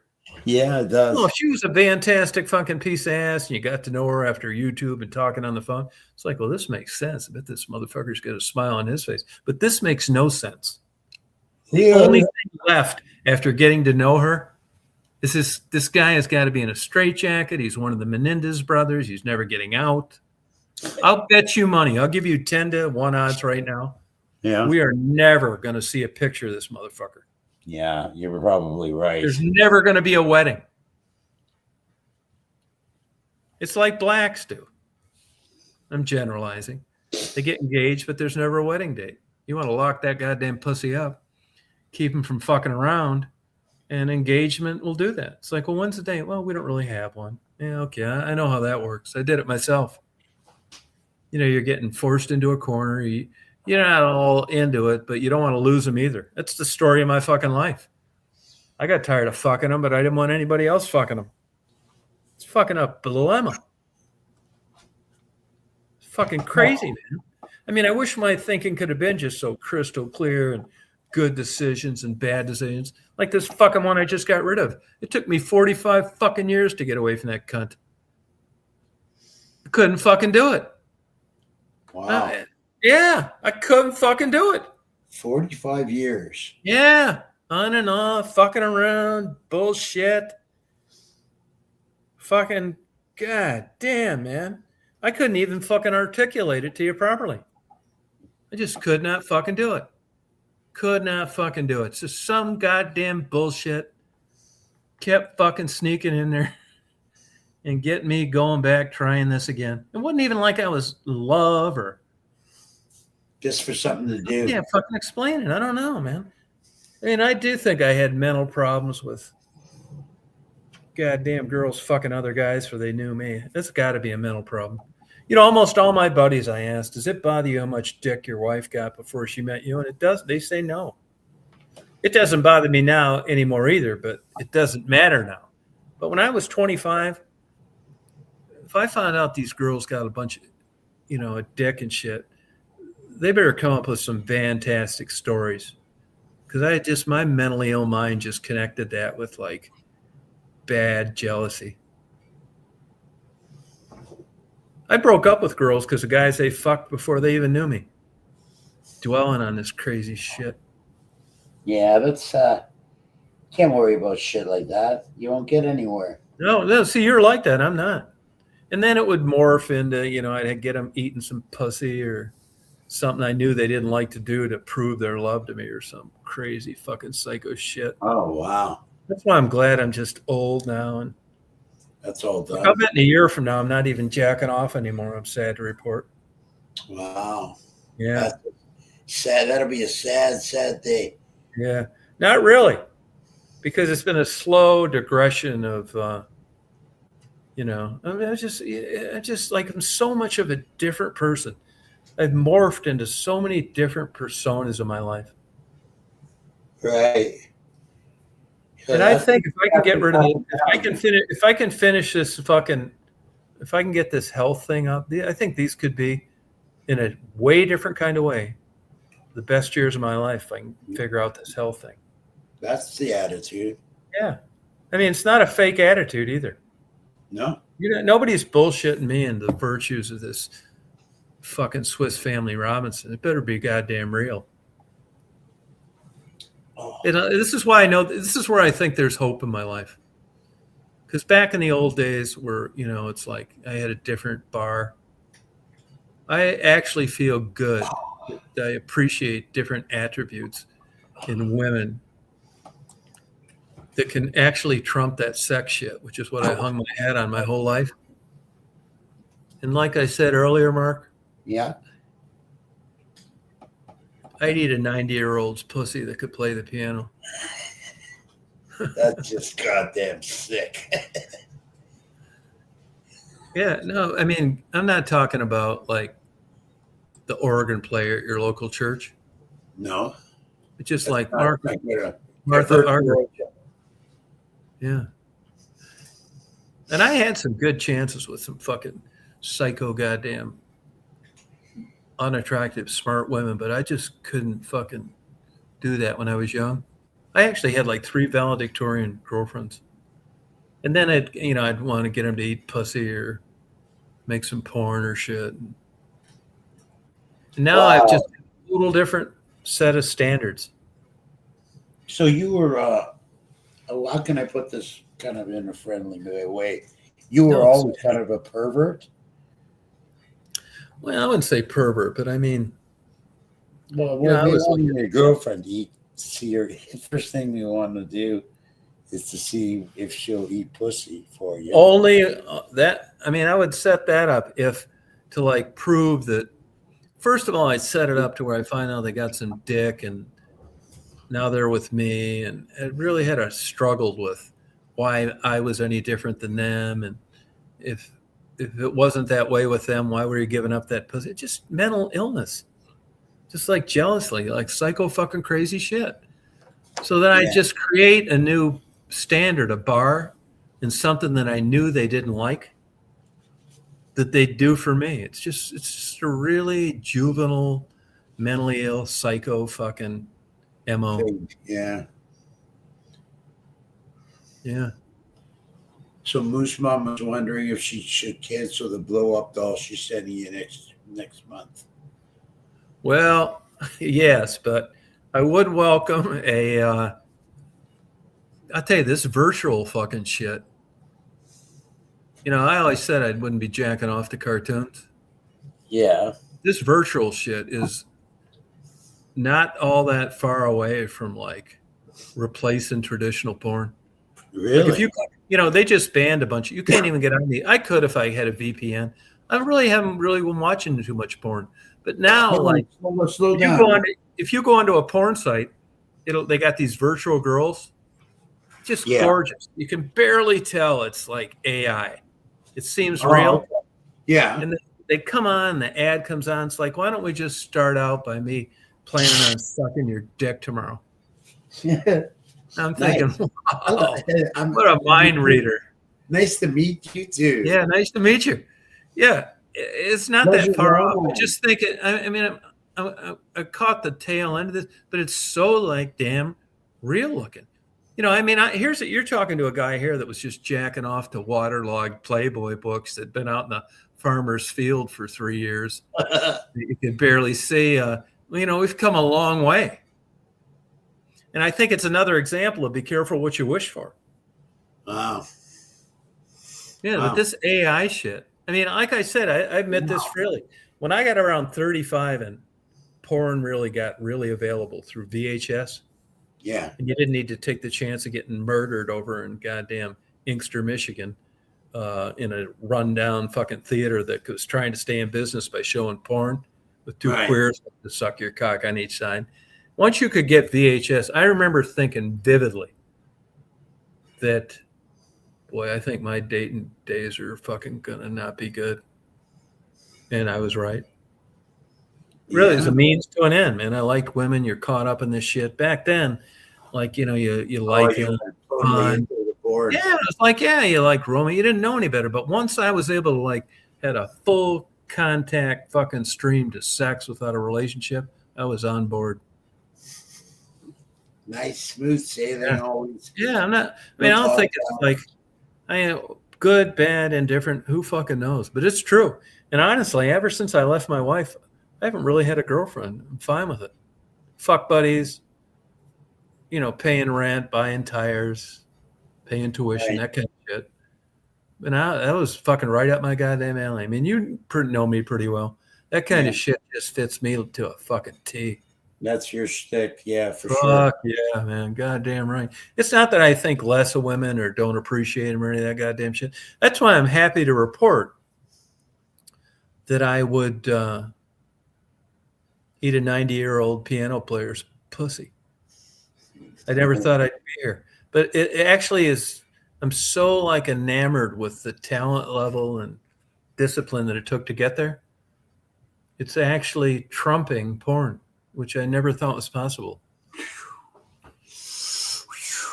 Yeah, I know. What's going on? Yeah. Fucking nuts.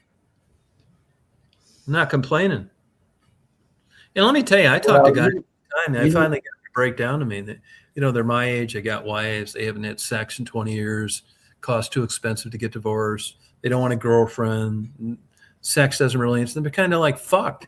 You're just like riding it out. It's like a car with 100,000 miles on it. Relationships are no different. I'd love to find the virtue and growing closer and all this fucking happy bullshit. I just don't buy into it. I'm not saying it's impossible, but I think you got to get lucky. This notion that two people meet and grow together and get stronger as they get age is a fucking myth. It does happen, but not all that often, not in great numbers. I have grown so much as an individual. I say this all the time. If Miss America knocked on my door nude, I'd lock it and call 911. I know better. We've changed a lot. Like in the 50s, Yeah. there was a lot of long-term marriages that people weren't, I don't think, getting divorced at the No. rate that they are now. No, you could never fucking catfish me. No way. I better watch like about 100 fucking hours of you deep throating a 10-inch cock before I'm even considering meeting you for a coffee. These pictures better add up. None of this fake avatar or shit. And I don't really give a fuck about it anyway. So, I mean, I think I've escaped getting set up. Yeah, you're no fucking way you're catfishing me. No goddamn way. Hey, did you hear some of the AI music on YouTube? Yeah, it's fucking fantastic. I know. There's No, one. I signed up for one the other day, like a free thing. Yeah. And I fucked around the different genres. Rap, I did one. Oh, yeah. Contemporary, light jazz. Fuck, man. Well, they have. Man, their I had to generally- sign up for this shit. I'll be a goddamn, as long as they don't know what I look like, I'll be a goddamn superstar in a month. I mean, the fucking lyrics and the music they were hooking up to this shit in 30 seconds was unbelievable. I know. I mean, it wasn't like some canned bullshit computer silly fucking Daryl Hall lyrics.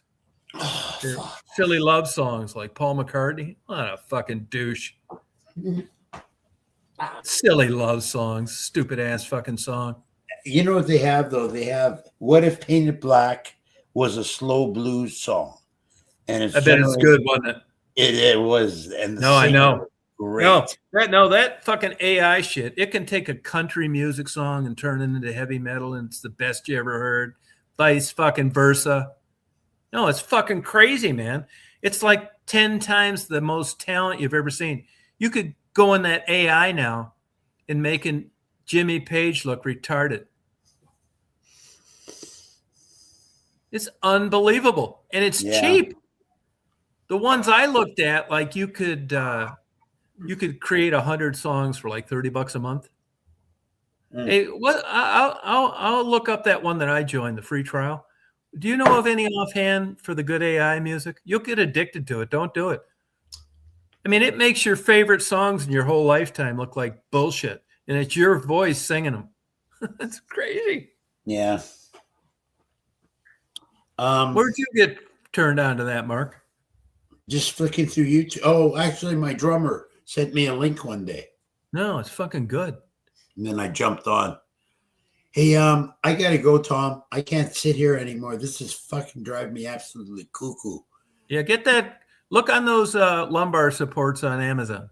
I will. I'll try and find. Yeah, you know, the perfect chair for you is one that you could crank where you could make it bulge towards your back in the middle. I gotta get a really good one. Like Yeah. a really good one. Yeah, but I would get the cheap cushion first so you know that's what it is. Yeah, I don't know, but it's driving me absolutely nuts now. Yeah, I believe it. Well, good luck. Okay, yeah, thanks, man. Yeah, thanks for I'll talk- coming on.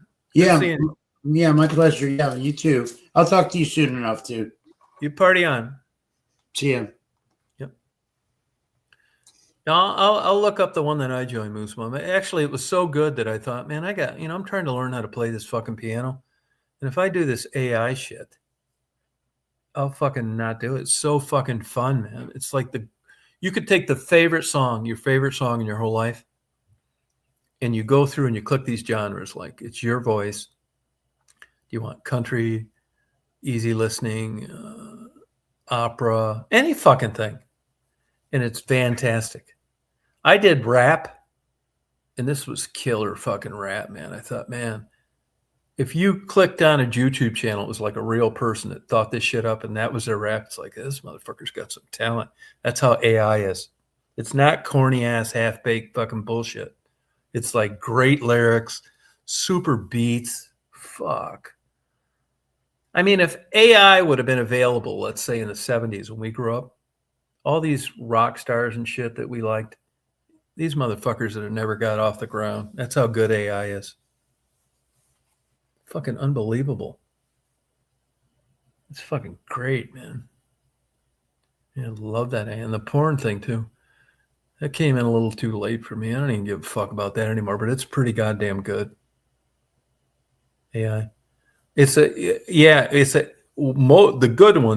good ones you pay for, the really good ones, but they'll give you like a week free trial of 30 days or something like that.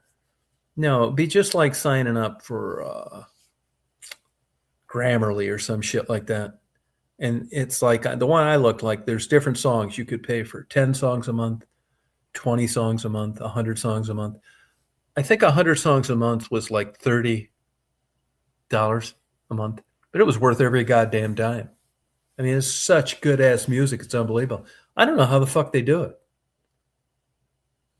Really. What I did wonder though is if, like, say you go on and you do rap too, if you get the same song I do, because right now AI copyrighted music's kind of like in a quandary. You can't copyright it. It's those laws aren't enacted yet. Just like, back in the day, computer theft and larceny by conversion, using a computer for a crime and all that shit. None of that shit. They couldn't charge you because there were no laws. That's where they're kind of at with AI right now. AI is a fucking weird one. Yeah, but it's super interesting and super good. And I couldn't believe the quality of it. Yeah, I really couldn't. It was good. It's fun. It's a lot of fun. You'll blow a shit ton of time on it. You really will. But you could, like, say, like, you like Taylor Swift music, and you want to do that kind of shit. I mean, it'll blow her fucking shit away. You'd have never heard of her with AI. But like I said, you can't copyright. Who gives a fuck? But it's 10 times better than any of the stuff out there. It's really interesting. Go on. That Igloo. No, I was just like as I said, I was looking at those Igloos. I like that kind of stuff. Do you have a heater in there? Do you have a heater in there? Or do you just bundle up and look out it? That area you're living at now, when I was coming up, first starting out, that area where you live now, that was kind of like white trashy. If you lived out there, it's like you were fringe. Not anymore, man. That's primo property. Airline pilots and doctors live in there. Look at Belleville, all those subdivisions they created. Half of them are filled with Delta airline pilots because Detroit's a hub. Yeah, interesting. Yeah, that Igloo's cool. Take a gummy and go out there and sit in that thing during a blizzard. Thankfully, you're getting normal, traditional winters, which is good. That's how it's supposed to be at this time of year. Instead of that 70-degree bullshit on Christmas Eve. Fucking nuts. Oh, yeah, Big Buddy. Oh, propane. Yeah, good. You still got to vent that goddamn thing, though. You know that, don't you? I would invest in a carbon monoxide detector, too. Seriously, it's worth every dime. I know 2 people that would have died otherwise. Because you kind of defeat the purpose if you crack a window and it gets cold, but yet you're trying to heat it. That kind of shit.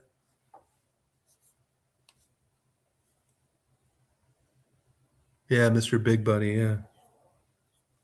Oh, that's cool.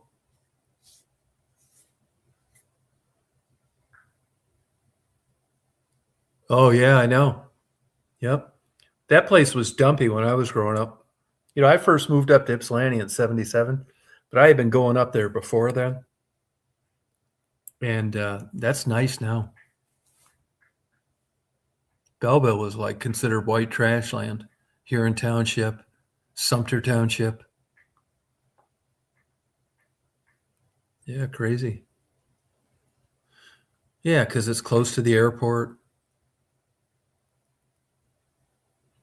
Yeah, I knew that was going to happen eventually. I mean, Ann Arbor's been crazy expensive forever. Ypsilanti never turned into Ann Arbor. Even Taylor's kind of gotten like that now, too. Nuts. Crazy. Well, you guys, I think I'm going to go to Betty Bye. So I appreciate you coming on tonight. It was fun. Haven't done one of these in a long time. Got to learn a little bit about alcoholism. Partied. So Moose Mama, good night. Frisky, you party on. James, anybody else out there? Go sleepy, Betty bye.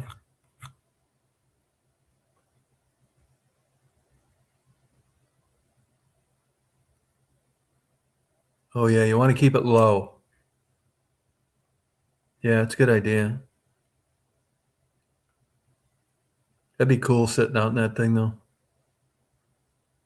Can I come up there and sit in it with you when I come to Michigan? I'm going to come up there actually. I'm going to go to check my goddamn self into a hospital for about a week. Come over there. Would your husband put up with that? It has changed a lot. No, I know it's completely different. Remember that little bullshit antique store down there, downtown Belleville? Captain Nemo's ain't shit anymore. They had that crawfish place too, Jambalaya. I remember that party store right near the lake after you go across the lake, Belleville Lake on the right. Yeah, it was fun. Thank you. Oh, in California? Really? Wow. Huh. Well, have a good day tomorrow, you guys. Party on. He'd be jealous, or it's okay that I do it? Which one? Yeah. Oh, wow. Tectonic plates. It's going to, Yellowstone Park's going to blow sky high one day. Yeah, it's crazy. I remember I dropped out of college one year. Yeah, Bayou Girl. Dropped out of college one year and I got a job delivering pet supplies. I was banging a secretary where I worked. And I remember going to Belleville and they were apartment complexes and it had a nautical theme. Some kind of nautical theme. It was an apartment complex. Something to do with like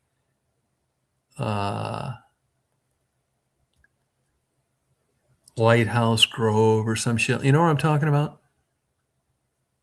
It's an apartment complex with some kind of nautical thing. And it was in Belleville. Yeah, no kidding. Oh, that'd be cool. Put a couple of Benadryls in his drink.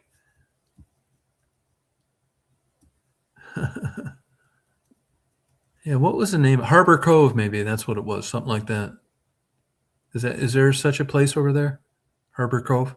Belleville? Her name was Patty.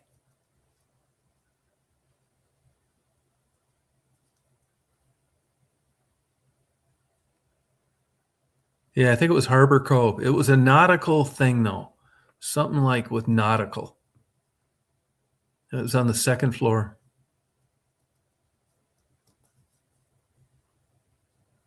Good old days. God, I just think how naive I was back then.